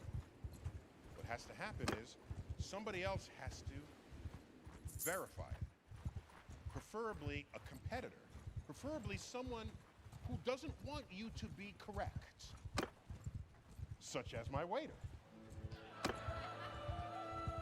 He went out to prove me wrong and got the same result that I had declared. We can call that the beginnings of an emergent truth about whipped cream. Now we need someone to do it in Asia and in Europe, and then you get a trend, and you can then declare that a consensus of observation and experiments has emerged in the scientific community. Whipped cream floats on hot chocolate. And that waiter today is getting a PhD in points. Let me go on to a question that came up later in the book. Just how voidy is the void of space? Like, so it looks pretty empty out there between galaxies, just a lot of black, it seems anyway. If you stepped into intergalactic space, by the way, what might happen to you? You die. Yep. But you might see stuff, and this is the list. Well, I had never heard of these things. Dwarf galaxies, runaway stars, faint blue galaxies, hot clouds that emit X-rays. Let me just ask you about some of them. What is a dwarf galaxy? It's a little galaxy. Well, that I figured. Didn't we go through this already? Our words mean what they say? But we're past that already. There are galaxies that you see, the ones the Magellan saw, smudges in the sky. Those are huge things. No, well, they're dwarf galaxies. Those are dwarf galaxies? Oh, yeah. Oh, yeah, they're like 100th the size of our galaxy. So how many dwarf... They far outnumber big galaxies. They do. Yeah, so maybe we shouldn't be calling them dwarfs, because they're the common size galaxy. We should just be called giants, perhaps. Giants. And they call them regular. Right? That's how that works, right? What is the difference? How many stars are in a galaxy? Our galaxy has several hundred billion stars. And in a dwarf galaxy? At most, a billion, but more typically hundreds of millions. These are small numbers compared to full-up red-blooded galaxies. So tiny are dwarf galaxies, and we tend to find them in the vicinity of big galaxies, but you know what happens? They orbit the big galaxy, but their orbits are not stable, and they do a death spiral in, and they get eaten by the larger galaxy. And we have a term for that. It's called galactic cannibalism. In fact, there are streams of stars that we see in our own galaxy that have the same trajectory as one another through the stellar system that is the Milky Way. So and you follow it, and it comes back out and back in again. And so this is evidence that this was once a fleshy but dwarfy galaxy that we ate, ripped apart. And now the stars are just trying to have the last bastions of a memory of what they once were, because they're getting stretched apart by what we call the tidal forces of our galaxy. Does the Milky Way have dwarfs? Yeah,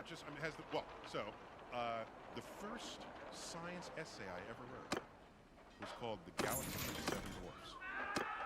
Because at the time, the Milky Way had 7 dwarf galaxies. Really? That orbit around it. And then, but dwarf galaxies are very small, they're hard to detect. And since then, we've discovered, a couple dozen more. So we might be able to look at 2 dozen dwarf galaxies in our vicinity, basically nearby. So the point, getting back to the void, is you look out in the void and say there's nothing there. Well, what are you invoking to declare that it's a void? Is it your place? Well, let's bring in a telescope. Are you using visible light? Is that a visible light telescope? Bring in an X-ray telescope, an infrared telescope.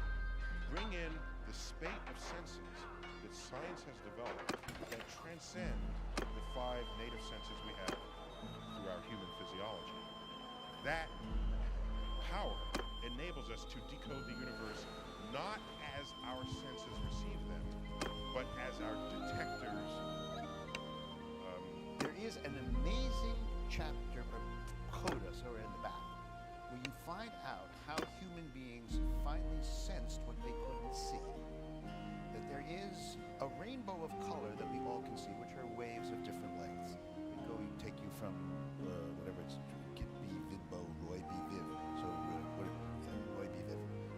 Roy. Red to Repeat after me, Roy. red. Roy. orange, G. Viv. red, orange, yellow, green, blue, indigo, Indigo. violet. Violet. You got it. But it's weird. Just a quick thing. Roses are red. Violets are violet. Right? Who came up with violets or blue? What is that? We have a name for that color. That was a desperate poet looking for a rhyme, I think. Don't be violating laws of physics just to make the rhyme. Okay? I was going to say... You know Mark Twain's edict that I love? What is it? First get your facts straight, then distort them at your leisure. Well, let me just finish this thought, and then I've been commanded to ask questions. At the end, there's this moment where somebody has to figure out that there might be something redder than red, or somehow more than violet. Now, we only have eyes, but this particular person used a thermometer. It was brilliant. Brilliant. Okay, so Isaac Newton is the first to understand that white light is composed of colors. He takes white light, puts it through a prism, he gets orange. Actually, indigo, he had a mystical fascination with it, so he wanted to lay down the set. Indigo is just really violet, right? But anyhow, we'll give him his indigo because he did all that stuff before he turned 26. So if you invent calculus just on a dare, we give it to you, all right? We'll give you indigo if you need to have indigo. So he's got the colors, and then he took those colors, merged them back together, and he got white light out the other side. That's some freaky stuff. That's just freaky. Yeah. That red, orange, yellow, green, blue, violet equals white. Okay. So we're good there. William Herschel comes around later and says, I wonder, just to even ask this question, I wonder if the different colors of light have different temperatures. So he laid down a spectrum, sunlight, prism, and he put a thermometer in each of them. Then he had an eighth thermometer. I don't know if he used one and did the experiment 87 times, but he had another thermometer that he used as the control thermometer. You put that over to the side, where there are no colors. And that would presumably just measure the room temperature. So he knows enough to even think that this is an interesting exercise, and he's got a control thermometer. And he just puts it over to the side of the red, out of sight. And then he watches Infantry! and the control thermometer Form a goes wall! to the roof. Yes, it does. And he's looking at it, After and me! he says, something must be Move! the prism that I cannot see. And he describes this as light unfit for vision. Move! He discovers infrared light. That experiment. And then another guy Forward! It's But if you go to the hardware store and you get an infrared bulb, Form a shield wall! it's red, you're seeing the red light that is also emitted Follow by me! the red bulb. And the heat that you feel, that's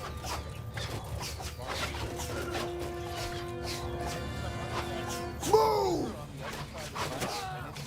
Attack!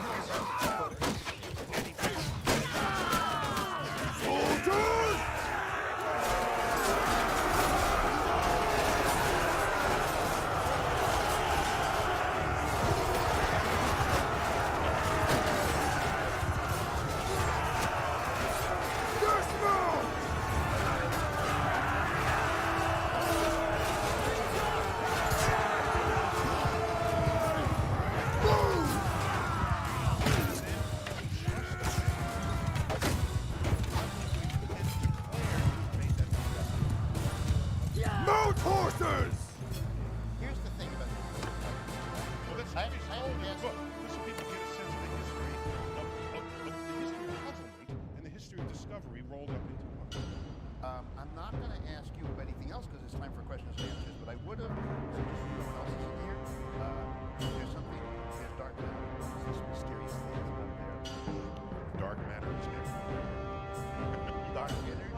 everything after 4.6 billion rotations.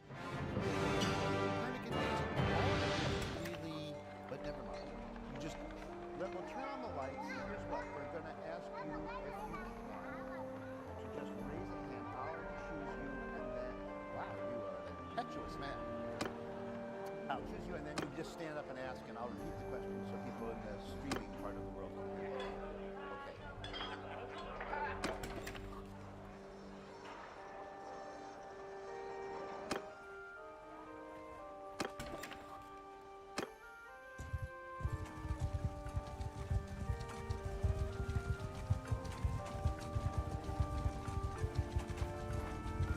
The question is, the universe is 14 something billion years old.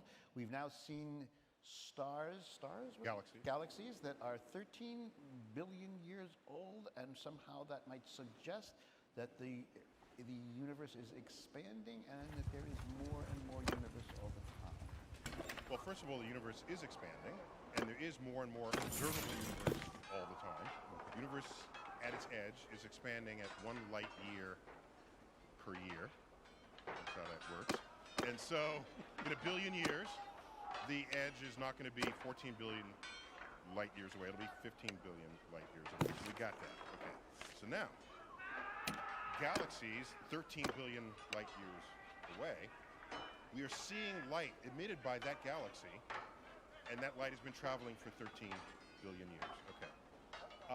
Yes, that galaxy emitted its light when the universe was 10% its current age. And in fact, is much smaller than it is today. Now, you said the current paradigm is 14 billion year age of the universe. You said that with a little bit of, oh, you'll come up with something different later. The proper way to say that is the current measurements of the age of the universe. That's how that works, okay? Paradigm came into our lexicon in a big way in the 1970s with a book written by the science philosopher Thomas Kuhn. What's that?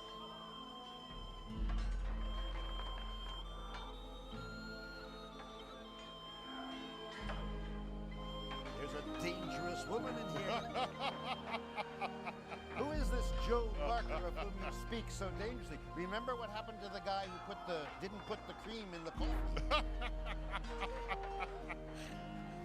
So this book, The Structure of Scientific Revolutions, sort of introduced paradigm as a way that scientists sort of gather around a paradigm and they all sort of accept it. Although then something different happens, better data comes along, and they all gather around a different paradigm.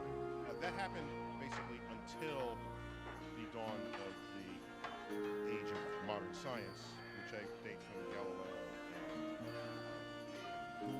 Bacon, Francis Bacon, where when you experimentally measure something to be true and it's verified, that is a truth that does not later turn out to be false. Period. It's not how science works. It's not like, oh, that's going to be false, now let's all crowd around this. You would be left with that impression having read that book. But the book got that very wrong for the age of modern science. Before then, sure, people just thought stuff up and called themselves scientists and then philosophers. And you turn out to be profoundly wrong when somebody else thought up something better, and then everybody's wrong when we finally started taking data. It's all about the data. Okay, so everything you described is just perfectly fine. Yes, it finds galaxies. The next telescope, the James Webb Space Telescope, is tuned to live in that regime, to find galaxies being born in the early universe. So there'll be a whole lot more data coming back from the early universe when that telescope gets launched, lands at its observing point. So there's nothing you said that's odd or weird. That is the universe we live in. No, you don't get two. You don't get two. There's a lot of people. No, he's verifying that I led off with the universe is under no obligation to make sense. Is there upstairs? Is there anybody in here?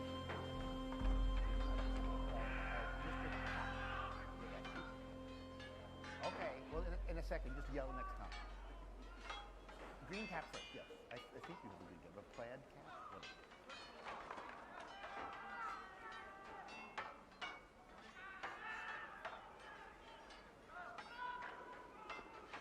Oh, wow. Oh, thank you. I don't think simple's the word. It's just, it's clear.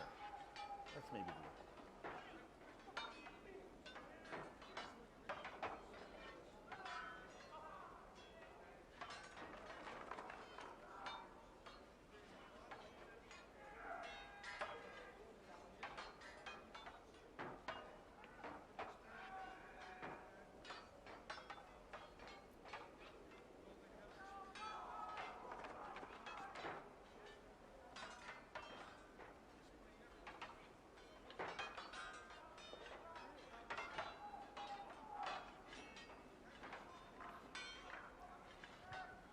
Okay, question is, people, he heard something he talked about God on CBS television, and he's thinking about near-death experiences, and he wonders whether these deep mysteries are interesting to you. Okay, so one of the things we know from research in psychology, as well as just practical matters in the conducting of scientific experiments, is that one of the lowest forms of evidence you could possibly invoke is eyewitness testimony. Which is odd because it's one of the highest forms of evidence in the court of law, which disturbs me greatly. So if you come from a lab to a science conference and say, this is true, we say, how do you know this? Because I saw it. That's really the end of your talk. And you just leave, and then we say, come back when you have a chart recorder, or you have, just give me something that does not have to flow through your senses.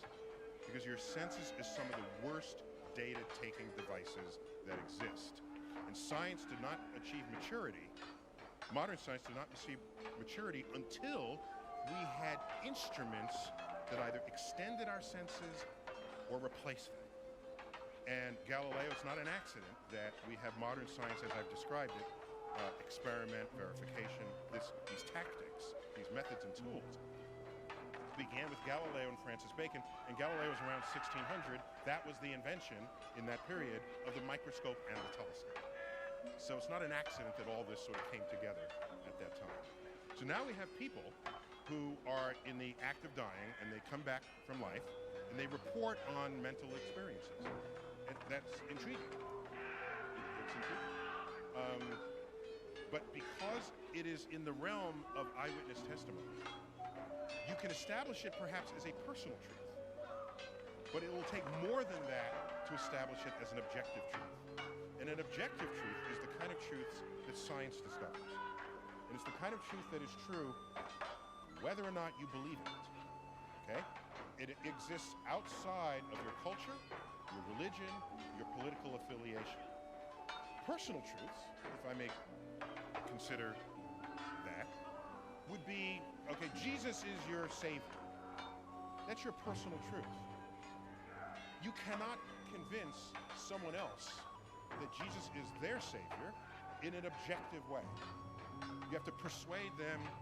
You have to persuade them in some cases by war, right? Look at the wars that have been fought between religions that did not agree about who was their respective saviors. So, sure, Although if I walked on water, made you unblind, created loaves and fishes out of nothing, that would be amazing. I think. And we would investigate that, and we would say, whoa, yes, we would. It would be an amazing thing. And then if we cannot account for that by any other known laws of physics, and it's only happening with you, we'd wonder if you were like alien or something first, right? But no, it would be so easy to demonstrate divinity if in fact you had the power you wanted to display. But getting back to the gentleman's point, so part of this issue is, what does it mean to be dead? Okay, it used to be, did you fog a mirror that was held up in front of you while you were laying there on your bed? All right, and if you didn't fog the mirror, you were judged to be dead. They would put you in a coffin, and in some parts, it is told, there's a string that they put into the coffin as they buried you, and they put it over a tree branch and connected to a bell. if you woke up, you would pull the string, and that's where you get the term dead ringer, okay? You would pull the string, and you come rescue me because you buried a living person, okay? So, attack! Dead because your heart stops. Well, we know why a heart beats. It's electrochemical. So you do, shoot, the heart beats again. You got that one, okay? Well, is it when you're brain dead? We can be brain dead, but your heart is still beating, and we can keep you alive. Are you dead yet? Well, no, because your heart's still beating. Your brain dead? No. Okay, I can tell you this. That if you brain is high oxygen, and then we bring you back, you're not talking about seeing any light because you're brain dead. Okay? So this often happens to someone who is deathly ill to begin with. And if they go to cardiac arrest or something critical, they take it.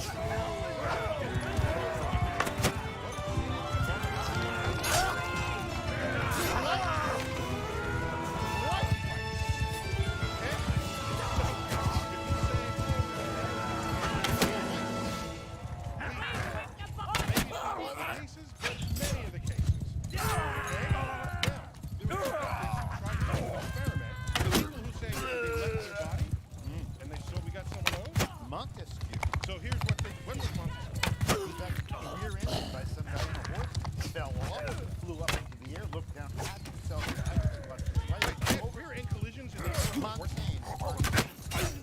Still, they have rear-end collisions in the era of Well, you ride a horse with a guy behind you riding fast like a capsule. Okay. So, I didn't know that. Well, I love stopping you mid-sentence. Rear-end collision with the horses. Where was I? So there was an experiment. So there's some descriptions that are part of this near-death experience literature where they come above and they see themselves down there on the bed. Okay? So what they decided to do is for people who are about to die, they would write a message facing upwards to the ceiling above the bed and suspend it there. So if a person goes above their bed and looks down, they'd be able to read the message. So when they rejoin their body, they should then tell us what message they saw. That's never happened. It's just no. That's enough. Now, I have a cousin who, when her father died, was alone with him in the room, and he's in an open casket. And she's otherwise completely rational, okay? I'm not saying this is a crazy person to completely, she's a real estate agent, okay? Speaks for itself. Okay. Among other okay. So she's in there. She tells me of a conversation she had with her dead father. And I said, was it in your mind? No, he sat up and spoke to her. I said, what was the conversation? And she said, well, he said, don't worry about him. He's in a better place, this sort of thing. So this is her eyewitness testimony. I'm not going to say it's wrong. I'm just saying it's not scientifically useful. That's all I'm really saying. Okay? I told you. Next time this happens, ask these questions and not those questions. Okay? Don't say, are you happy? No, say, are you wearing clothes? Where are you? Where did you get your clothes? What temperature is it? Are you just ask questions? Like this is an amazing scientific experiment you could be performing. So that's my lesson to all of you. If you find yourself in that situation, okay? Because if a dead person sits up and starts talking to me, oh my God, my iPhone is coming out. I'm getting chart recorders. I'm gonna be all up in that as an experiment. Okay. All right, up in the balcony, whoever that was, yes.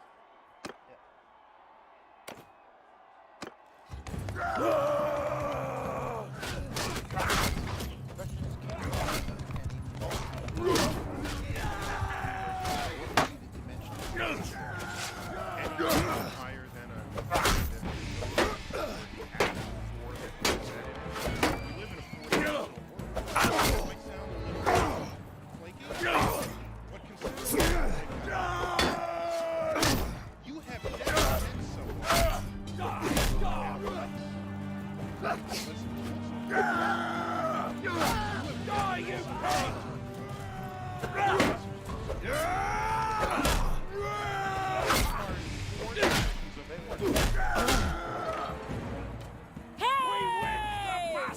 Is the dream happening inside your head? Yes.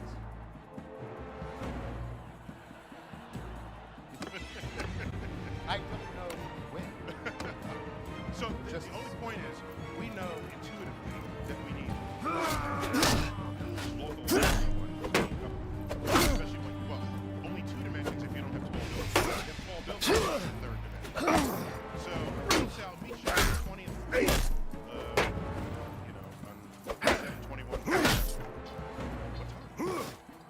Okay? There's a full 4 dimensions going on. So just I want to convince you we live in a 4-dimensional world for that reason. Okay? It may be that these 4 dimensions are manifest to us, but that in fact we are embedded in higher dimensions. And straight theorists on the frontier of this exercise are hypothesizing at least 10 dimensions to account for everything we see in the universe, even if we do not directly measure those dimensions themselves. Now, with your permission, may I go on a dimensional journey with you? May I take you on a journey? A dimensional odyssey. Odyssey, are you ready? Yes. Okay. Are we ready? Die, you bastard! Here. Sailor now! So, I'm at my desk, and the desk is a circle. And I start putting pages down on the desk, tiling them on the desk. And then I run out of room. I have exhausted the 2 dimensions of the surface of my desk. We have ways of accommodating page organizers that go upwards.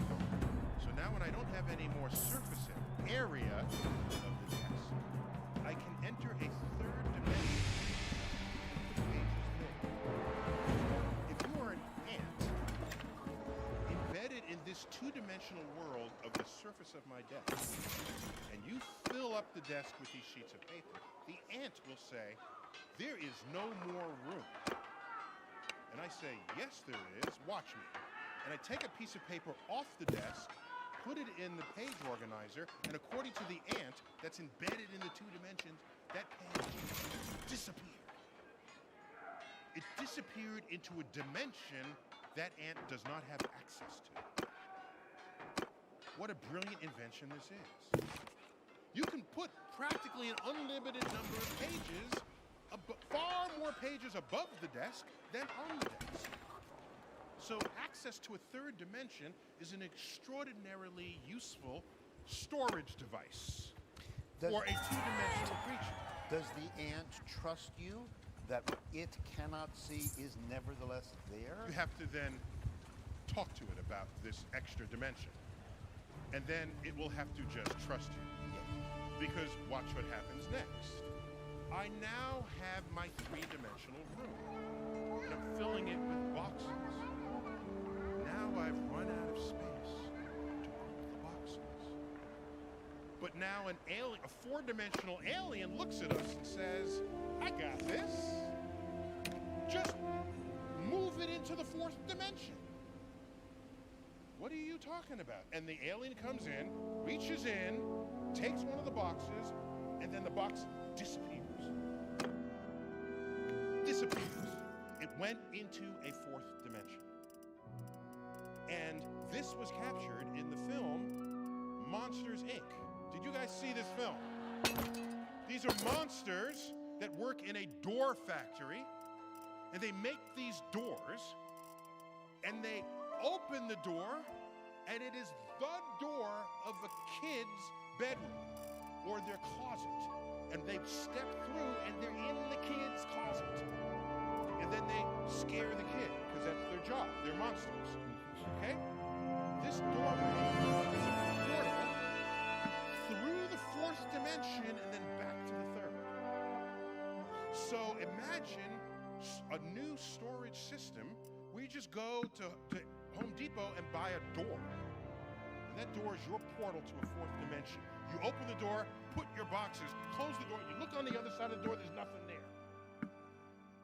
So this is what's going on when you have access to higher dimensions. Wait, don't you have to then talk to somebody? Because as far as you know, if you're a scientist and you need data, what you have is something that you had, it's gone, and now a voice says, I've got this. Yeah, if that data? If it's a voice from the fourth dimension, I'm gonna listen to it. So does every dimension I'm not gonna have to say come no. with a You're lying. narrator? If there's a voice coming out of the fourth dimension and makes one of my boxes disappear, I'm thinking it's got more power than I do and more knowledge of the space-time continuum.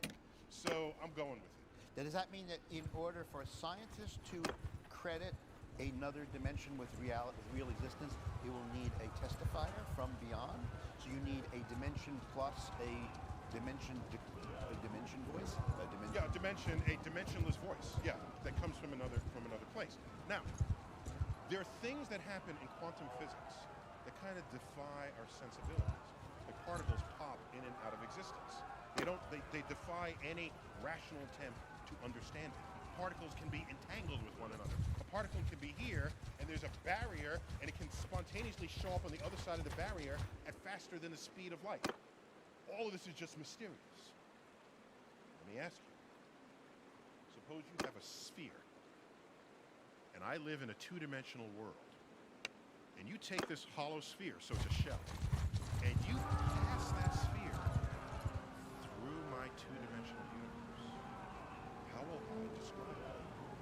I will say, this point just appeared out of nowhere. Oops, now it's a circle. A small circle. And that circle's getting bigger by the moment. Oh my gosh, it reached a maximum size. Now that circle's just shrinking. It's shrinking. Oh, now it's a point. Now the whole thing disappears. This would be completely freaky to a two-dimensional being.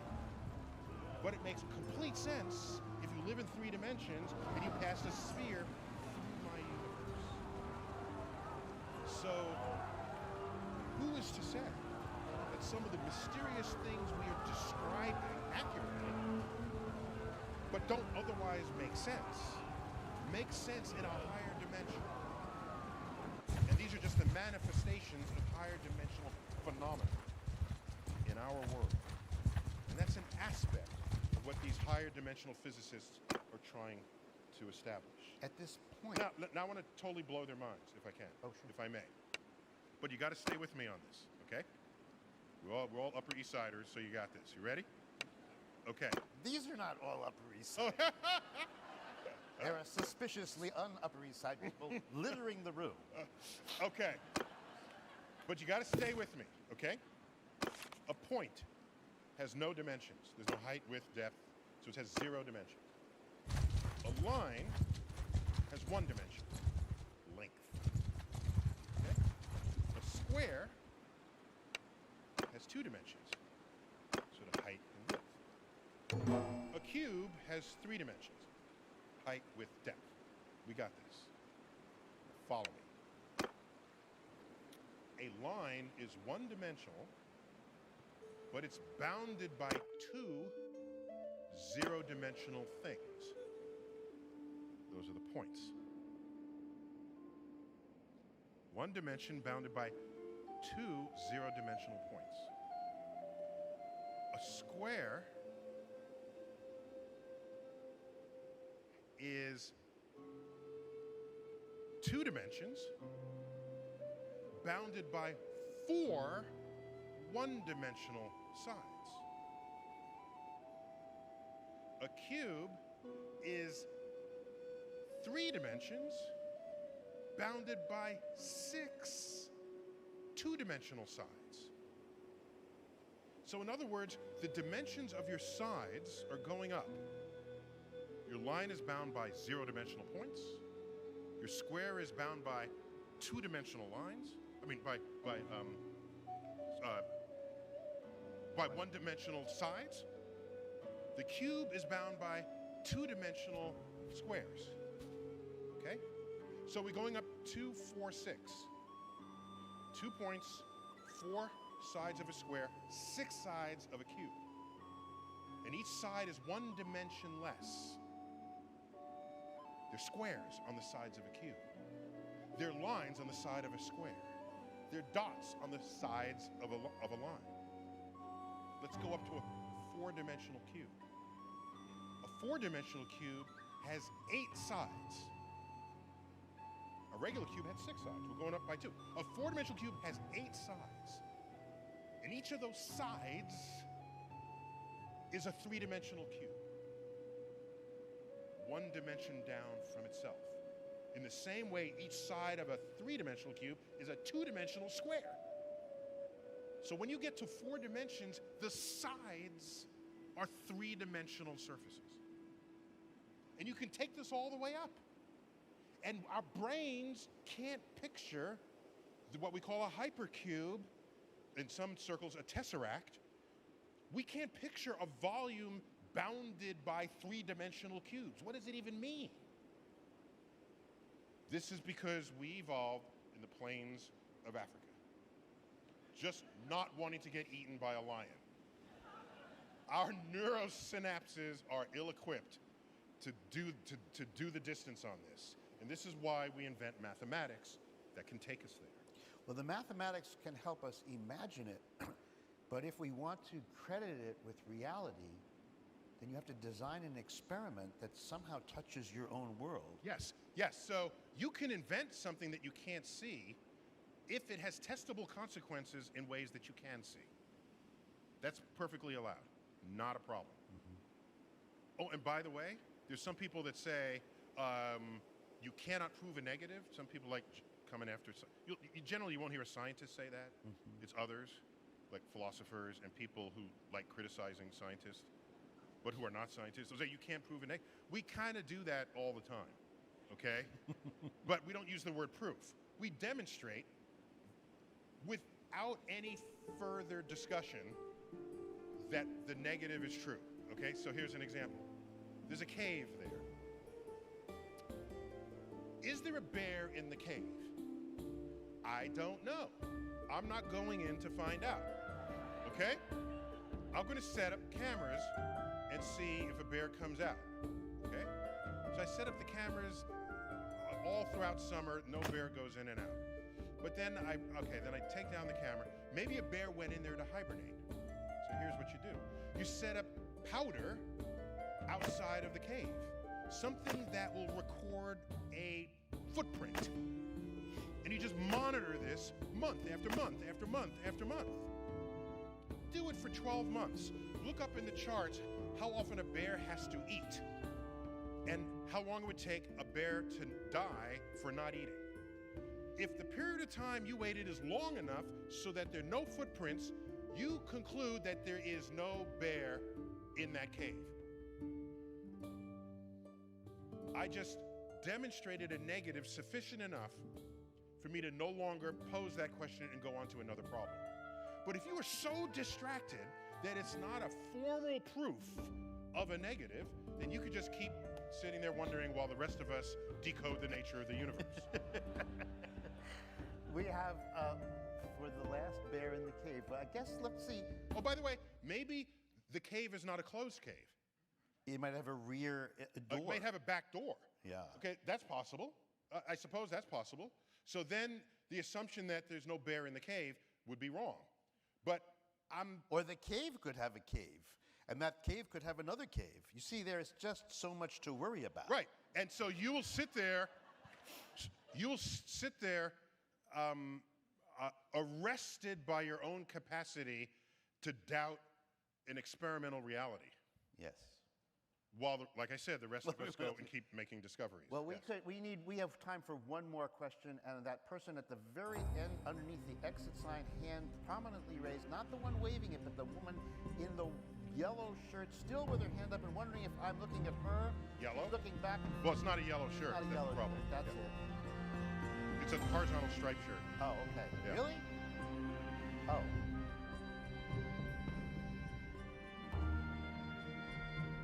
Oh! But repeat it. Look. This was an art major or something. I'm right, I guess. Yeah. If you had one last question to answer this evening, what would that question be? So you misunderstand.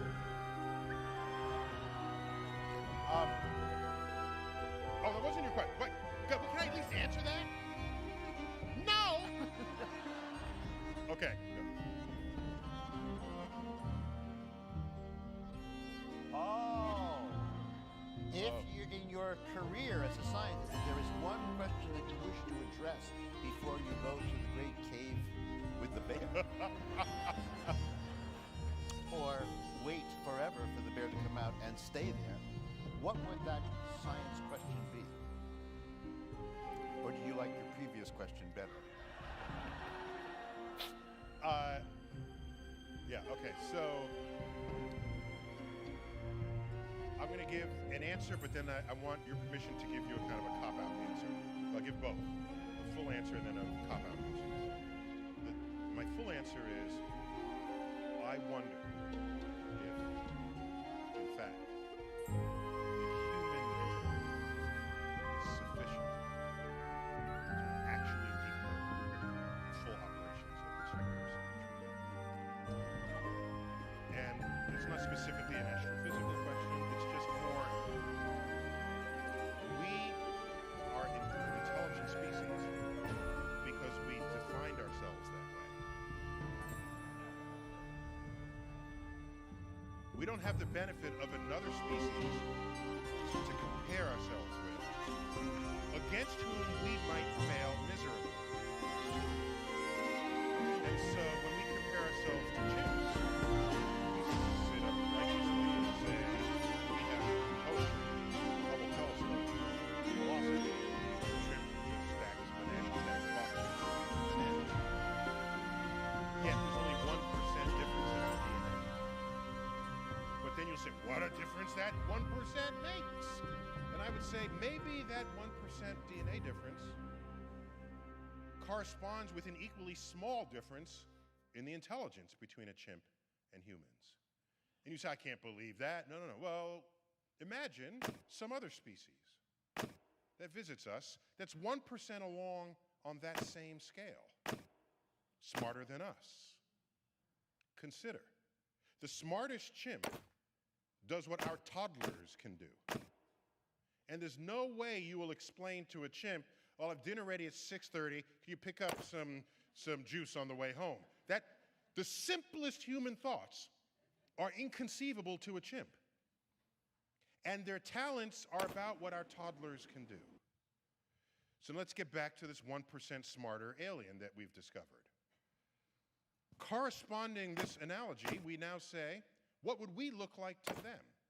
Well, they would roll Stephen Hawking forward after combing the human species, and they'd say, this one is slightly smarter than the rest because he can do astrophysics calculations in his head like little Timmy over here, who just came home from preschool. Oh, Timmy, you just composed 3 sonnets. Isn't that cute? Let's put it up on the refrigerator door. Oh, you just derived the fundamental law of calculus. Isn't that cute? Put it up on the refrigerator. Their simplest thoughts would transcend our deepest thoughts. And maybe to them, it is obvious what dark matter is and dark energy. Maybe to them, particles popping in and out of existence is a trivial exercise in their understanding of the multidimensional space-time continuum. And we are here groping at the sides of a wall, not knowing how tall wide or deep it is, because we have the limits of the human physiology evolved off the plains of Africa just to try to understand the entire universe. So I lose sleep on that question each night. So that's my... Wait, did you almost say at the beginning of that answer that you are wondering, maybe something of a Mysterian, you're not sure? I'm not sure. The universe is so complicated that it may be more complicated than we can ever fathom. No, that's the hubristic way to say it. Oh. That's not how I said it, okay? How did you say it again? We might not be smart enough, okay? Not If you're hubristic, you would say, we are smart, but the universe is just really complicated. That's not what I said. Right. I said we might not be smart enough to figure out a universe that could be trivial to the brain of a more intelligent species. So check your hubris at the door. Otherwise, you will not bask in the cosmic perspective that so much of this discussion brings upon us. So, may I now give you my cop-out answer? My cop-out answer is, I think often about the questions we do not yet know to ask, because discoveries yet to come, but when they arrive, will put us in a new vista, a new place to stand, enabling us to see questions undreamt of and unimagined before we got there. So when I, again, lay awake at night, I ponder what kinds of questions lay beyond our reach. Because the questions that we even know how to pose, they're there. Those are not even interesting to me anymore because we knew how to ask the question. I want to know the question that is beyond everyone's reach. And by definition, I can't, because we haven't gotten there yet. But that doesn't mean I shouldn't dream of that frontier.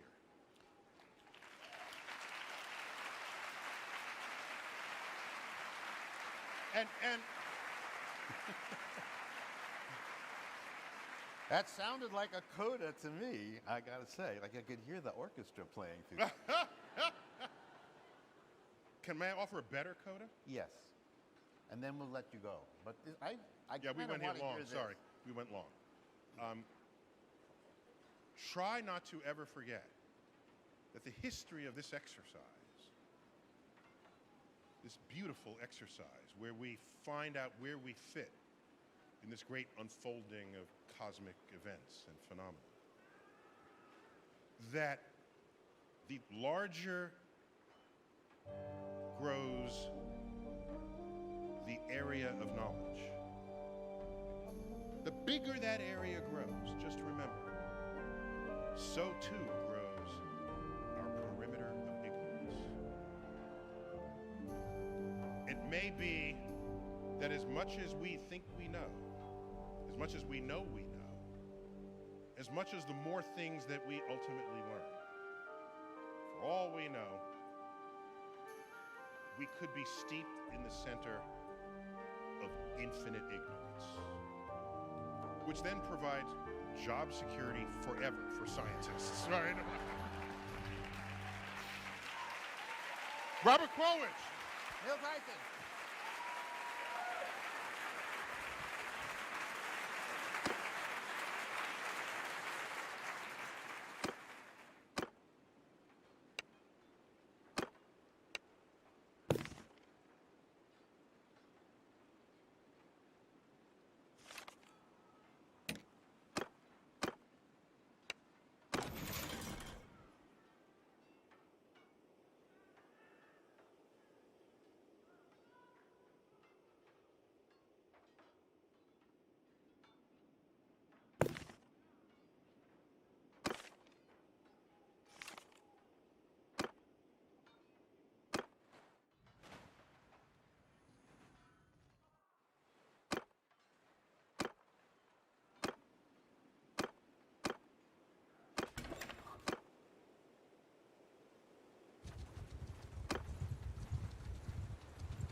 Run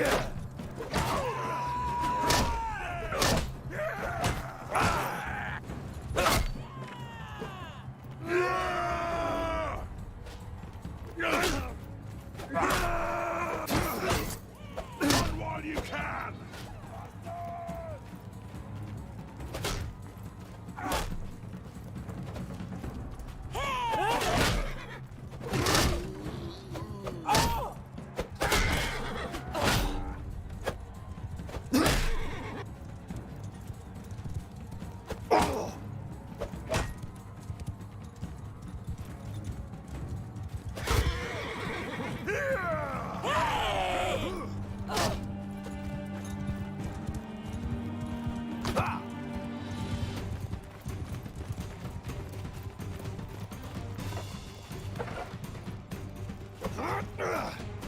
Die, you bastards!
We've been blessed!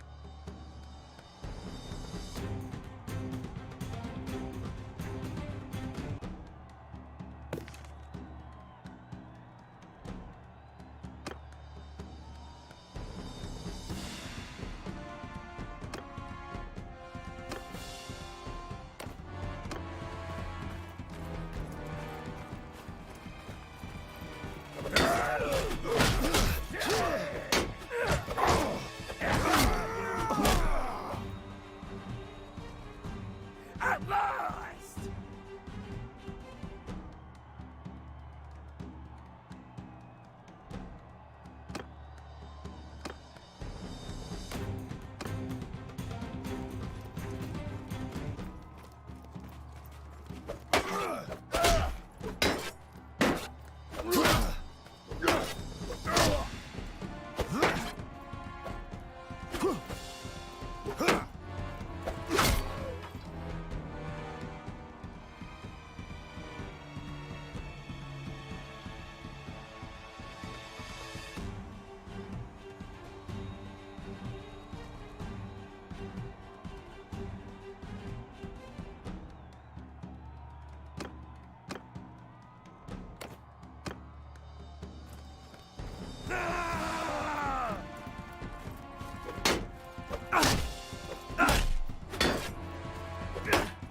Ugh!